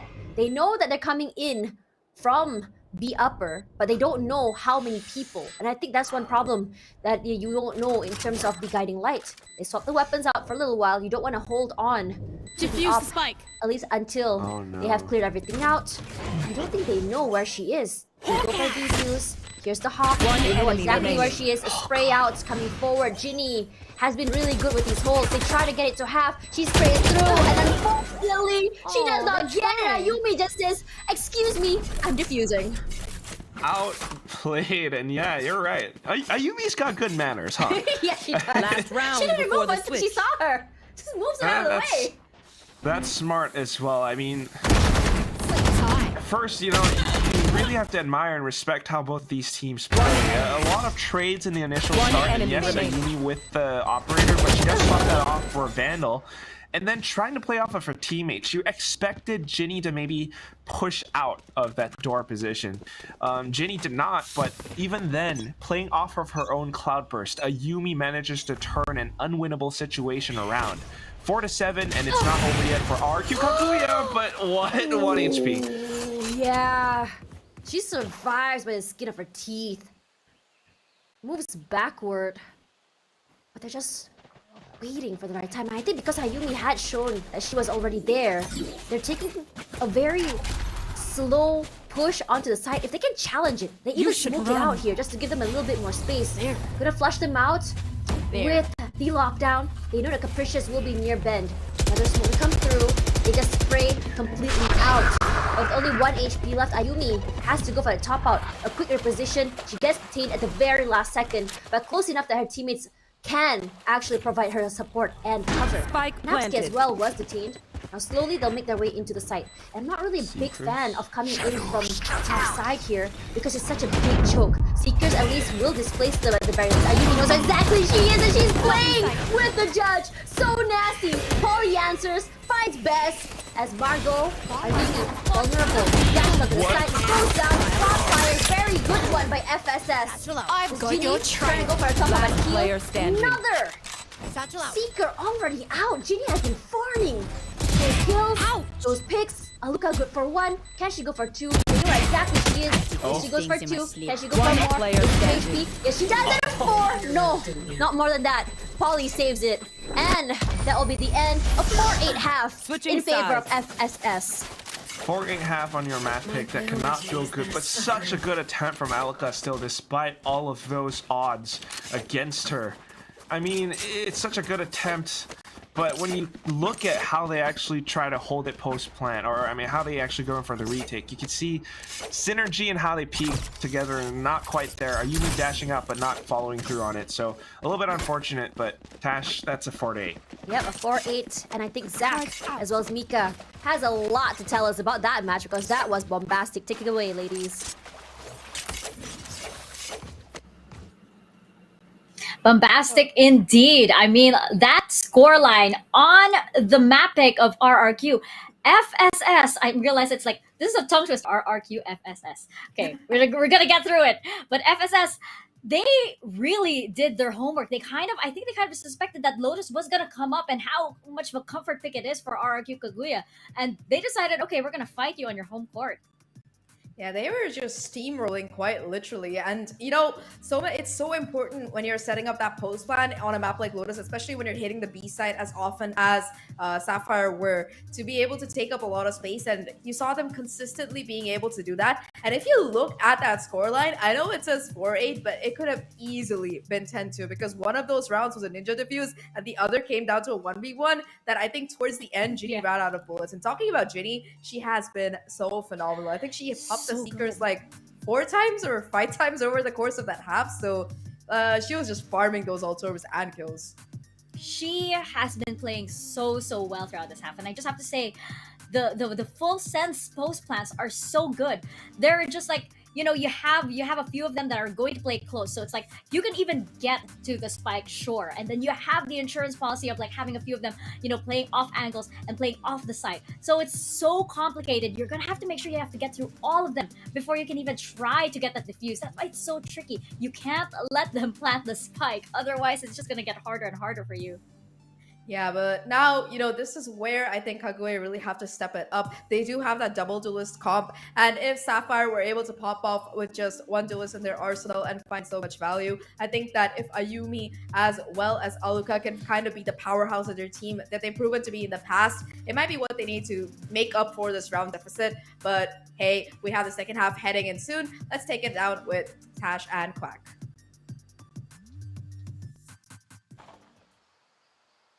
Wait. How did Mika do that? That dance move?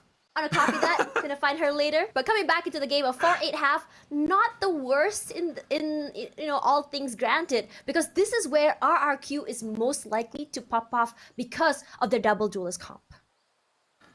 It's possible, and it's the best scenario that we have to hope for, because that is what they're best at, right? Attacking. That's what we kind of expect from them, but still.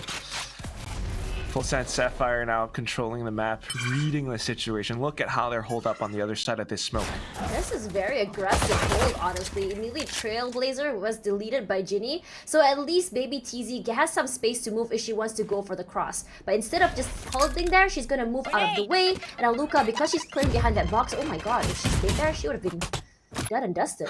Regardless, timing. Also, awareness is something they have to worry about. They get rid of a turret. So that means they do know that Baby TZ is close by. They immediately finds the head of Ginny, takes her out. They know Baby TZ is there, but they can't immediately go for the C hold. And immediately Ayumi already on the site. And because Baby TZ is out of the way, the alarm bot gives them that space to get onto the site itself.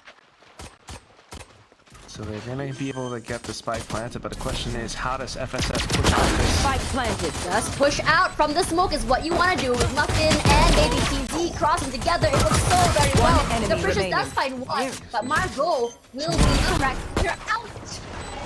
Because they're just so low, it's just so easy to go for those retakes. I think the idea was, those aggression on B main was good, but perhaps should have just let it go and moved to another side quicker than this. I mean, it was a little bit, and maybe they were trying to kind of set up a sort of split push if, players were pushing around that spot, but at last they just read the situation instead and kind of held themselves up towards Waterfall. That one paranoia allowed them to sneak into the site, and although there was a counter paranoia from Capricious, the frags following that weren't really there because they lost the initiative by that point. So we've also lost initiative in terms of the rounds, because now Pistol for FULLSENSE Sapphire, they've got all the Spectres in the world, and they're feeling confident enough to hold up around Rock this way. Isn't it funny how Ayumi was the one holding rubble, and this time around it's gonna be Margot. Same positions from both sides, both playing the same playbook, but this time around Margot gets to pick and then teleports out of the way. Ex-teammates too, if you think about it. Exactly! Because earlier, Ayumi, when she was playing that particular angle, she wasn't able to reposition herself because she didn't have a dash anymore. Without that, Margot has the Shrouded Step. That's the one difference. It might be able to break through the door, but look at how everything's covered up. Trying to find her way into a single site, maybe just sneak a plant, but everything's being blocked off. Information gathered, and FULLSENSE Sapphire hits them with the paranoia. No one gets picked off other than RRQ. Capricious is good for one, but not before Margot has done the damage. Three in the bag. With only 2 bullets in the barrel, what do you do? She's good for 1! Bit of a reset to reload. Is given the space to do so. Ginny just holding. He understands that Capricious has to come out, like it or not. Has to go for the hit, not quite happening when Ginny catches her off guard from the other side of Hut. That just now brings the score to 4 and 10 cash. Victory. Again, although, they might have lost 2 players in that process, it's not the worst thing in the world. Their economy looks relatively healthy, but RRQ Kagura, they're going to be able to buy up this round, but they really have to come back from this point forward. It's really tough for them now, and although we are seeing that double duelist in play, just everything that follows through afterwards, they might be able to make their way onto sites and everything, but not quite able to hold on to it for long, and that's a big issue. You hear the door of Alien broken. Trailblazer. Maluka been very close with her judge, gives away her position immediately, despite the fact that she gets paranoia and Margot answers, so she's only good for one. Oh my god. That is so... I don't want to say nasty, you're gonna make fun of me again, but coming forward, as they find their way onto B side, Ayumi is holding. She does have the guns for a more aggressive push. One enemy remaining. Spray from Bess as well. But that's all they can do. They lose 2 in the process. But for FSS, picking up 2 might not be the worst outcome in the world. Yeah, it's okay, but still, RQ Kaguya get to buy back up, and that's what we want to see. The comeback will now commence. Thankfully, they did push all the way in towards B and even further up into B upper, but they managed to turn around at the right time to spot out some of the players from the flank. Polly trying to go in further, kind of got snuffed out by some of these players from RQ Kaguya. So if they can continue on with this momentum and find spike plants but hold it post plant as well, they'll be able to have a different impact on the map overall. 5 to 10, and it's a tall hill to climb, but still not over yet. RQ has been really trying to farm as many orbs as they can. I could already have Capricious on the ultimate, Bess with the Seekers as well. If anything, Capricious perhaps can bring the spike to another site after they go for a commit or bait out as many utils as possible. Argo, she's still holding. It's a micro angle, hides away. They think they know that she's there. Throws out the paranoia. Is a teammate ready for her? Not quite, but she's still good for 1. Napsky answers back at the very least. With her body, the neural theft comes out, gives all the information for her team to use. Muffin moving out of the way. Unfortunately, as she climbs up, Aluka will get 1 more. Napsky as well. Baby T, the only one left alone. She's good for 1. Polly, not quite yet there. She's finally here. Bess spots her out. Unfortunately, whiffs. 1 enemy spot her out as she goes down. Baby TZ go for 1, and but Bess will be the one to come up on top with 2 in the end. Yeah, that's better. That's what I'm talking about. That's the RQ Kaguya that we expect. Exactly. The procedures, right, Tash? Yeah, it's a lot tighter this time.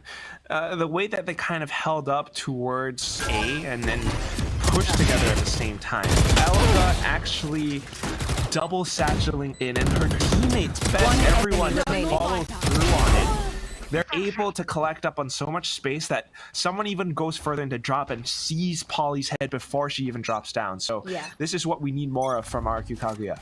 That neural theft was exactly what they needed in terms of information. It really enabled them in terms of where to hold and what to expect. And we have to expect. Look at how aggressively this paranoia is. Nasty couldn't see anything, and Muffin gets 2 with the pain shells as well as the sheriff.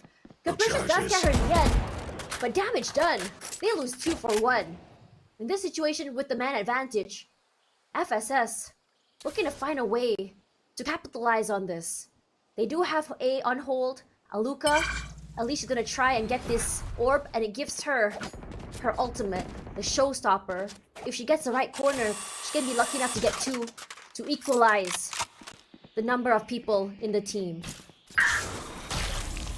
But Still though, the snake bite comes out. Toxin as well goes down. And this gives him a little bit of space, but look at how many utilities are out, but it doesn't matter because Aluka is going for a more aggressive stance. She will throw Radiance, and Baby TZ would be very, very close. And she pushes up toward top side B. And now, with the swing, she gets 1 more. It's going to be Ginny. And RRQ looking very strong this round as Margot and Polly tries to make something happen. They are at a deficit. It's really hard to challenge Ayumi when she's on that Vandal. yeah, that's the Ayumi that we want to see again. Aim a little bit more collected now, and finding that confidence this time around. Although they were pinched by that paranoia paint shells combo from Muffin, slightly more controlled with RQ Kaguya, just acknowledging the fact that, okay, maybe C's not the answer. We're gonna find a approach. And they managed to make a decisive hit onto the B site and then holding it post-plant in that manner, pushing further in. Again, similar to what we saw a couple rounds ago. FULLSENSE Sapphire, despite, you know, finding a bit of early success, they can't answer back in full. Now they have the full buys though, and we also have Muffin and an operator. RQ Kagura have to be careful. This time around, FSS gonna prep the utilities a little bit more early. They're playing quite close at least. On A, Ginny, the jump peaks, they know there's someone there. So they're gonna throw out that guiding light.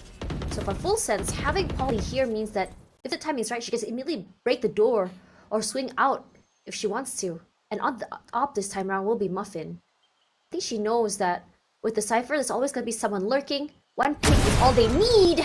And that's exactly what she brings to the table. And immediately they rush forward, best answers, finds Muffin in return. And Aluka again, when she's feeling herself, she does. She takes up a lot of space, moving together with Ayumi. They take up full control of C site. But the other members of SSS is just coming straight in from Waterfall. Yeah. Still there. Flash in her favor. But it's going to be Ayumi that takes her out. Maybe signifies well. Ginny answers back. Victor's as well thrown out, and despite Napsy being to her own cage, she goes down. Aluka with the op. He finds Polly. It's so very nasty, but baby TZ playing close. And she has been so good at this very nasty angles and corners from last year all the way till now. that shit here, mate.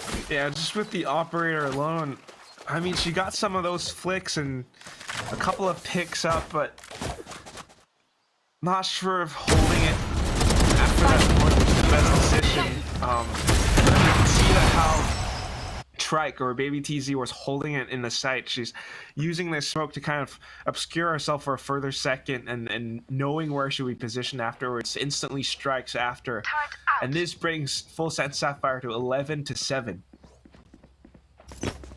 While we did see the spike of power for RQ, Get out of my way! but this round just gives less wiggle room for RQ to make mistakes. You do not want to give match point to FSS, because that means that 0 damage mistakes will be allowed.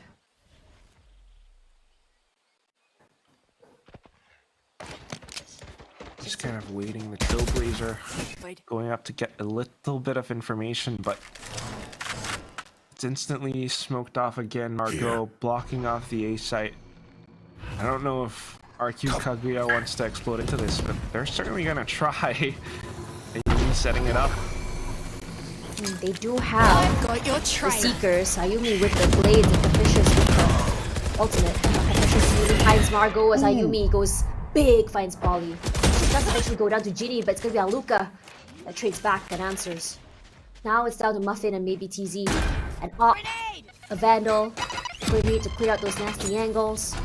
I don't think they notice that there is one person playing close. Ayumi, that's why maybe TZ all alone. Muffin will use Satchel to move out of the way, displacing her. Try to play a little bit further away, but before she's able to use that op position herself, Ayumi takes her down. Ayumi is, she's one of those players. She's got that championship DNA, that mentality. Despite being smoked off, she has her blade, she calls for her team to truly initiate the fight with the Seekers. Everyone pushes in together, some going through tree and the door, and she finds Polly. Along with that, she picks up the Vandal and goes even further. And knowing that, you know, Muffin might be running away with the operator, she challenges her. She wants to take that away from her hands. And then throws down that gauntlet. You know, you might have rounds ahead of us, but I'm not backing down. And that's what we have now, 8-11. RQ Kagura, you can expect them to possibly climb their way back up. Yeah, and I think it's a good time for FSS to call this timeout. I think based on trends from how they played last year in their previous teams, when they hit round 11, round 12, you start to see them choke. And I think they want to prevent that from happening. Because when you see players like Ayumi, like Aluka really warm up, you can see how much damage they can do to the team. They got more and more confident, which results in this very, very ballsy plays. Regardless, as we come into this next round, FULLSENSE with the Viper's Pit, with the Showstopper, they might be able to really seal it off. Because look at what RQ has in their arsenal. They don't have a lot.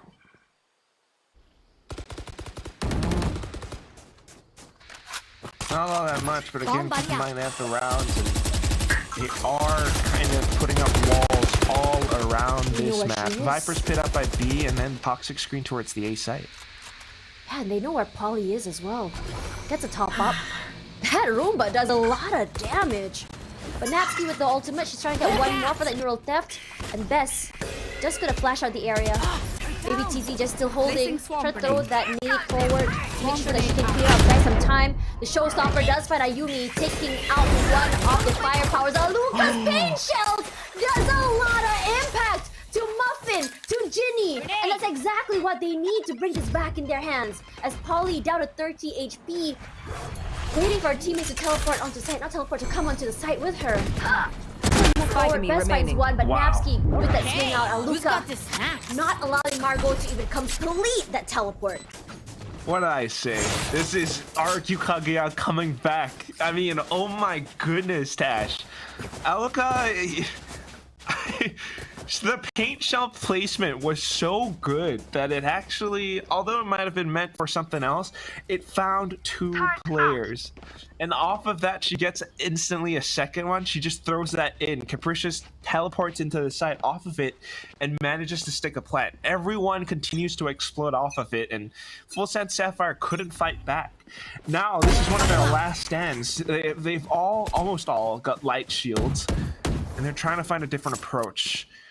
Slightly different Toxic Screen now, but now RQ Kagura presses forward, and it's the same A hit execute from before. Ayumi this time around disregards the decay. She's already on the side. She is clearing out whatever that she can see, spraying into the smokes and making her presence known. Just pushing away FULLSENSE from even taking up Haven. But Muffin, she clears out the back of Rubble. Capricious, she's taking a lot of damage. And Nasty is the one to take her out. Look at the crosses from them. Because even though she was eating a lot of damage, she gets knocked out. Ayumi and Best one each. And they know where exactly the last player is. Baby TZ goes down. And now we're 10-11. We may be seeing an overtime or even a comeback. I'm banking on a comeback first, Tash. Just looking at how FULLSENSE Sapphire, they had so much going right for them, but for now, it's come to a halt. They're not able to find replies to this, and I'm hoping maybe in the next round, someone has to call a timeout, because these girls need a different mentality to the game. They're trying the same defenses, they're trying something slightly different, maybe pushing out a little bit and holding more forward positions, but RQ Kaguya are not slowing down, and they now have the confidence to take these duels head on. Capricious maybe back to a bit of a default still, and that's just what they're reading from FSS on a Thrifty. Okay. They have a little bit of a change. Earlier was Muffin. It wasn't Muffin. It was actually Capricious holding in Rubble. Now they put Muffin there instead. Possibly because she has the pain shells to just buy, to just take up more space, and the satchels to just move out of the way. She spots Ayumi just flying up like a hawk going for her. She immediately respects the space, moves away, and they give up all the area of A main. As Muffin is just waiting in the backside, all she can do is just buy time. Calling for her teammates to play together will be the best course of action here. The smokes buy a lot of space and time for them. They come in through the door. They come in from both areas, means that they can go for a trade if they want to. Flash out. She knows that there is someone on the site. Stealth Polly. She tries to rush forward, tries to go for a headshot. She does. And Nasty is good for two. As Ayumi gets one more. Last player standing. Final member left alive. She can at least go for a pick at the very least. Spike They go planted. for the plant. But this is what they want to prevent. They don't want FSS to be able to come back on the site. A fake teleport just to keep them on their toes, keep them wondering, keep them guessing. As she slowly makes her way out of the spite, I think Aluka spots her. Yes, she does. FSS not able to take the round. And now we're down to an 11-11. No timeout? No? Oh my, well, That's going to be 11-11. 4 rounds in a row for RQ. And it's just a tough spot for FULLSENSE Sapphire to be in. Both teams fairly even at this point, but this could very well be the last bye that FULLSENSE Sapphire has for this map. They lose this, the next round is going to be forced buys, and that's not going to be something that they can defend very effectively with. So, last stand, and here we go for it. It's going to be Margot back towards the top of Rumble. Bess. Already Seekers online. They also are looking at FSS. They too have an answer in terms of their own Seekers, so might just cancel out each other at this point. There's a door opening and immediately Polly pops that toxic orb. Ayumi has been disregarding that toxic orb for a long time. Immediately actually the site. She has go for a decay, doesn't matter. Spine baby TZ pops her in the head.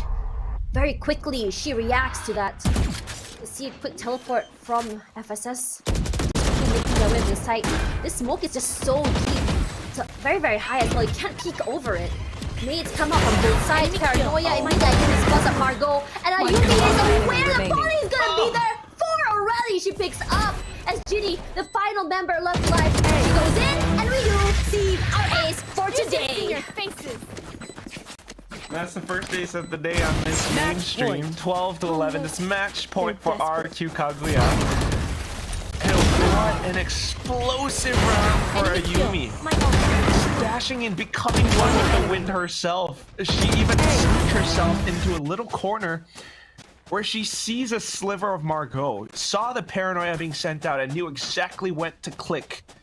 Her head instantly gone. She repositions and re-angles herself towards Waterfall because that's the next only option for FULLSENSE Sapphire to retake from. And here it is, the forced buys, Bulldogs and Guardians all around. Back to another rubble hold with Margot on top. FULLSENSE Sapphire trying to reinforce other parts of the map, but here's the thing. If Margot falls, so will the A site. And that's going to be troublesome. Just now, Margot was able to quickly get a pick and then shadow step away. Might be the same thing now, but she does drop a smoke first. Ayumi swapping to the Vandal, allowing her for more sprays. The Trailblazer will at least displace her. I think it did spot her. Yes, it did. As they come forward and clear it out with the paint shells, moving out of the way, rushing straight onto the site. And again, I am a bit worried because when you give up so much control of A, suddenly everything just falls apart unless they do manage to get that perfect flank. Well, Margot positions herself towards tree, but RQ has been spamming this one spot. This time around, it's just a fake. He really pushes through it. There. 30 seconds left. Oh my god, actually making a mid-round adaptation towards the B site. Onto Polly, they know she's there. She's gonna spam through the smoke, has to reload. Has all the information she needs. Ayumi already from the count first. She wins with the blade and she sprays out. But so are the members of FSS. Bess pushing out, they spot her out. Nice swing forward, catches her off guard. The Hawk does not get the information that she wants. Smokes, she's already onto the site itself. Goes for tap, for drop the smoke as well to prevent the sprays as Genie goes forward. Very proactive stance. One for two, can she go for three? Capricious gets one, finds Margot. A reposition, and now she goes behind her, hits her in the head, and Capricious saves us!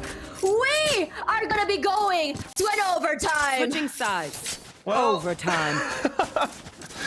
Capricious, you know, the Shrouded Step takes a little bit of time for the animation to finish, and off of that, despite going further in, Ginny manages to stick the defuse all the way through, and you could see in the player cam, she was making the call for Margot to stick onto her spike, at least get it halfway, and that was the idea behind it. Playing around the dark cover that way, knowing where these players are positioned. This is another player with championship DNA. She is one of those with so much foresight that she kind of has an idea of where every single RQ player could be positioned. So OT1 now, and here we go.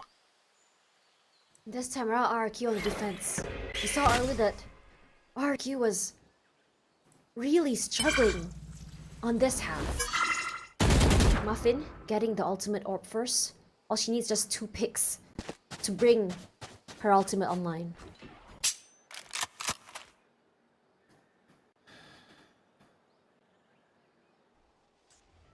Everyone's just being careful, trying to suss out positions and information.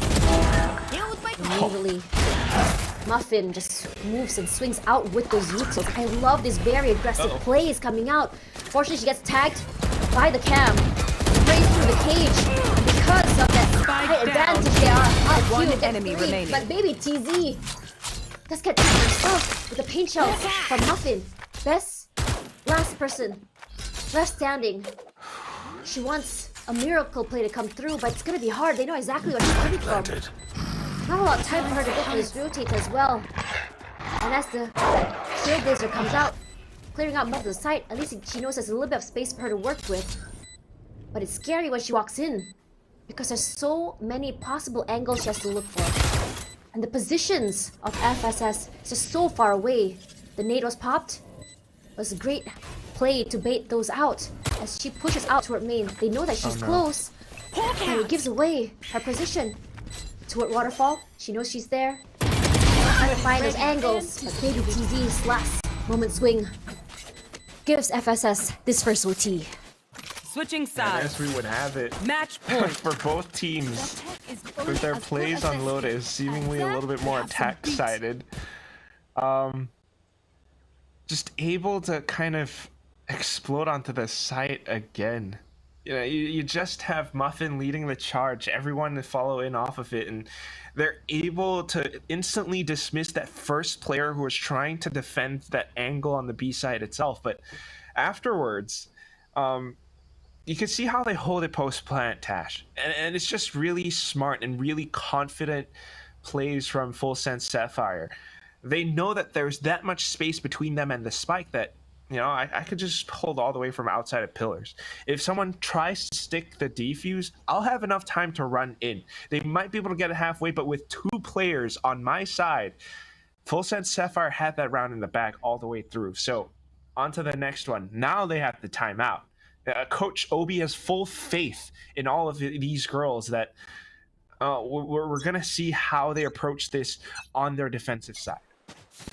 And I think for RRQ, those attacking sites are really what they want to bank on. Because FSS knows that, look at the previous rounds, how many? It's 5 in a row that RRQ Kagura was able to take that attack round.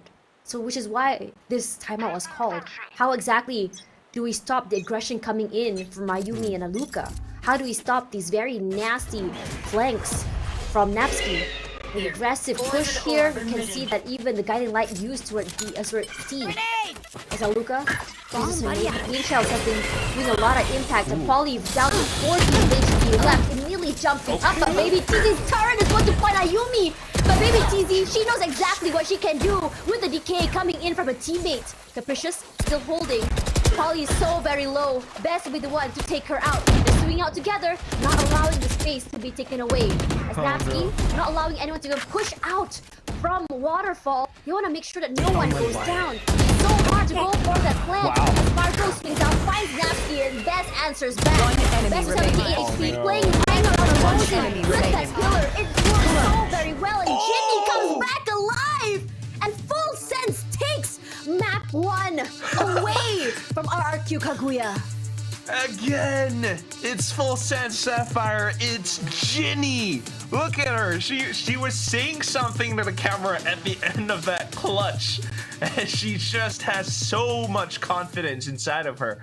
I mean, you could see the idea that Coach Obi had to place more emphasis on the B side. The same default towards A and B, but this time with Trike or Baby TZ holding the off angle. You have Polly maybe a bit dinged up by the paint shells, but the poison orb there just to decay them as they push on through. What an adaptation from FULLSENSE Sapphire. That timeout was exactly what they needed. They've seen how exactly the executes were onto C sites. Regardless, I'm sure that Zach's 300 IQ and Mika's full in-depth analysis is what you guys want to see. So I'm gonna toss it back to the ladies. Wow. I don't think I I've was ever gonna been called say- 300 IQ before, but thank you for that, Tasha. I really appreciate it. And I was honestly, gonna say yes, Stash. Yes. I'll take it. I'll take it. I need It's every all bit of good, IQ yeah. I can get. Some days I feel hyper smart, and some days I just feel like I have two brain cells kind of clicking together and they make a I thought. know. But I anyway, know. that map, I definitely feel like my two brain cells are working overtime because it was so back and forth, Mika. Like that dominating first So half we saw coming out of FULLSENSE, and yeah, literally explosiveness coming out of Alka, and of course Ayumi in that second half being able to take the lead for the first time in that series at 12-11, and that clutch from Ginny. My god, it's gonna be haunting, I gotta say, Kaguya for at least the rest of the day, if not more than that. Definitely, but it was so close, right? You know, those last few rounds, I could back saying, "Oh no, oh no," and he thought he was gonna go to overtime again, right? You kind of felt that like we're going into another overtime because it was just like you. At some point, you didn't even know where this was going to swing, and it was just down to raw mechanics from these 10 amazing players. We do know that these two teams are definitely like, you know, among the top here in APAC, and you know it definitely shows with like this. I do have to say, oh my gosh, it'd be so difficult, especially when, you know, we're going into another map. I think we're going into another map that is exactly like this. I don't think both of these teams are going to, you know, throw away anything. We're gonna get a series that is just so close. Yeah, I mean, if this map is any testament, I feel like we're going to be going the distance for this particular one. But I think that in particular, both of these teams seem to do really well on that attacking side because of how they play around their duelist or duelists in the case of RRQ. It's just that, you know, I think that towards the end, of course, that timeout coming in clutch, but more than that, just the read coming out of Ginny, the IGL, one of the most experienced players in the scene, to be able to position FULLSENSE Sapphire to be able to take that win in overtime. Sure, it was in overtime, but hey, a win's a win. And more importantly, it is the map of RRQ. So being able to kind of yoink that away from them, that's definitely going to be like something that they're going to be patting themselves on the back about. And of course, the MVP Muffin. Yeah, just I don't think we really need to say too much about it. Those paint shows, those sheriff shots, those vandal shots, those showstoppers. Am I missing anything? I don't think so. I mean, like, Muffin has just been, I mean, we know how you know, she basically, like, the amount of firepower she brings to FSS. Gosh, that's gonna be such a tongue twister this entire open. You know, she has been like one of those mainstays, like one of those duelists that you just enjoy watching here in APAC, and I'm just so glad that it seems like, you know, she's in top form and she's just improving and improving and improving. It just gets better, especially when she against, you know, two duelists like Ayumi and Aluka, and it was just so amazing. And I feel like, you know, another player that I think we have to highlight is definitely Margot. I have been such a fan of her. She is such a wonderful controller. Her paranoias were so on point and so valuable to the team, and I just feel like, oh my gosh, this is Sapphire in top form, definitely. Yeah, they definitely look like they're a step above that previous open. They looked a little bit shaky there, but this time around they've put in the work. They've definitely worked on not just strats, but also just raw aim. Every single player is able to individually hold their own and pop off and come up clutch when necessary. But anyway, that's just the first map. We have a long way to go, Mika. But before that, let's take a little bit of a break, a breather, so we can reset and head into split.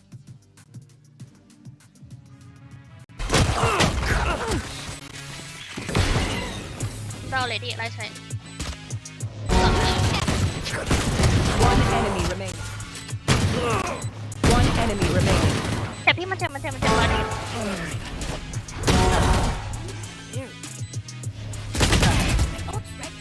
Clutch.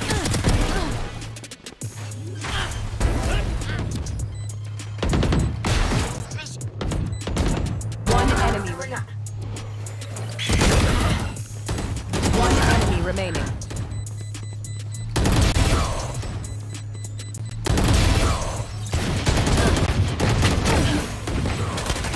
Last player standing. One enemy remaining. One enemy remaining.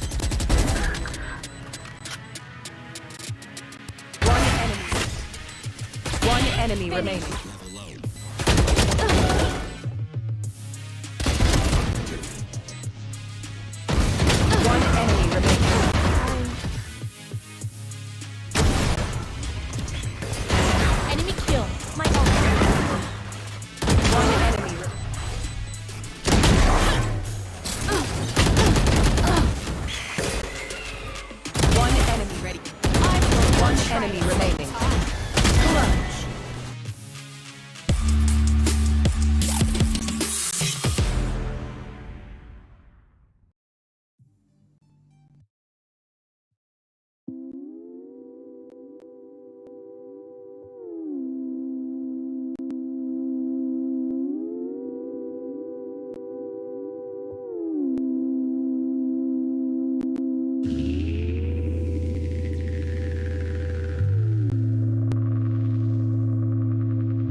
Welcome back, everyone, to VCT Game Changers APAC Open 2. I'm Zach, and with me here is Mika. We just got done with the first map between FULLSENSE, Sapphire, and RRQ Kagura, and it is a map that went the distance. If that's any testament as to how the rest of the day is going to be, Mika, I think we have quite a day on our hands. I know. I mean, we have our first overtime. We had our first ace of the day as well, and we had a lot of firepower to that match. I'm expecting the exact same thing as we head into our second map, which is gonna be split. And I feel like, you know, these two teams in recent history have different approaches to the map. I mean, RRQ, we can expect a lot more firepower with the double duelist as you, whereas Sapphire might prefer the double sentinel and hang back a little bit. That's at least like what I'm thinking. But I mean, they have players like Muffin who will probably want to go all in anyway. Yeah, like you mentioned, I think both of these teams, they've only played this map once before each, both of them finding pretty dominant wins. It was a 13-2 for Sapphire, a 13-4 for Kagura. This is Sapphire's pick, of course, and you know, after winning 13-2, I can understand completely why. But like you mentioned, of course, there's going to be that single duelist versus double duelist difference that we're going to see kicking in. Also, I think that it's going to be a Sentinel diff as well, because not only do they have that Sage, not only does Sapphire have that Sage, they also run that Cypher. While their opposite team, they don't have a Sentinel at all. They prefer to instead go in for a pseudo Sentinel on that Viper, the double controller kind of play coming in instead. And on a map like Split, that can actually prove to be super useful, because once you put that Viper wall down, it's there for the rest of the round. So if you want to like kind of take space on mid, reposition, hit towards A instead, once again, it's going to be quite more options that you have to work around, especially with that double duelist lineup. You can take up so much space and work around with so much more utility that it's going to be very, very pivotal for them to be able to capitalize on that sky. I think it's interesting as well that RRQ, Kagura, they do run the Astra and the Viper. So they are looking for sort of like a double wall, double control setup over here, as well as the double duelist. So it's really like a no breaks at all kind of composition, which if we saw, like, you know, taking what we saw from like our previous map, that is definitely going to be another exciting map to watch, right? Especially on Split, where things can get pretty strange and pretty explosive also in like those really tight corners. But of course, for Sapphire, I mean, we did see that they came into RRQ's map pick with a plan. Now that we're going over to their map pick, I wonder what they have planned. I mean, it's gonna be good for sure. Yeah, I mean, explosiveness is a key factor for both of these teams. I mean, we saw Muffin, of course, in that last map, MVP of the series, being able to pop off on that race. And Ayumi, even though she was able to put up the numbers individually, I feel like overall, every single player on Sapphire, they were just able to step up when they were needed the most. Ginny, for example, in that anti-eco in that second round with the 4 Sheriff kills, in that last round to be able to take them to overtime for that final push, clutching out that 1v2. IGL, Captain, all-star. Honestly, that's the kind of team that Sapphire is. And Kagura on the other side, they've had a little bit of roster shuffles heading into this particular one. Capricious took a little bit of time to come into her own. Bess as well seemed to be struggling just a little bit. So I think that with that lack of synergy that Sapphire have had for the last, I don't know, 3 years, it's gonna be a little bit more time for them to maybe adapt to these changes. But they're gonna have to adapt fast because they're already one map down and they have to win split to be able to push this to a map number 3, that decider, and possibly take that series back. Yeah, I do want to point out though, like you mentioned, Capricious, and it's like it is an adjustment. Of course, you're coming into a roster that has been playing together for such a long time. It's an intense amount of pressure, and of course, you're making your debut here on the VCT Game Changers APAC stage. And but looking at the last time they did play Split, all the way in the Swiss stages, it Capricious was actually quite at home at Split, and like really did pop off. And with Ayumi and Aluka not too far behind, but she was basically top frag there, so it could be that she's much more at home. Then again, they weren't playing Sapphire, which is like another monster altogether, right? I mean, if you talk about the teams that we have here, you do have RRQ Kagura up there, you do have Team SMG, up there as well, and you do have Sapphire up there as well. Yeah, arguably them along with Orangutan are the top 4 teams that have proven themselves consistently so far. But looking at this agent select, I'm pretty excited to see if we are going to be seeing those team comps that we talked about coming into play, or if there's going to be a little bit of shuffling around really happening here. It does seem like for the side of Sapphire, at the very least, they're kind of making a little bit of a change. They're not making any changes. Sorry, we do see Ginny shifting over from the Sky on that previous map to that Breach in this one. Muffin reprising her role on the Raze, and of course that double Sentinel setup that we talked about.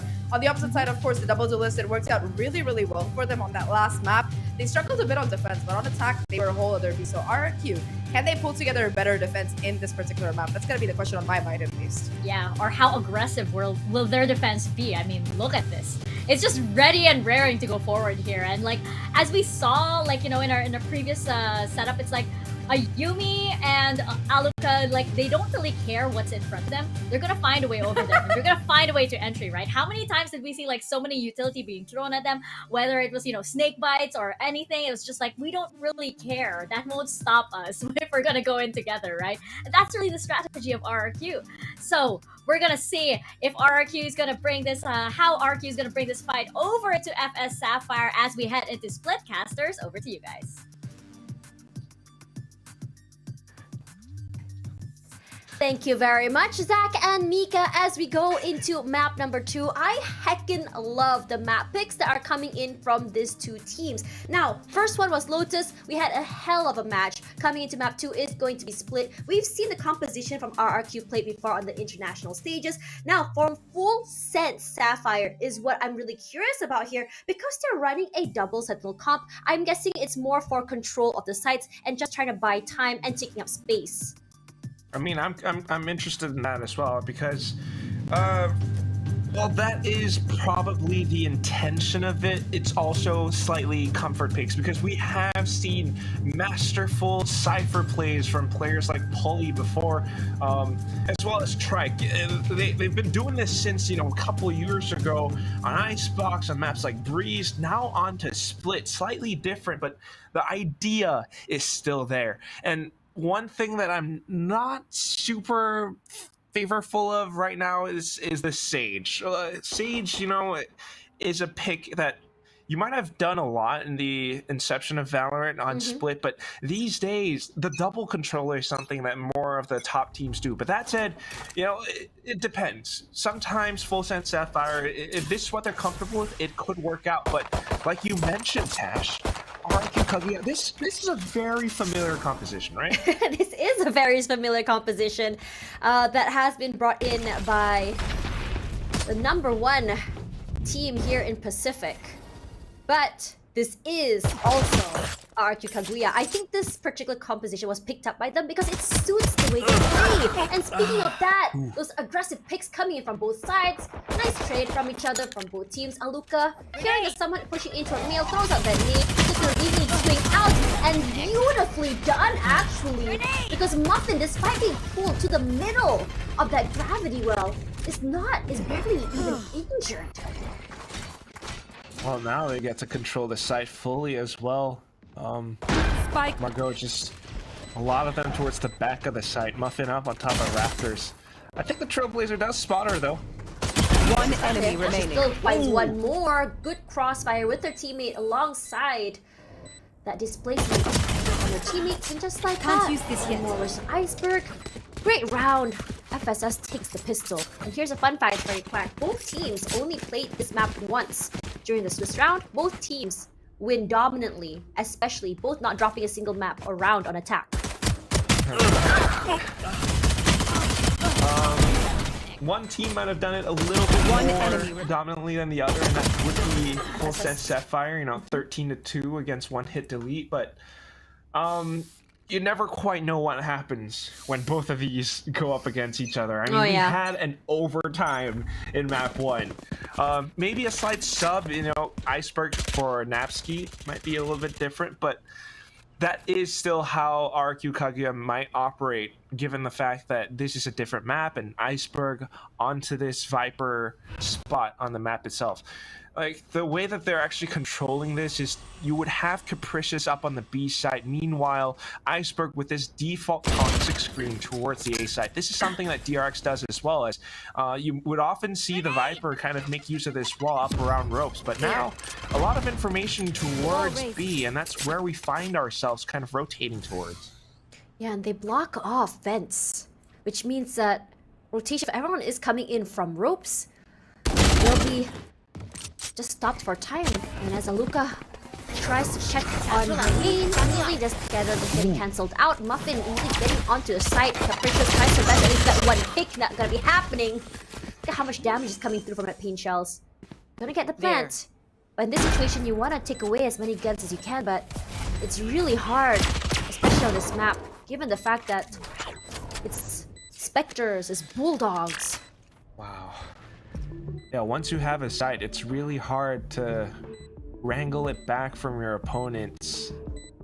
And now the guns, you know, Ayumi already expending that tailwind. Just maybe a bit of a save or close contact duels. Baby TC instantly sensing danger. She's gonna have to back up away, but it's safe to say that FULLSENSE Sapphire, they've managed to win this round in a flawless fashion. So all of these weapons get to be carried over onto the bonus round now. Yeah, and even though the bonus rounds mean it's going to be rifles for the members of RRQ, but if say that FSS does the same thing they did, they manage to quickly get onto the site and play close, these specters will really shine. That's something that, you know, RQ Kagura, they have to kind of anticipate. So far, their defensive holds haven't been great, especially up by mid. Almost always gets kind of displaced or dispersed by Muffin's Boombot and different pieces of utility, especially when Polly comes in to assist with this. There are so many angles you can send out this Paranoia. We start things off with a dark cover up towards Mailroom and tiny peaks back and forth. RQ tries to fend them off with a bit of utility, but this is a lot of utility being exchanged between both teams. FULLSENSE is okay to wait all the time in the world, at least for now. First slow on. Here's out. Oh. Fence. Iceberg was just going for that peek, and because Muffin just moves so quickly, she wasn't expecting that hit. And off of that hit as well, they're not just committing Tash. Look, it's gonna be just lurking towards Sewer, the entire team corralling towards this one spot. I don't know if Bess and Ayumi expect this at all. They might. They're already holding. I have an idea. And immediately finds one. Can she go for two? Not quite. Not gonna be happening. They get a little bit of an upgrade out of that too.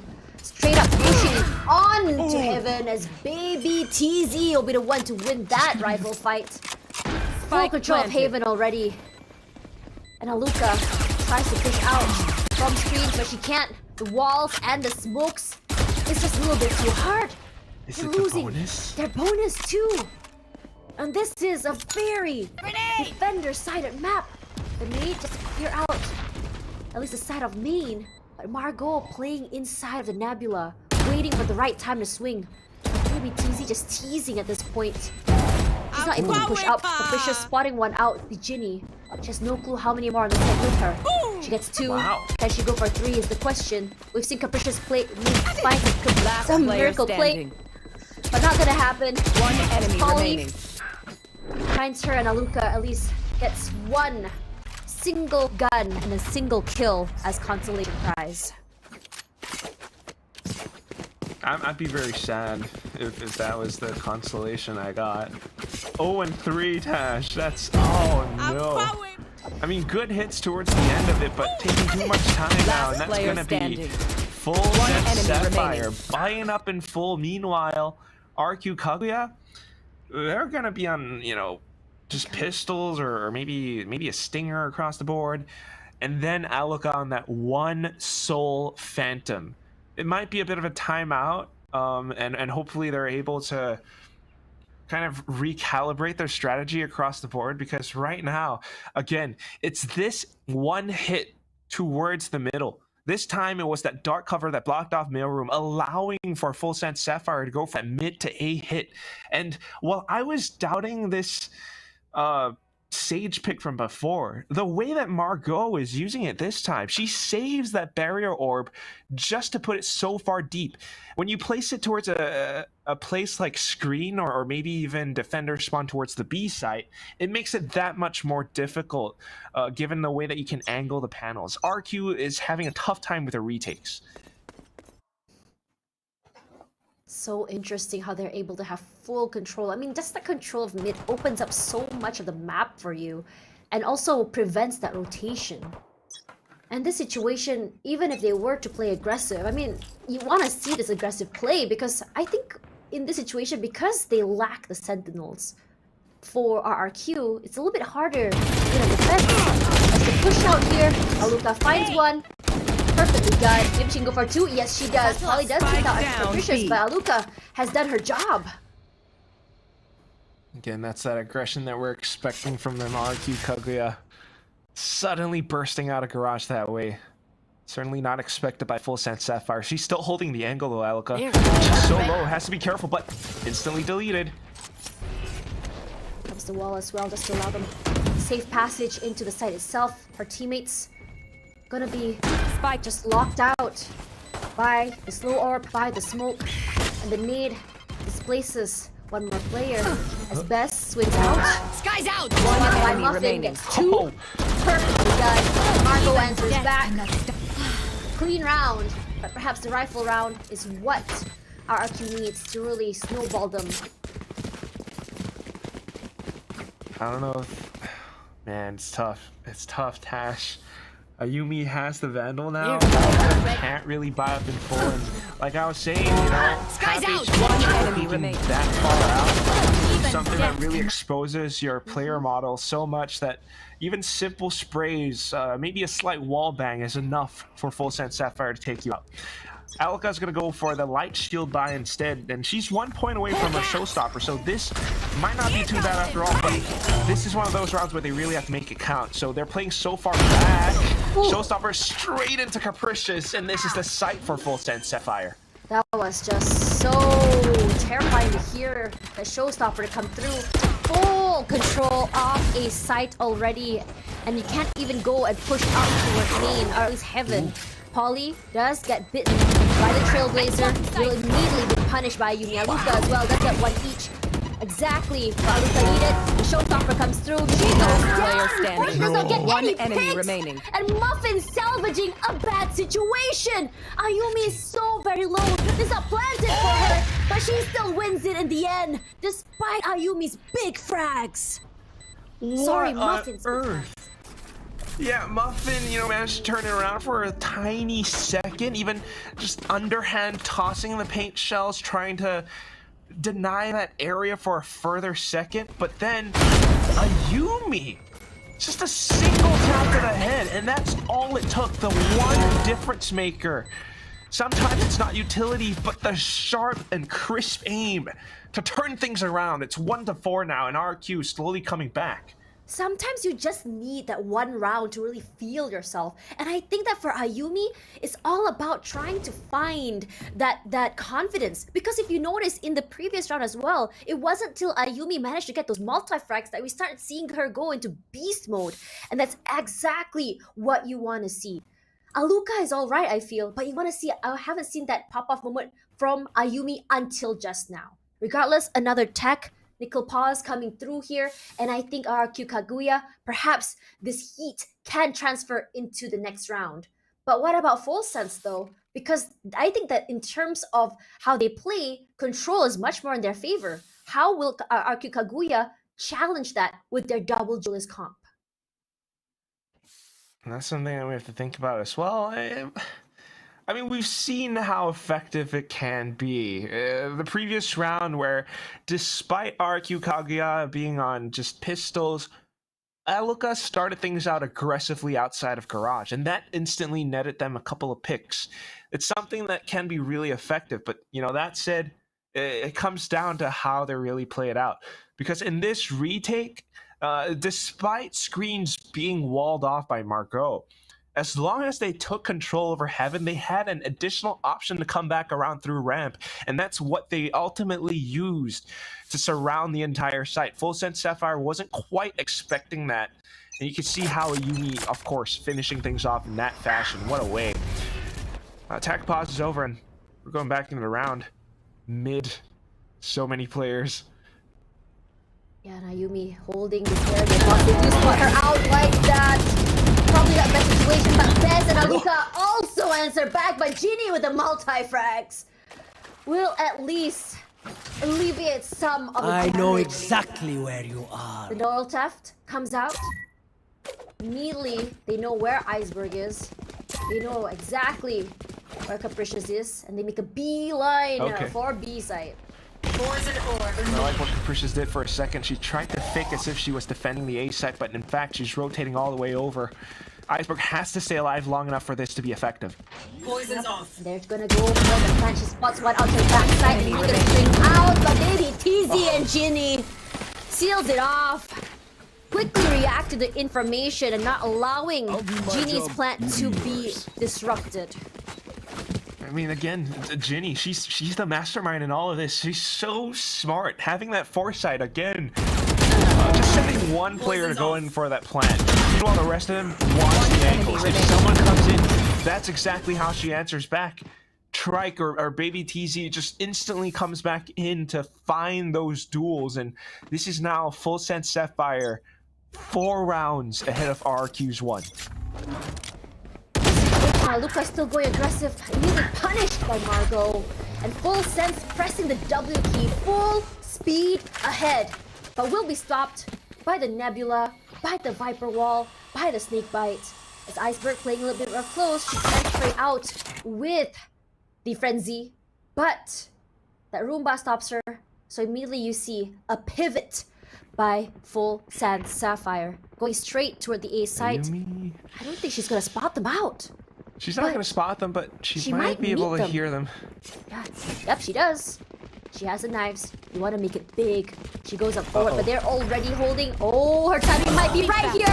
Straight to the face. She gets two. No, Quack does take down a little bit of HP. Muffin now finds Iceberg. But Capricious and Bess, with just their classics and their sheriffs, will take more out of the way. One enemy gonna go for one more. A right click to the face. Polly finds her in the end. A good trade, and we're down to 1 versus 1. Polly with half HP left. Ayumi with the Vandal, trying to spot her out. She does hear the plant. 30 seconds left. Making her way down, hiding the sounds of the drifts, but she gets her regardless. It seemed like Polly would get her first, but it was Ayumi with the quick reactions. Seemingly. I mean, you can see the idea that Polly was trying to go for, a bit of a tap. Maybe Ayumi thinking, like, alright, she's gonna plant safe, closer towards elbow. I can maybe go back towards screen and surprise her from that angle instead. But what happens is Polly tries to take that duel head on and not quite anticipating how sharp Ayumi's reactions would be. That's gonna be the round it. I mean, Ayumi, you saw that rotation. You saw how she went up and through sewer. At the same time, the rest of the team able to react in kind. They got that information from Ayumi and they made full use of it despite having only pistols, those classics. They peeked outside of elbow, got a couple more, and it's so effective. RRQ Kaguya, sometimes even when the odds are against them, they are so capable that they can come back into the round. But what we need more of is more round wins. Not like that, not thrifties. We need those first pick to win conversions. 2-5 is not a great score, and they need so much more. Especially since this map is just so heavily biased toward the defending side. And if you look at FSS comp, it is actually better for them to play on defense with this particular one. Regardless, still not sure what RRQ Kaguya can bring to the table in terms of how they play on attack. But FSS today, coming into this particular open, is a whole different beast. They look a lot more confident. Daring to take duels, but now just trying to control and be a little bit more careful, expecting pushes outside of RRQ Kaguya. That's why they're holding these current positions right now. Nobody's really over peaking from RRQ though. And that's gonna be the timer burning down slowly, bit by bit. FULLSENSE, Sapphire, they need a game plan. And that's gonna be mid push up and towards B.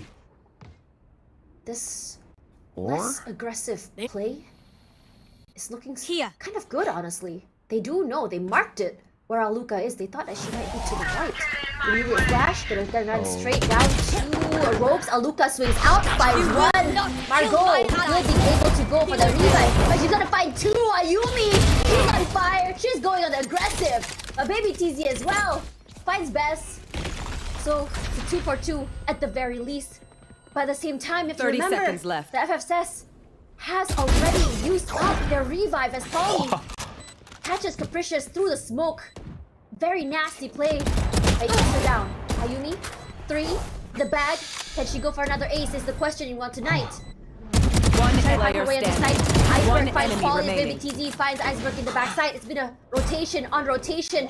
And now again a 1v1. Ayumi was able to win it before. She knows exactly what Baby TZ is.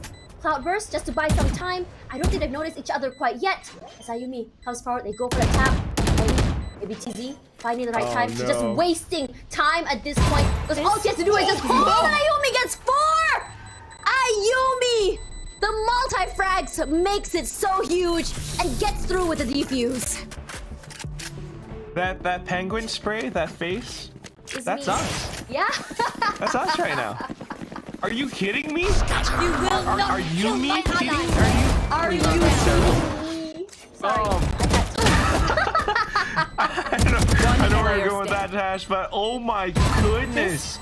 The idea was for Baby TZ to step far back enough that she could kind of come out from the other angle. Instead of left, it would be right. But just a tiny sliver, and Ayumi, that's all she needs to get the final headshot. We're back into it 3-5.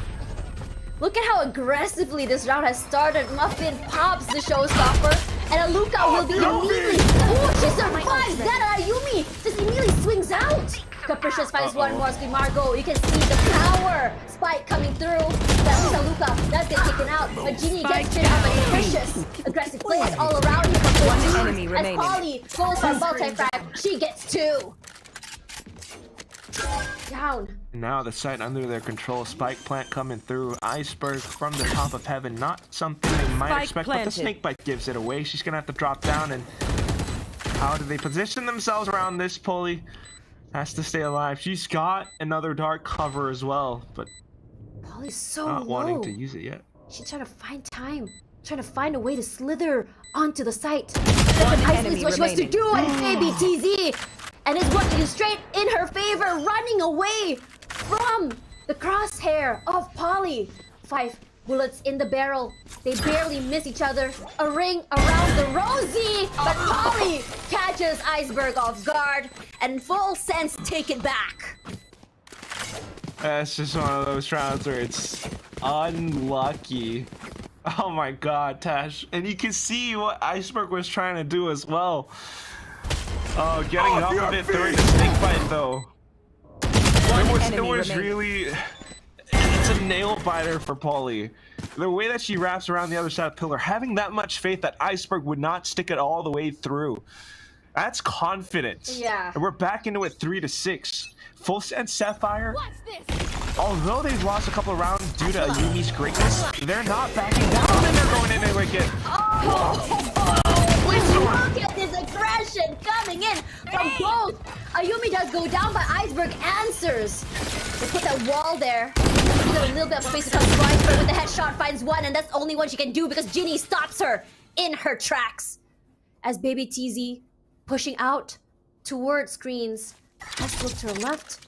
I don't think she knows there's someone there. Aluka playing in to the outside area of Haven. Unfortunately, she whiffs, gave away her position, forced to reposition herself. The sprays come out. Luckily for Baby TZ, her teammate does rush forward, catching her off guard. Aluka breaking the wall.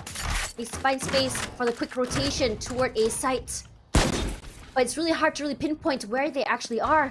Spike planted. The tripwire does find Aluka. Sorry, Ayumi. One enemy swings remaining. out, and that's what makes her a great sentinel. It's so scary when you don't know where the Cypher is gonna pop out. She hears the spike. It's so out there in the open, but has no idea where Baby TZ is. Has somewhat of an idea. And she does get displaced by that fault line. Still winning that. Throwing that ult straight into garage. Ginny swinging out. And Ginny wings it. Oh, these rounds are just so close between these two teams. Arms for a spin. Seemingly close, but now, more often than not, the rounds actually go over to FULLSENSE Sapphire because of these smart reads, these smart adaptations coming in from seasoned veterans, Baby TZ as well as Ginny. I mean, so smart, so confident to go for that wide swing, ultra wide swing. They're almost landing a shot, Alika, but unfortunately, you know, it still is a 3-7. Now saving, she's concussed, and oh, it's this mid hit again. You can really tell her confidence is coming through.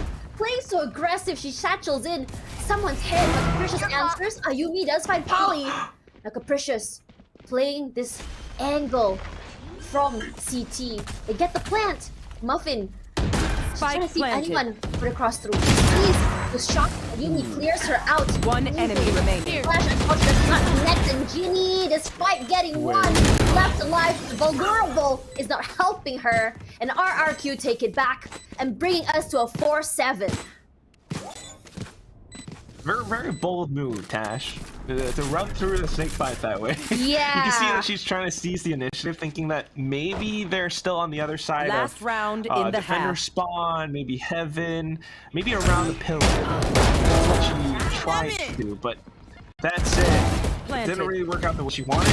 It's an aggressive B hit through mid, but smart adaptation, smart way to recover from RRQ. It's at a 4-7 now, and last round before the swap, FULLSENSE Sapphire have to go in for this forced buy as a result of the loss. Yeah, half shields only, but they do have the Rolling Thunder. Now, you do see the Viper's pit come through. Oh my god! Muffin does go down best! It's doing her best to keep her teammate alive! I am at awe at how aggressive and how just, I would say just mindlessly, aggressively Muffin is playing. Unfortunately, she does get Thunder short. Rolling Thunder comes through. Aluka does find her again, but will be traded out. But Bess already with a tree, and she is playing as aggressively as she can. She knows that all the advantages that Viper's pit can work out in her favor. Ginny, unfortunately, will find Iceberg, so the pit will go down. But she's not alone. The damage has been done, and the Cosmic Divide comes through. And I just can't hear anything. That close onto the other side, and she's alright, making use of utility to give herself a bit more space, trying to pull off a fake. Ayumi holding the angle on the other side of this towards heaven, though. Yeah, and Ayumi holding! How she didn't even move! Ayumi, this particular round, Oh, this Switching massive sides. particular just really shines for her. And I have to say And that that's- it really shows in her gameplay and her aggressive plays. I mean, that's a Yumi, right? Yeah. 13-7. But you know what? 5-7 is not a bad half. Not at all. But for now, let's go back to our favorite panelists in the world, Mika and Zach. Take it away, ladies. Did you hear that? The whole world, Zach. That's a massive compliment right there. But the best compliment I think I can give is just how well these two teams are doing so far, right? Ayumi is just popping off, and RRQ is just really saying, you know what, the best defense is Ayumi. That's pretty much it. Yeah, defense, offense, everything you need. You know, like a tank as well, military tank if you really want to. That's kind of what Ayumi is doing in these rounds, just steamrolling and plowing through the FULLSENSE players. In fact, I would say pretty much the only reason that they have, 7-5 half right now, even if they're the 5, is probably because Ayumi got like what, an ace, a 4K, 2 4Ks I believe, just being able to pop off and kind of like just revitalizing her team. Like, yeah, hey guys, I know we're 4 rounds down, we're 0-4, but it doesn't matter. Look at me, play like me, and that's the kind of motivation that you really need to step it up to the plate. Now that we're done with that first half, though, it's gonna be that side switch coming in, and this is where I think that for the side of Kagura, they really have a chance to make their team comp shine. They have that double duelist kicking in, and if Aluka and Ayumi can continue doing what they were doing on that previous map, we might have another overtime. I know, especially since, like, again, the sides are switching, and now it's FULLSENSE's time to go over to defense. And they do have that double sentinel setup, so they are better equipped to handle this. But as we mentioned earlier, RRQ, they have Aluka, they have Ayumi, and you can throw as much utility as you want into their faces. They are not going to care. They're just going to come at you anyway. So it's going to be interesting to see. Again, FULLSENSE has all of the equipment on their side, but you have that double duelists that are doing just so well over on the RRQ side. Who is going to triumph here? Is this going to be a 2-0, or are we going into a map 3? We're going to find out as we head back into Split. Over to you, casters.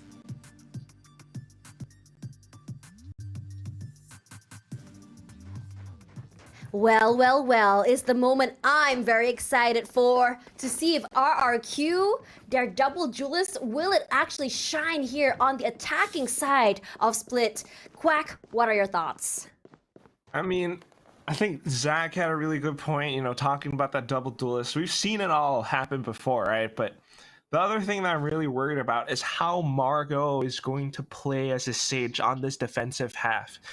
I've seen way too many times with these Sage walls on the defense that they're so predictable and easily broken just because you have an entire team shooting down every single panel of it.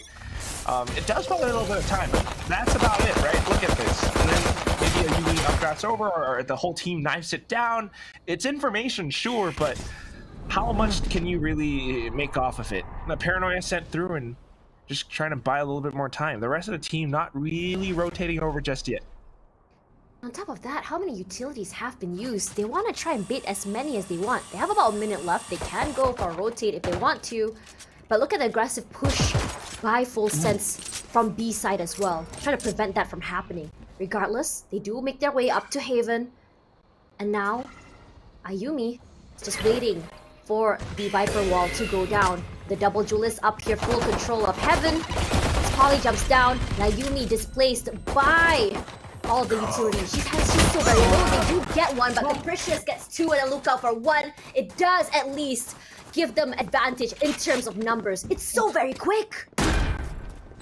And painful. Now we're in a 2-on-4.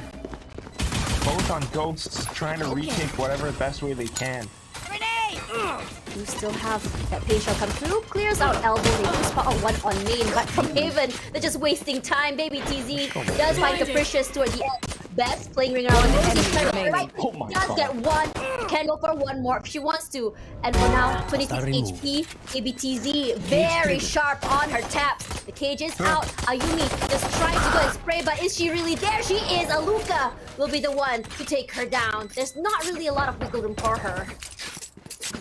Yeah. You can't really wiggle. Just trying to defuse the spike, crouch down in that position.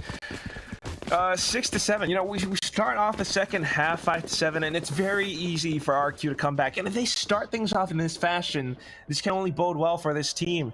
Well, we're talking about the double duelist. Something that a lot of people, I think, underestimate is also the power of having this double controller. Look at the toxic screens that Iceberg will continuously put out, because you'll often see it happen towards the A site. And what this does is a lot of mental conditioning for FULLSENSE Sapphire. They might see it and they might continue to think that maybe the next round they're going to start hitting the A site, and we have to kind of position ourselves around this.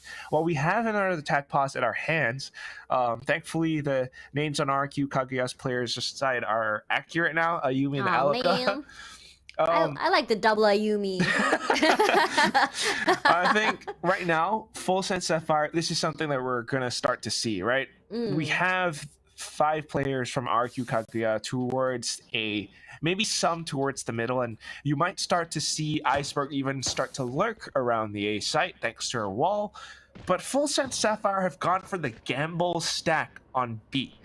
Is this going to be effective or not? I mean, how are they going to go for a full retake against a squad of all Spectres? Yeah, that's number one. Number two, what I'm concerned about is you saw how they positioned, or at least RQ Kagura positioned themselves earlier. They set both their duelists up to Haven, and because of that, not only were they able to just fully take the entire site, stop the rotates, and play, because it was planted open, they could just play from up there.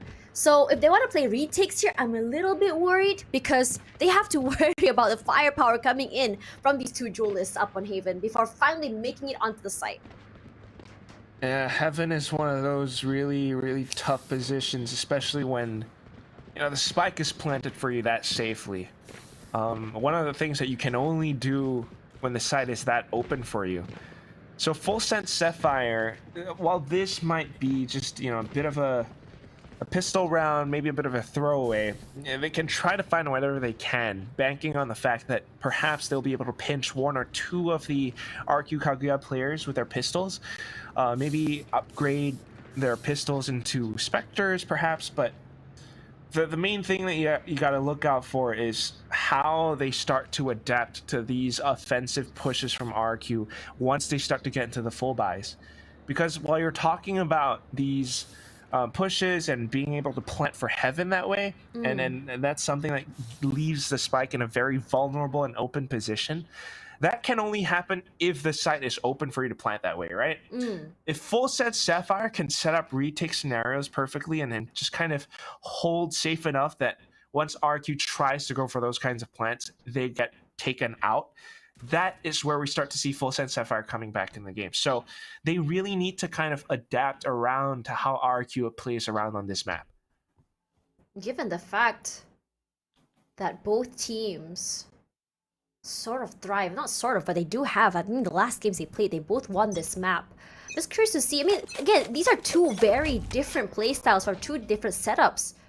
But so far, for FULLSENSE, you want to see on this defensive side the power of these 2 sentinels. But because all of them are on B side, let's see if the gamble actually works out in their favor. Now they're coming in from mid. They don't want to come through B main. And it's very scary because the sounds will alert FULLSENSE of the coming of RRQ, and all of them are already on B side. It is far out 1. It's gonna be strafing forward. Unfortunately, BATD and Polly were ready for the drop down coming forward. We were just talking about the gun differential. Capricious does find nothing, but Ayumi finds 1 more. So at least they do get an equalizer here, but it's not the best kind of situation. The wall go up. Ayumi left with 55 HP. 1 enemy remaining. Oh my god. With the classic as well. Ayumi once again the heavy hitter with 3 in the bag. An insanely close round that should have been a lot more clean for RQ Kagura, but still. I was so worried. That gamble worked out so well in their favor.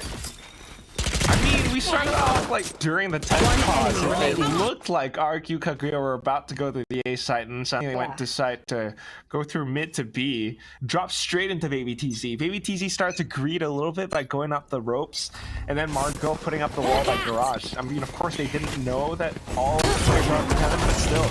Now into this next round, and it's an aggressive, just straight blind push into the A side. What? Look at his sprays! Aluka only good for one as Iceberg gets a headshot to Muffin. Ayumi still very much alive. And because of those specters, they're already on the site, it works out so well in clearing out so many corners. And Polly is left all alone. If she's able to go for these isolates, if she can do these 1v1 duels, she can win this. But RQ, we know that in terms of the post plan, they always have a crossfire on the ready. No. It's too many players, Tash. We're gonna have to save. Polly's gonna have to save. She's like, nope, nope, nope, not doing it. Yeah, not to say, Zerg. Best for her to save those utils, save the gun, and it is gonna be a round where her team won't be able to buy later, but my god, this comp just shines. I don't like Split anymore, Tash. Why? I love this map! You see how aggressive they get with this. They had just like pistols and specters. Exactly. And it still works. What on earth? FULLSENSE Sapphire had full buys. They should have anticipated this. But just because you had two duelists dashing in with frenzies, they managed to take those rifles out of their hands. What? Yeah, Coach Obi, call that timeout. You talk to them about this. This is unacceptable. Yeah. That was just so. I mean, it's just aggression at this point, and I think FULLSENSE was just not ready for it because so many times. I mean, yeah, we saw it from Muffin, right? Just satchel in, straightforward, get one pick, and then move on. But when you have two players playing like Muffin, it gets very scary because Ayumi's capability of getting these multi-frags early, because in a lot of rounds you notice she gets 3. Yeah, so it's like on FULLSENSE Sapphire side we have one Muffin, but on RQ we have Ayumi and Aluka, so it's like 2 Muffins. Yeah. And you know what I wish we both had muffins to eat right now. Oh my god. Okay. All right, but still, I mean, this is where things start to get very dangerous for FULLSENSE Sapphire now. We had the lead at the start of the second half. It was 7-5.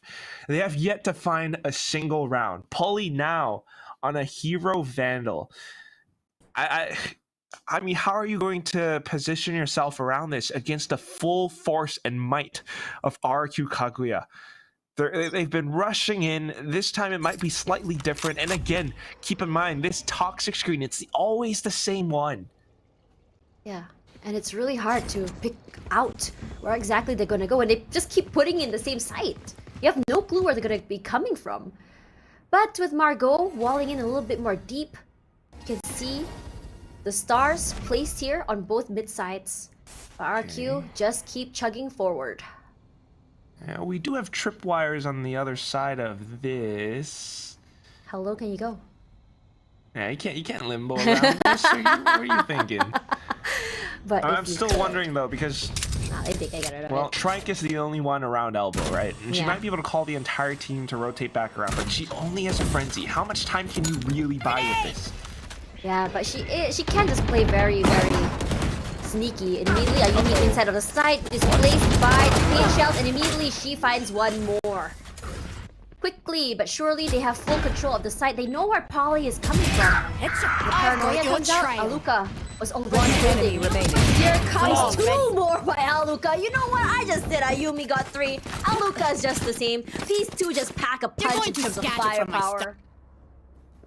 And that hero Vandal's now gone. You know, well, at least the entire team's economy is somewhat homogenized, and they all get by together, but still, this round is the true definition of 1 enemy remaining. Have you ever seen a house that looks this clean, Tash? Not for me. No.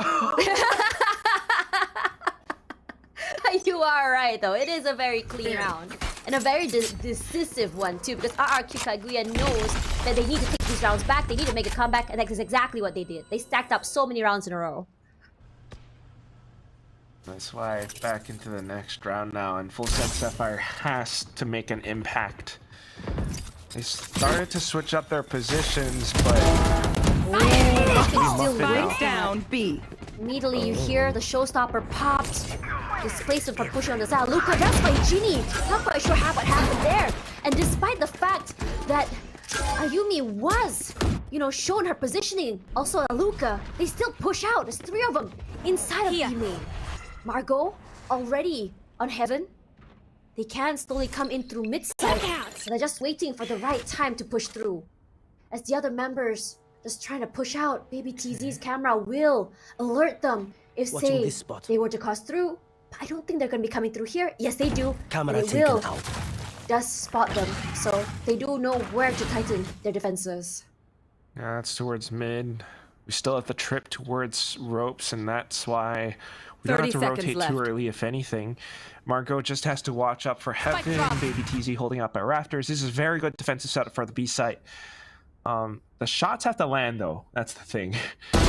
Margot, yeah, it does. That's one pick. A slow orb just to buy some time. But Ayumi, undeterred by the slow orb at all. But Baby TZ, can she go for 2? Not quite! Because Margot is there for the trade.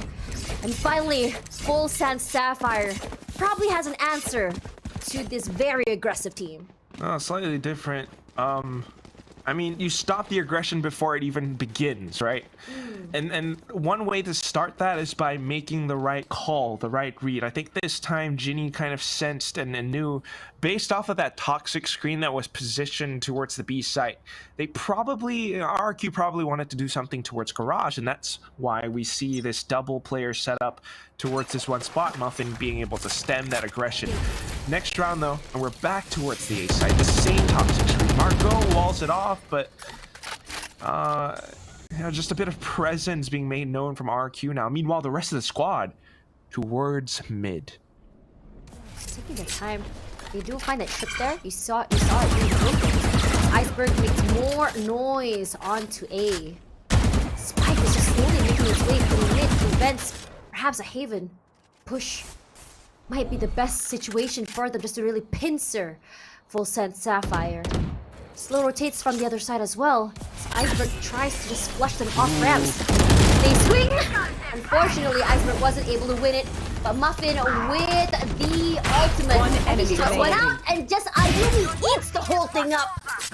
As Aluka will trade out in the end. Getting the spike at the very least, but she's the last person standing with only 42 HP left. It's a 1 versus 4. Displaces herself, but Baby TZ's aim doesn't even falter. She tries to propel herself for it, but yes, just able to trace through the air. That's going to be 9-9. FULLSENSE Sapphire tying things up.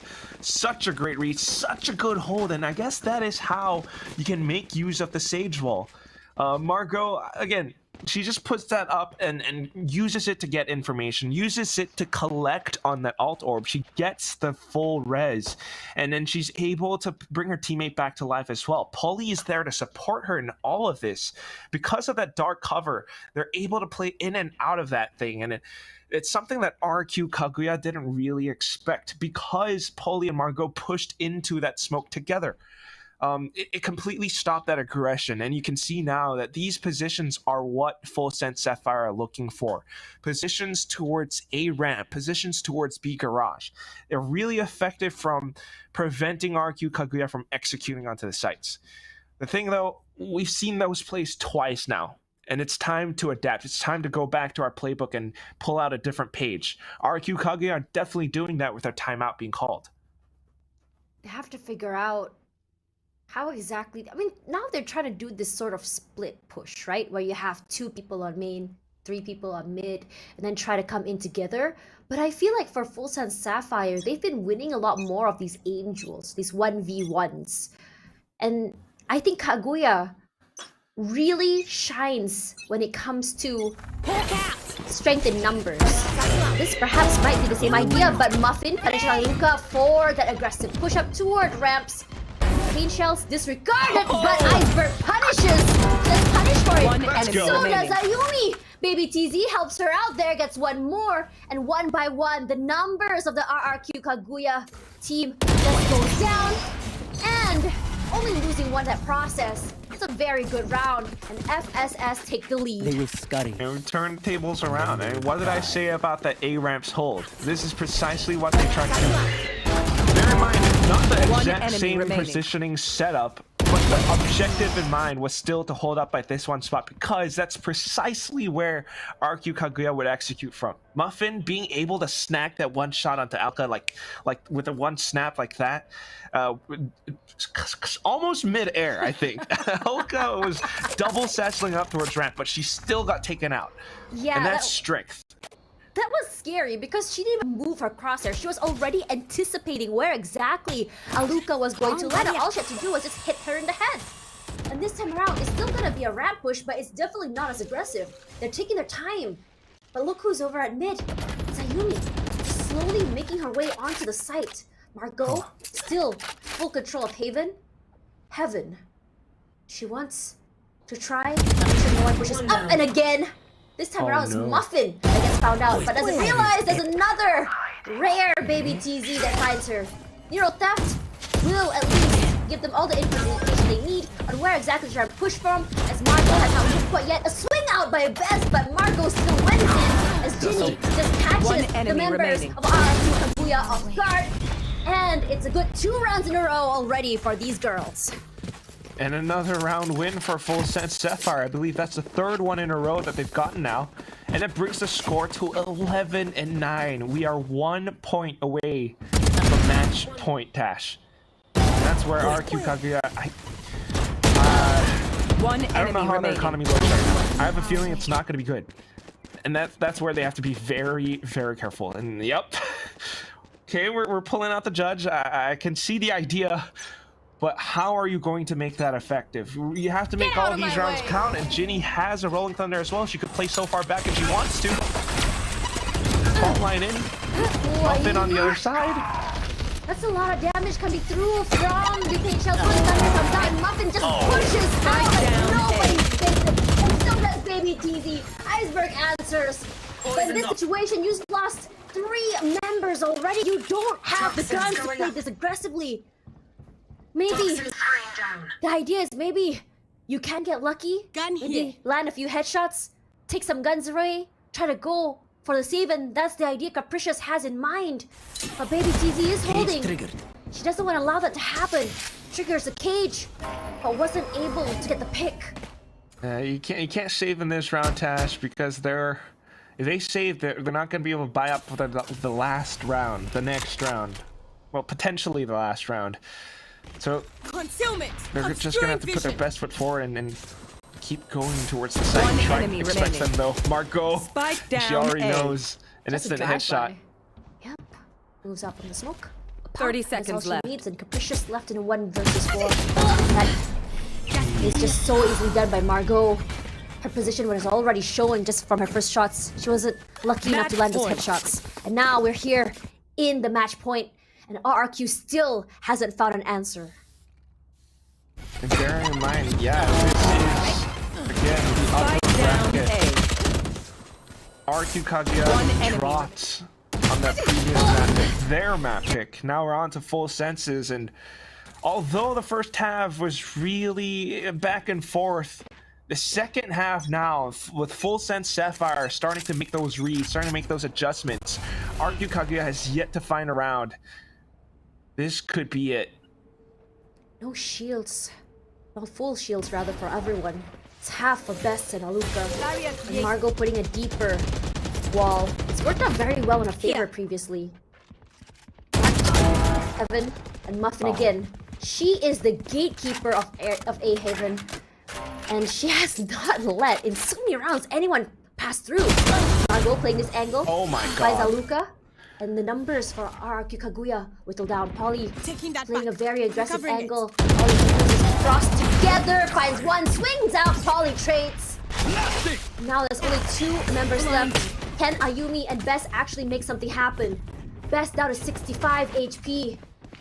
So as Muffin throws in the pain shells. She eats One some enemy damage remaining. No. and gets the kill onto Bez, and Baby TZ seals it.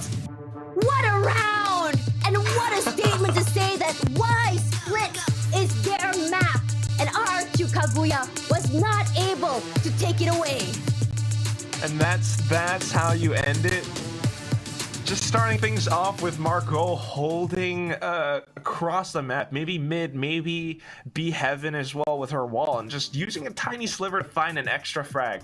But at the same time, just trying to rotate through to A, you get taken out by paint shells, and then just trying to drop off of heaven. It's so unfortunate. RQ Kaguya tried, but despite all those efforts, despite a Yumi's ace and frags, it was not really meant to be. So, yeah, FULLSENSE Sapphire, they get to move forward, and I just want to say, I want to see FULLSENSE Sapphire versus Team SMG. I want to see how Inari does on this new team and against her old kind of nemesis.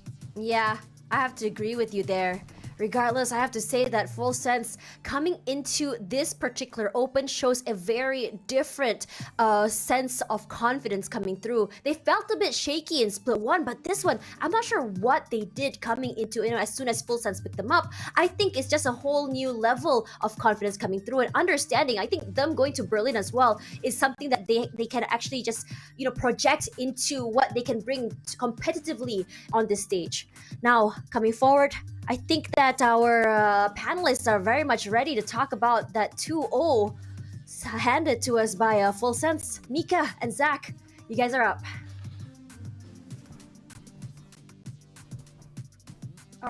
Yeah. Thank you very much to our casters, Tash and Quack. You guys did amazing. You guys also sound tired because that was such an explosive series. And yes, it was a 2-0, but just because it was a 2-0 doesn't, say volumes about how close all of these rounds were, Zach. Oh yeah, like the first map, of course, it was overtime. The second one, it was 13-9. Really close games throughout. And I think that for me, at least in the second half, of course, Muffin has been impactful across both of these maps, but I think that Margot was that key player. Like, that line that Sage says, "You are a boulder, I am a mountain." Well, she was definitely the mountain standing in their way. Wherever they tried to go, it was just Margot tapping heads and popping off and just being such a menace throughout. I think that she deserves a huge amount of credit. But overall, FULLSENSE, they were just the better team today because they came prepared for everything for Armageddon and they carried it through. I also love how different the FULLSENSE, that came out on Split. It just shows how willing they are to adapt to everything. And, there was a big question on how effective the Sage would be because Margot, we know her as one of the best controllers here in Game Changers APAC, right? And we were wondering, how effective is the Sage going to be? We got our answer. The control over mid and B heaven was just stellar from her, and and eventually even over to B side, and it just goes to show it's like, okay, the Sage, but she's still a controller at heart, and it carries over. So I think like FULLSENSE is really showing how they're growing as a team and how they're evolving further, and that makes Open 2 so exciting, Zach.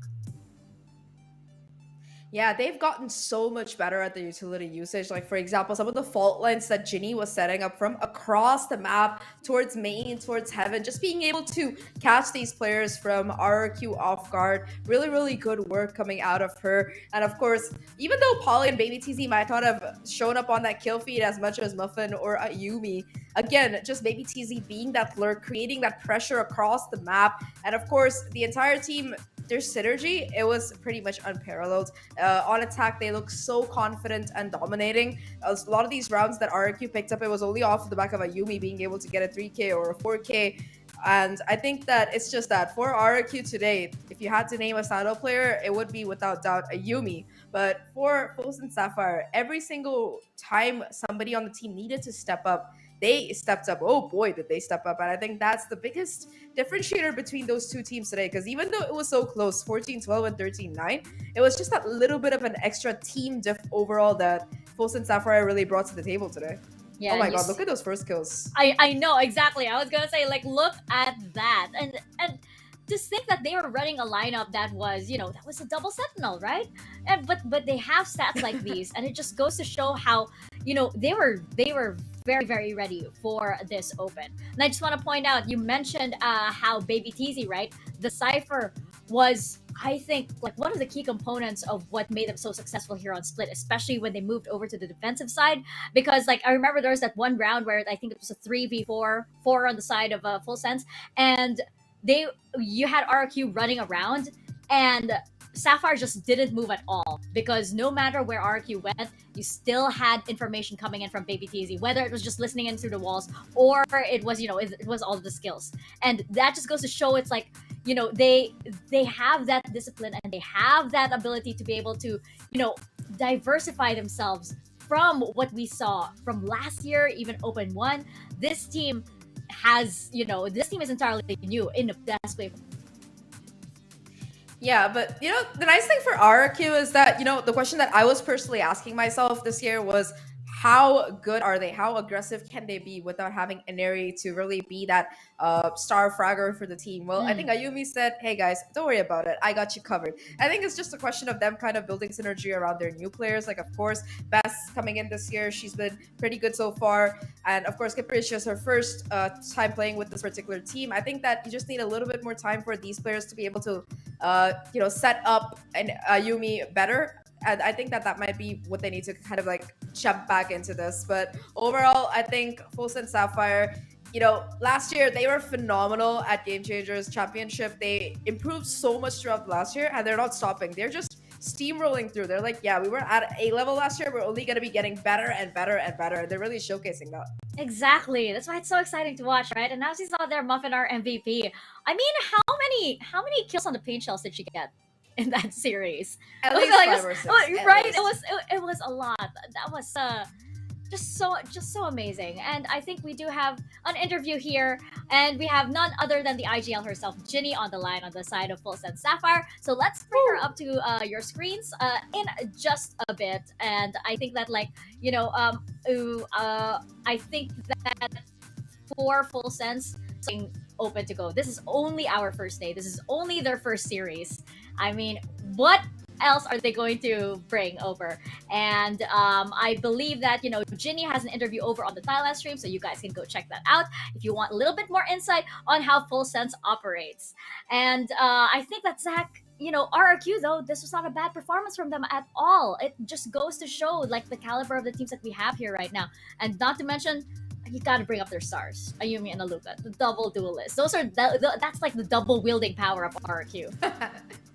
Yeah, it's just like, you go into an RPG game and you're like, what kind of weapons do I want to use? And you go into that assassin's class and get those 2 daggers and just get infinite damage. That's kind of like how they're kind of popping off. You just need a little bit more refinement around that core that they managed to prove is super strong. But personally, for Sapphire, I think that, like Quack mentioned, I am super excited to see that rematch between them and SMG. Last time around, it was a bit underwhelming. SMG kind of stomped through them, but this time around, I think Sapphire, they stand a better chance. Ooh, that's gonna be so exciting. That's gonna be so exciting to watch. And if you guys are up to date with what is going on our second stream, which you can find at twitch.tv/FSL_2, we do have SMG over there. And the rumors are true. SMG, they're looking like the possible dominant team this open. And it looks like FULLSENSE Sapphire and RQ Kagura are the top contenders, top challengers rather, for that throne. I cannot wait to see these teams face off against each other. We already got one bagger match. I cannot wait for SMG to go up against RRQ and FULLSENSE.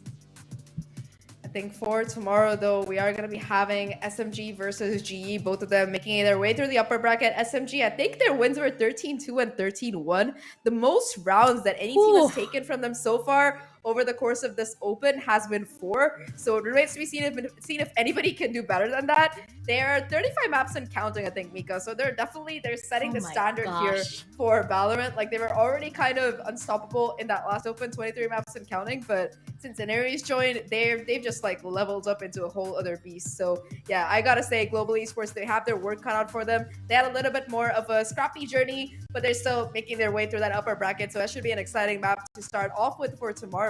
But the second game as well, Orangutan versus I believe it's Big Side. That's still going on right now. Map number 3 on FSL_2. So go check it out to see who is going to be facing off against Sapphire tomorrow. wow, Yep. I think that's it for the day. Yeah, definitely want to check that out because I want to see how our second series is probably gonna go, right? But that is it for myself and Zach. Thank you very much for tuning in. We're gonna go and hop on over to the second stream and see how that series pans out. I think you guys can go ahead and join us, but we'll be back same place, same time tomorrow, right here, and we will see you guys as VCT Game Changers APAC Open 2 continues.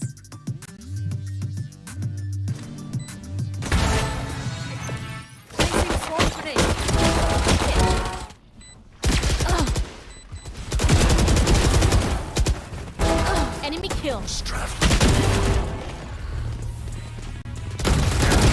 Well done.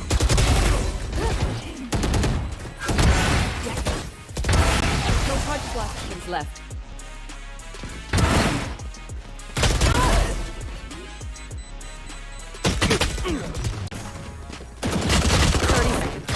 One enemy remaining.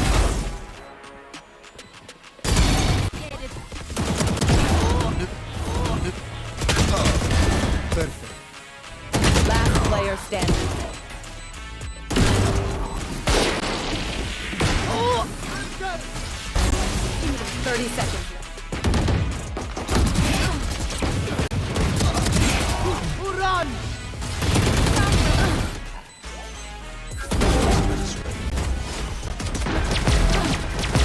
Headshot. One suppressed.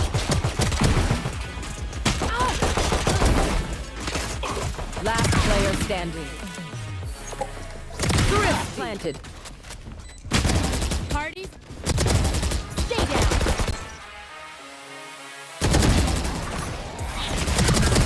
Who? Long. One enemy remains. One enemy remaining. One enemy remaining. One enemy remaining. One enemy remaining. Player standing. One enemy remaining. One enemy remaining. เราเลยดิไลท์ใช้ One enemy remaining.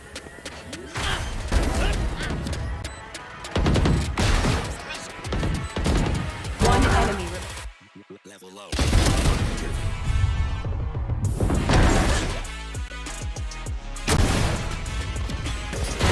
Enemy kill. My ult.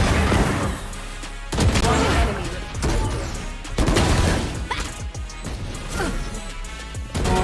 Sky's out. One enemy remaining.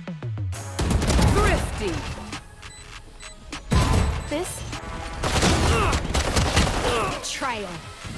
One enemy remaining. Long. One enemy remaining.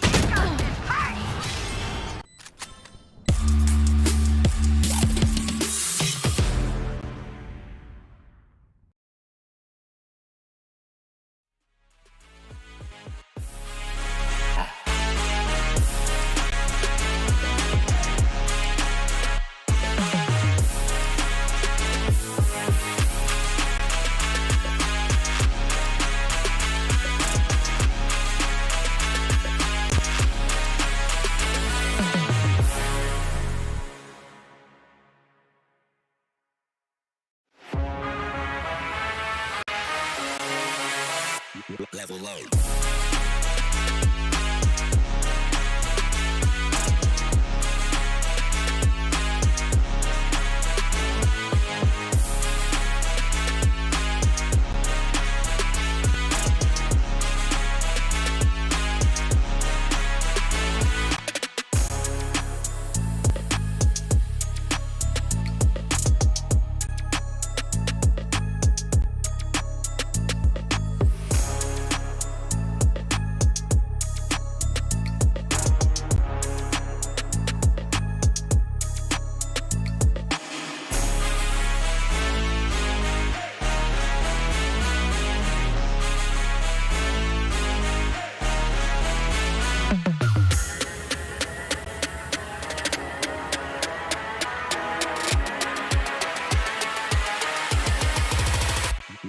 low.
Level low.